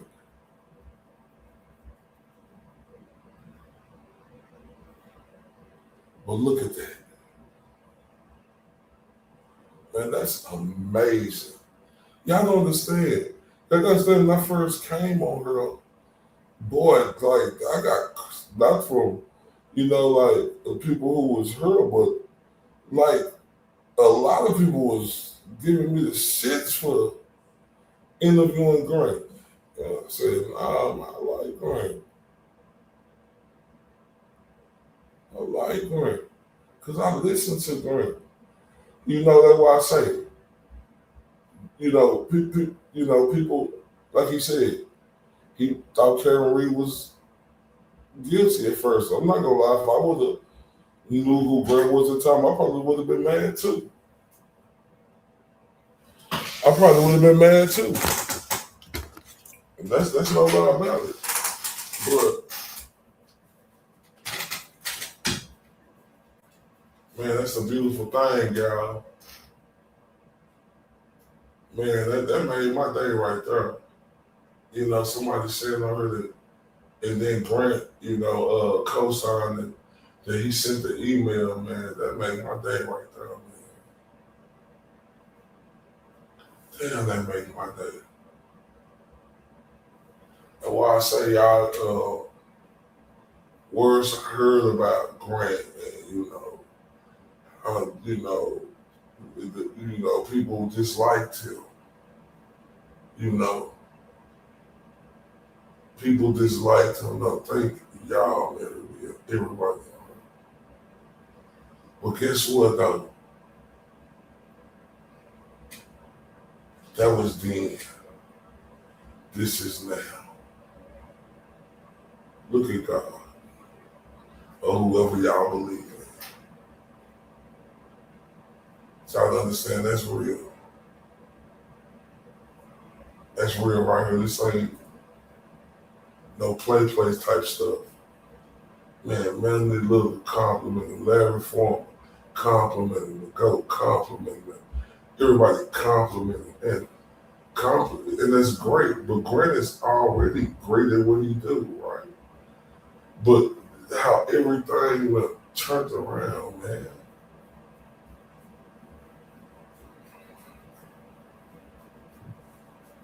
Man, what's better than that? What's better than that?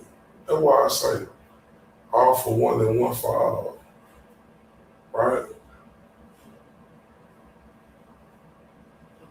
That's like, even with the GOAT, that's a perfect example. The GOAT showed us early. Like when I came with the beautiful Lindsay, right? And say he don't give a fuck who don't like it.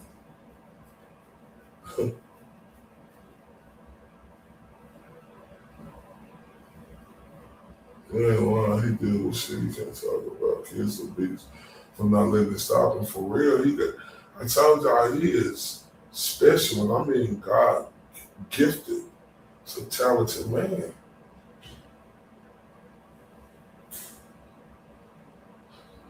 And boy, when I go to Massachusetts, boy, I'm gonna smoke big blunts. We're gonna go to the best dispensary in the city. Me and Grant gonna be smoking big. Gonna be smoking them blunts, don't we, y'all? Cuz is a smoker. Look, 1 o'clock.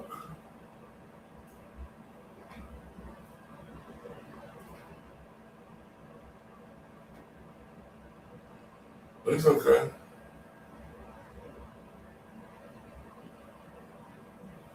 Wow, man, that's amazing, y'all.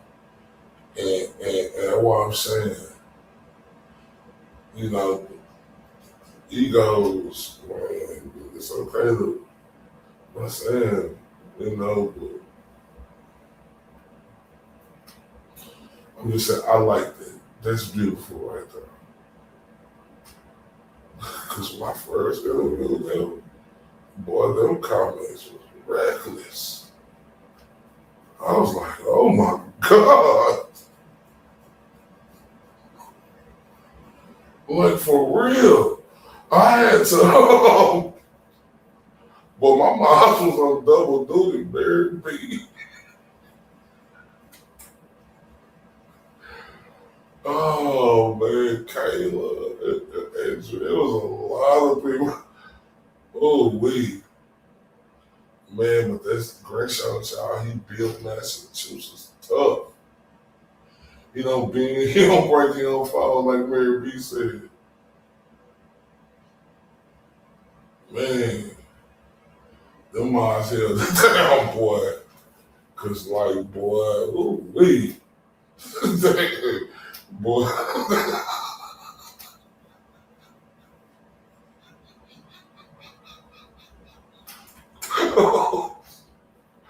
Oh, shit.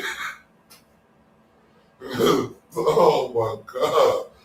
Oh, boy. And shit, boy, thank God for the mods, boy, because they weren't trying to hurt none of that shit. You know, that's when y'all didn't know me too, right?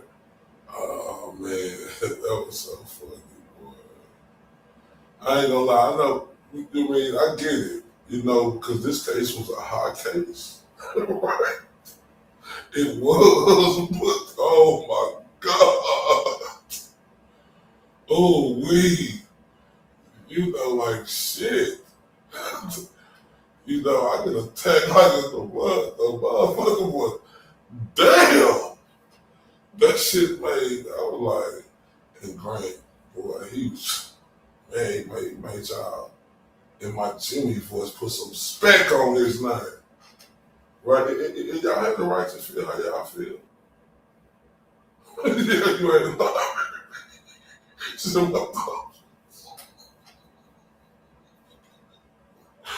Oh, wait, man. Oh, another one, too. Oh, I'm not interviewing lazy, y'all.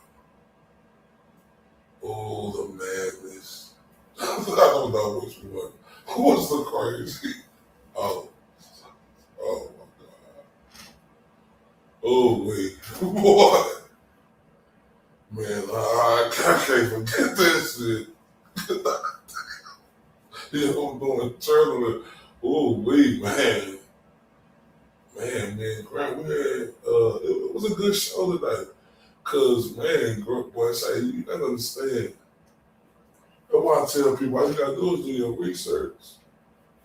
You know, that's what interviewing is about. You know, just, it ain't about, like, you see, we did talk about the Proctor first, then we went to Iran, Israel, it was the first human rights.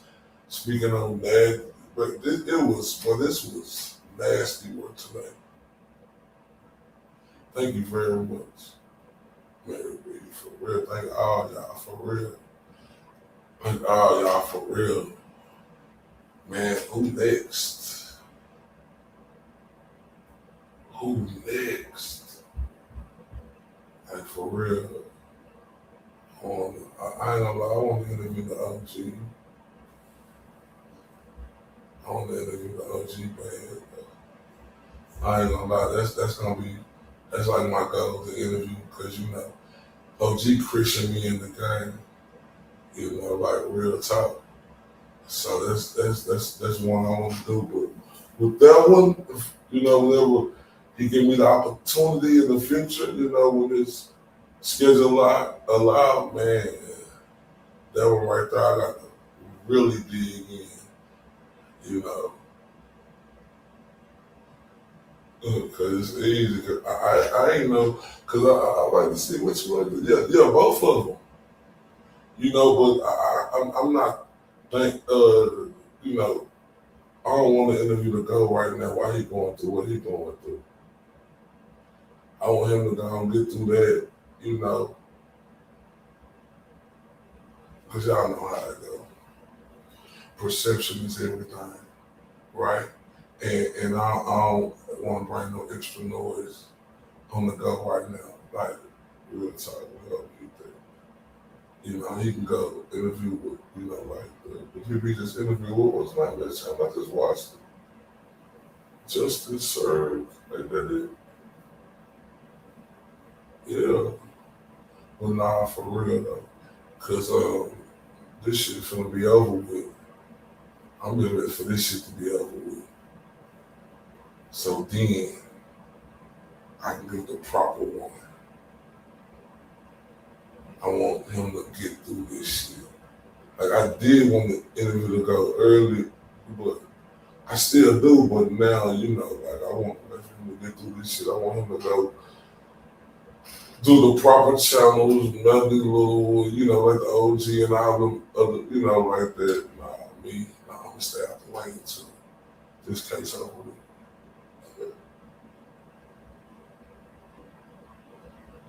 Like, for real. With the OG, nah, for real. And anybody who going through something, you know, it'd be hard to, you know, like, you know, when somebody going through something, you know, but you just gotta accept it, and, you know, like it's just any situation. But yeah, man, I can't wait for this shit to be tossed out. Cause, man, I'm thinking this shit's gonna be tossed out every day. I ain't lying. I'm thinking this shit's gonna be tossed out any day. You know, I think Proctor, dickhead ass from the flip. I think that Punani from the flip. Him and that Sergeant bitch ass Goody. You know what I'm saying? I was in the middle of that. I think I'm bringing that back tonight. I don't know, I just don't like looking at that. It's a bird, it's a plane. Oh, no, it's me. Alpha looking son of a bitch, son Goody. Right? Yeah, shit's gonna be tossed the fuck out. All this new information presented. Boy, that person started to hit Michael Proctor. I'm telling y'all. Michael Proctor, what to do was best for him. You better flip. You better go on flip, fam. All these motherfuckers threw you up under the bus, you dumb cocksucker. Your wife probably getting daddy long stroke by another police officer, and you just over there eating hoagies and, you know, just getting fat, face getting fatter. You know, you got different patches on your head because you're losing your hair and shit, right? You know, remember? Oh, wait. Remember, let the niggas fight. Hell, they kill themselves. You call Hispanics saying niggas, and you talking about the Jewish. You son of a bitch. Man, I hope your life can fight down by a black dude. I hope he hit all them curves that you and he widen her up and you just, you got it on, you see it on videotape that you don't have. I hope a black dude just boom, just kill her. Not literally, I'm talking about beating that thing up. Yeah, she need that. You ain't lying, Mary B. I think that's what they wanted to do. Ooh, shut up the side eyes, man. Man, I ain't gonna lie to you, man. I got off my live early because the great Smith Ellis, man, we've been chopping it up the last couple of days, and he was able to come on and bless me with his presence. So I was just on there for 40 minutes, and I said, hold on, let me turn you up real quick.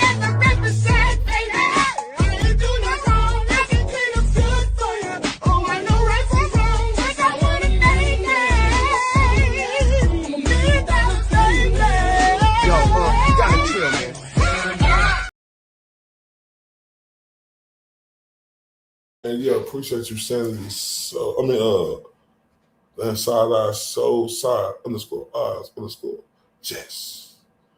Appreciate you. Right? I ain't gonna lie to you, boy.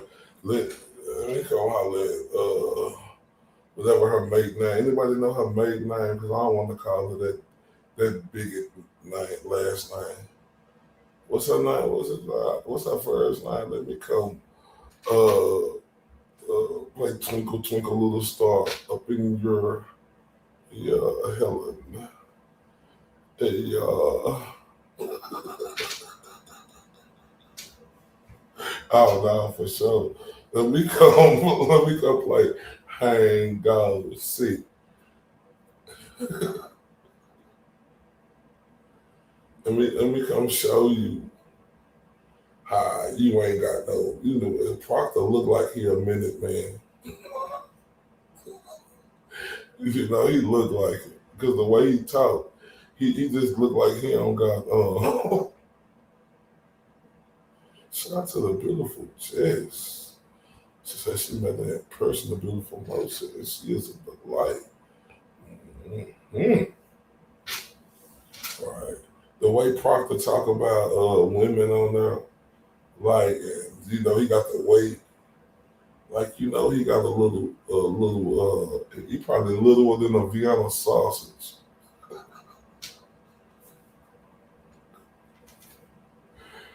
Oh my God. Oh, she did it for the pension. She did it for a check. Oh, man, your miserable ass. I don't give a fuck about that dude, bro. I don't give a fuck about that dude. I don't give a fuck about, because he talk like, like the way the messages was and how cruel he was in talking about women. And how he like to put him a roofie in there. Go get his 2 strokes and put his thumb in his mouth and go to sleep in 2 seconds. Because when I look at her, she don't look like she's been pleasing a long time. Man, I need to come to Massachusetts, find her on Facebook or something. Show what a real man feel like, who confident. Because the fucking Oompa Loompa she got now, you ain't never want him. You did it for the pension, baby. Yeah, Liz.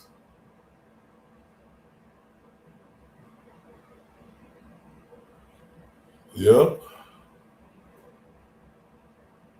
Yeah, that's what she get. Twat, waffle, and toad. Okay. Shout out to Chastity. Yeah, if you good at what you do, you don't gotta knock people out. You don't gotta do that. You don't got to do that little itsy bitsy teeny weeny little Vienna sausage or half of Vienna sausage. Whatever the fuck you are, dude. Like, you sorry, motherfucker. Oh my God, dude. Like, that is. So, man, I hope a black dude up there killing it. I hope he up there just hitting it from the back and making it like, where you been my whole life? hope a Hispanic Hitler or a Jewish person who he talks shit about. But I love y'all to death. I'm just over here talking now. I love y'all to death, man. I appreciate y'all. Thank everybody for the compliments. I truly hope everybody enjoyed going on the show today, man. Like I say, hold up, wait a minute. You said cash up. I ain't getting that cash up. I don't think I did. Let me see. I don't know. Let me see, man. From Sanity earlier.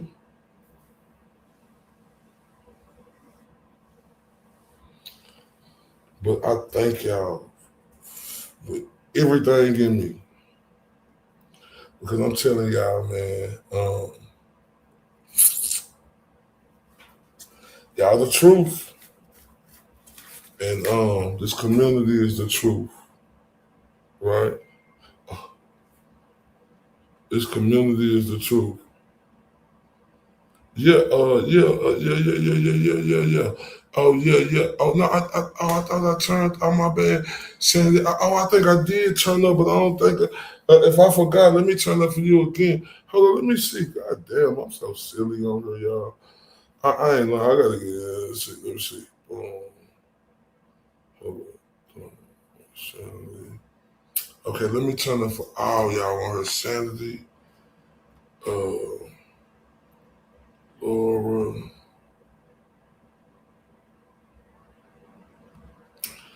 And all of y'all, I'm just a little behind. You know, it's the wee hours in the morning. And I'm finna turn up for y'all real quick. Hey, check out my new intro by the beautiful Pretty Cookie. This is what I want to turn y'all up with.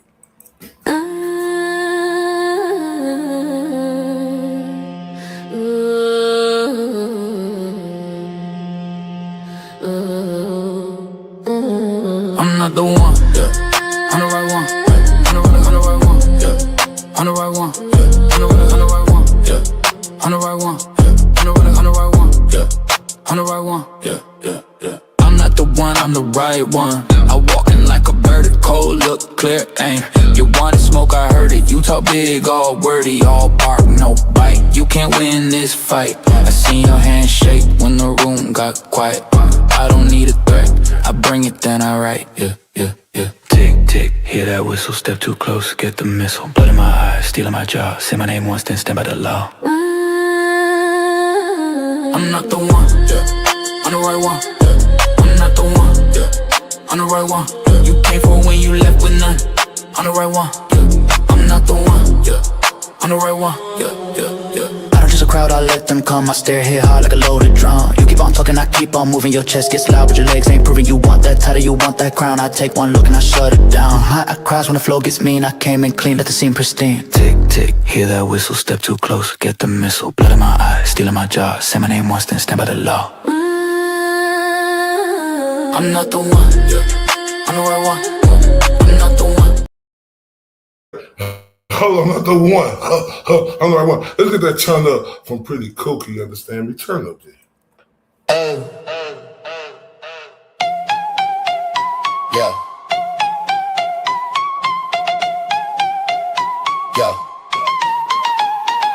Hey, you did that, look at you go. Drop that down and now the whole room know. Big heart energy still in the show. You walk in and the whole place grows. Old school smile with a fresh new grin. Same sweet spot, let the chaos in. Cards on the table, you win again. Everybody turn when you step in.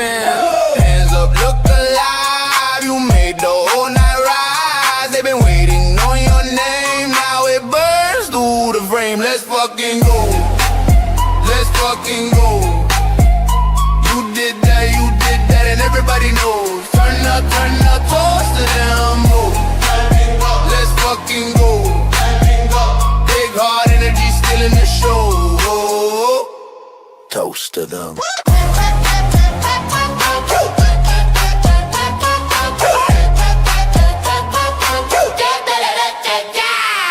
Bass in the chest and the room gon' wild. You got a spark, leave a gold mark in the dark. They said maybe, you said watch, one clean move and you took the spot. Now the floor feels like your song, whole crowd chanting all night long. Hands up, look alive, you made the whole night ride. They've been waiting on your name, now it burns through the frame. Let's fucking go, let's fucking go. You did that and everybody knows. Turn up, toast to them goals. Let's fucking go. Big heart energy still in the show. Toast to them. Back when the room was half lit low, now it's your wave, let it roll. Same old soul, brand new glow. You made the whole block know, yeah.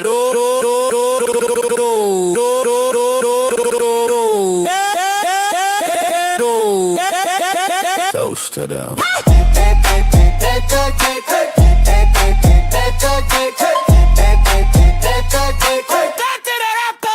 Let's fucking go. Let's fucking go. You did that and everybody knows. Turn up, toast to them, go. Let's fucking go. Big heart energy still in the show. Toast to them.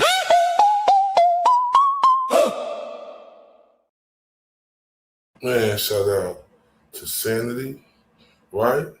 But god dang it, man, you got, man, the general. Man, he done turned me up, man. So hold up. Wait a minute. Let's turn the general up with some, we want to turn the general up with, General say this the best ever right here.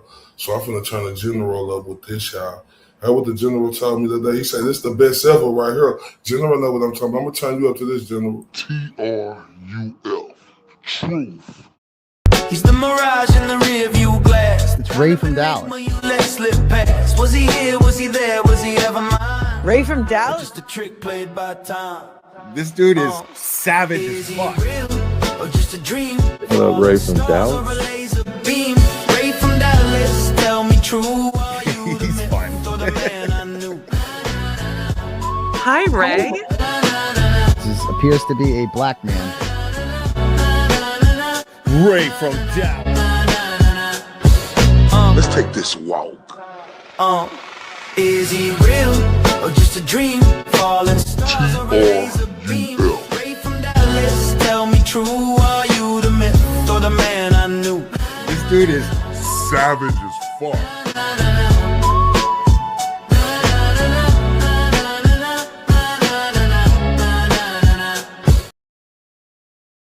Man, salute to the general. Salute to everybody. And I ain't gonna lie to y'all, right?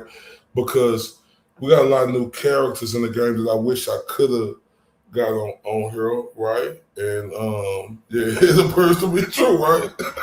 It's a person to be a motherfucking black man. And look, y'all, look, I want to talk about this real quick. My dad's want to go live. I just need 5 more minutes. I'm a black man, right?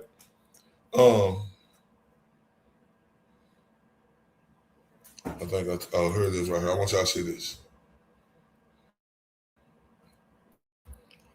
It is 5 more minutes and I'm out there. I just want to talk about this real quick. Carmelo Anthony sentenced to convicted to first-degree murder. Right? I'm gonna be honest with y'all. He should have been found guilty. I think it should have been on a lesser charge, manslaughter, but he should have been found guilty. I'm gonna be honest, because I know that people will say, your force, you got to show bodily force that you are in danger, right? And I have empathy for both families, especially the Metcalfs, because they lost a child in Austin that they'll never get to see again. And I got empathy for the Anthonys because they got a young son who made a horrible mistake. right? And that's how we got to start looking at cases, right? Very tragic for both families, right? That's why, like, when I go to, like, y'all see me on some, like, whoop-de-whoop, like, but when I go to a case and cover it, I'm not with, it ain't even about no size, no color, or nothing. We could bring up a lot of stories. It need to be fair, though, right? It do. For Hispanics and blacks and every other nationality too, and white people. Look what they're going through. But when you look at this case right here and the overwhelming evidence that was there, which he should have been found guilty, that's the same thing you can say about Kyle Rittenhouse and Zimmerman. Should have been the same thing. It was a dude here in Texas. His name was Cal something. Him and his homeboy was actually beefing. Right, so they went in the bathroom and started fighting. Then the dude stabbed him multiple times. Dude got 2 years state jail, and they came back and gave him 10 more years today. So, and that was actually beef, so they actually had fought. So I don't like the first degree murder. I don't think he should have been done 35 years, but he is guilty though.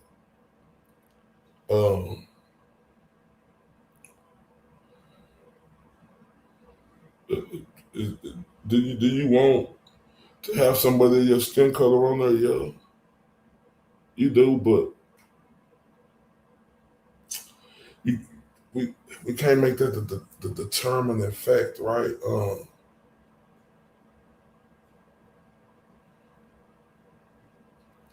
And when you covering stuff like this, you have to be honest.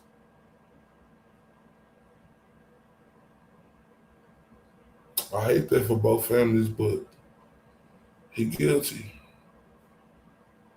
He killed that dude. Don't run from it, run to it. It's unfortunate,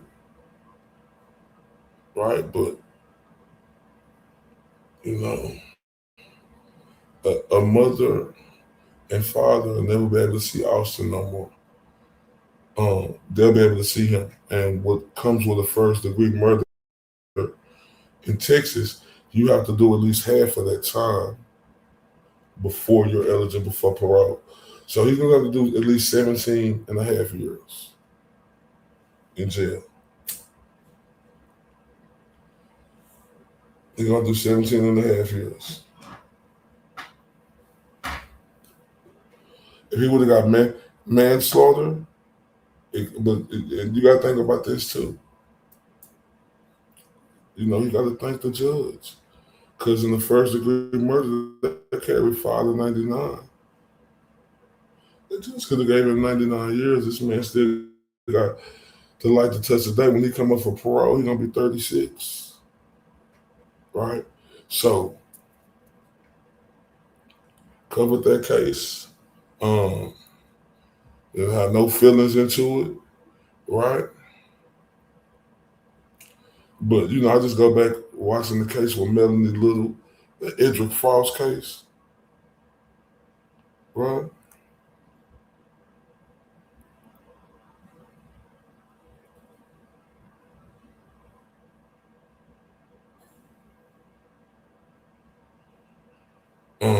And to see how he should have been found not guilty, because I always remember, now you got to be, people ain't gonna, you can't respect nobody who just gonna be like that.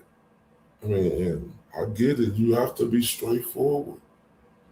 Shit, Moet showed me that. Even though you could see where, like I was talking to the beautiful Lori / Marie, she's an educator, right? And she was telling me she done been on juries many a times. Only problem I have with this Texas case is that they said that they didn't want to bring educators on there, right? And Laura Marie said her and her friend who's educators as well, done been on many juries, but at the end of the day, man, the young man lost his life. Carmelo had a knife, right?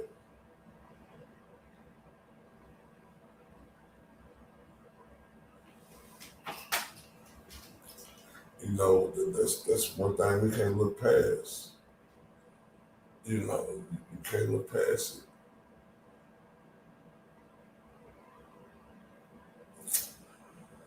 And you know where they messed up, but they had this bitch ass spokesperson, right? Shout out to Megan Kelly, you know, to expose the sorry son of a bitch who was out there talking about, oh, this and oh, that. Man, shut your coward ass up. You got a fucking case for strangling your woman, which your woman dropped on you. Then you got a case where you were convicted of shaking the baby and hitting them with an object. Then you got a case where his name Dominique Alexander, something like that. Then you got a case where you was fraudulent when you got caught up on. Shut your mark ass up. See, I got a problem with this right here, right? This case. First off, like I said, my condolences to the Metcalf family. Ain't no problem with them. And I have empathy for the Anthony family because they son gone. But this is my problem I got with the Anthony family. Like, they watch social media. You can see which way a case is swaying. If you got more, oh, he's guilty than those. And then with the lawyer. 6 witnesses and a half of, like, not even a whole day combined together.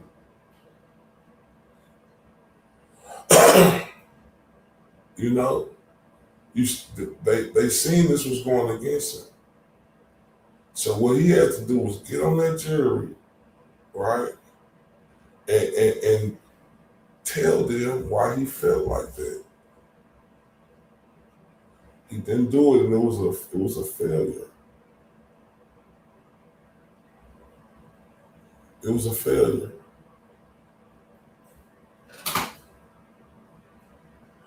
Yeah, it was a failure because I'm like, damn, defensive lawyer, 6 witnesses, and they was quick.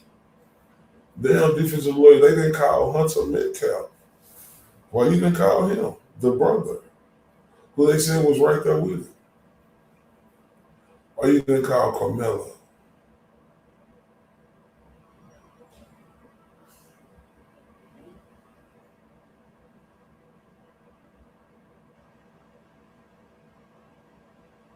But either way I look at it, he was guilty.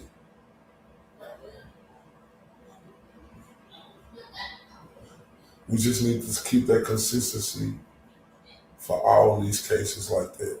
But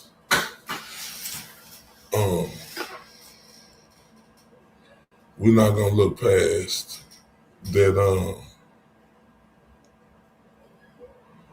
Austin is gone. We can't do that.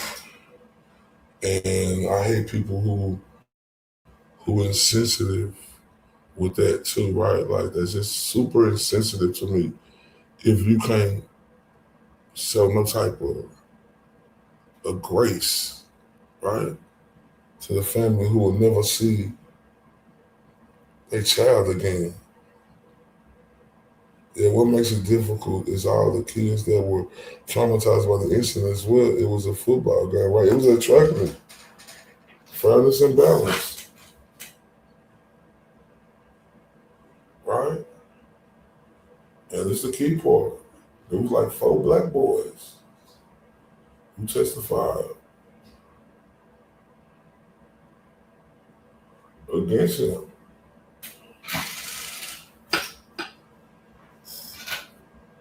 So, you gotta bring that up too.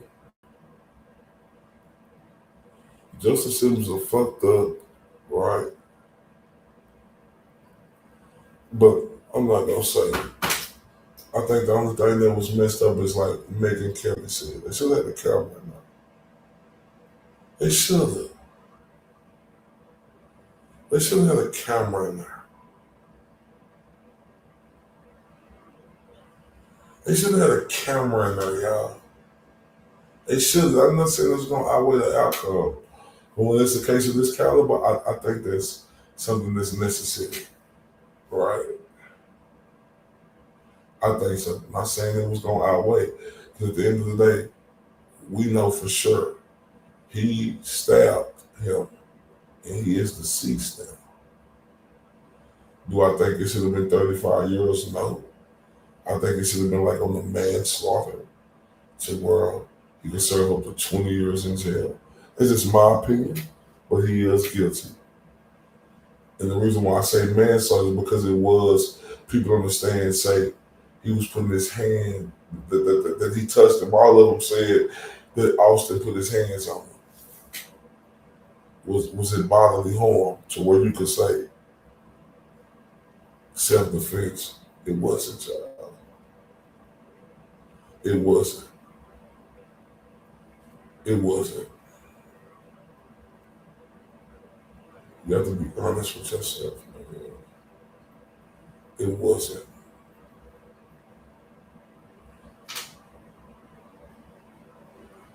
Was anyone involved in the trial of minor? Yeah, it was about 3 witnesses who was like underage, 3 or 4. The prosecution called 21 witnesses, y'all, compared to the defense 6 witnesses. Right? And like from what I said in the closing arguments, the defense like started off saying, oh, he didn't try to do it. You see, that when I got 2 kids, right, you can't tell me you ain't trying to do it if one of my kids dead, even if it was at the moment, you got no bruises, no marks, or nothing on his face. To be enough for that long, they should have set him up when he's about to be released so that he doesn't go home to nothing, because then what does he have to lose? I mean,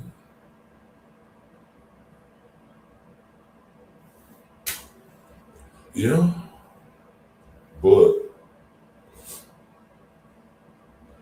yeah, it's just that we can't look past it. I got boys 10, 4, like I can't look past that. What if that one of my kids that happened to?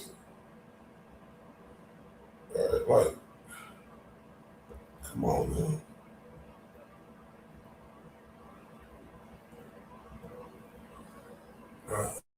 And people could be outraged, right? You know, it's sad. But think about the family who lost their child.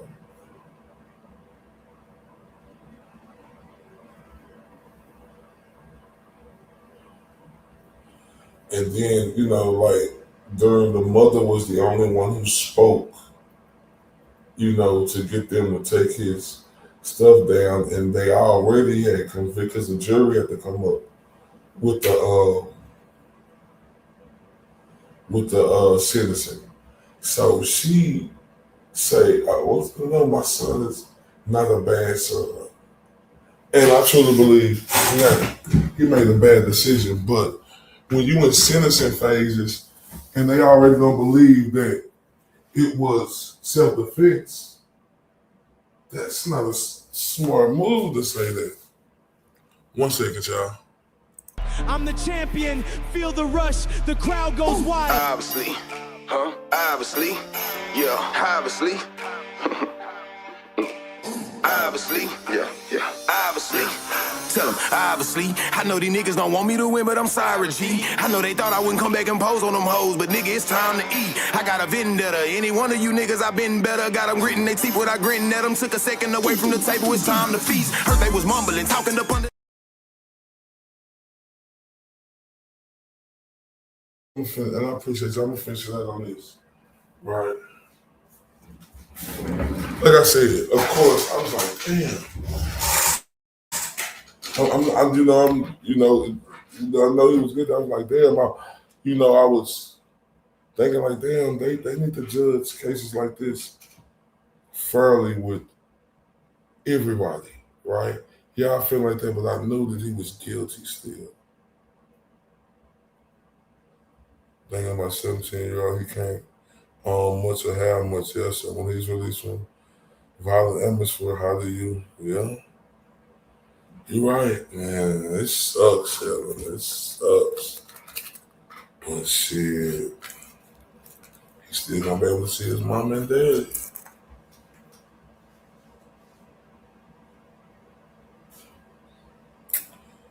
But he was in a nice neighborhood, though. But yeah, that's why they gave him 35 years. He got a chance to rehabilitate himself, right? He do.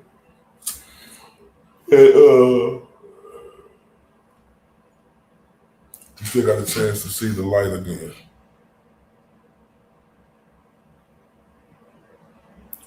Hopefully he makes parole and makes something of himself.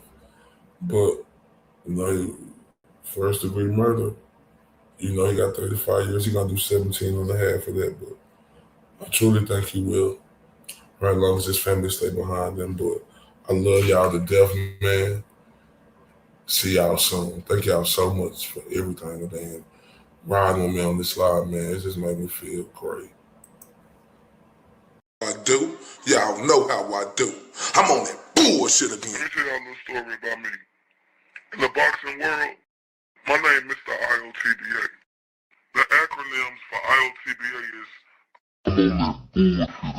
Your daily Mr. Undeniable. Hold up. Mr. These boys can't touch me. daisy if you do. Bet I ain't got shit to prove.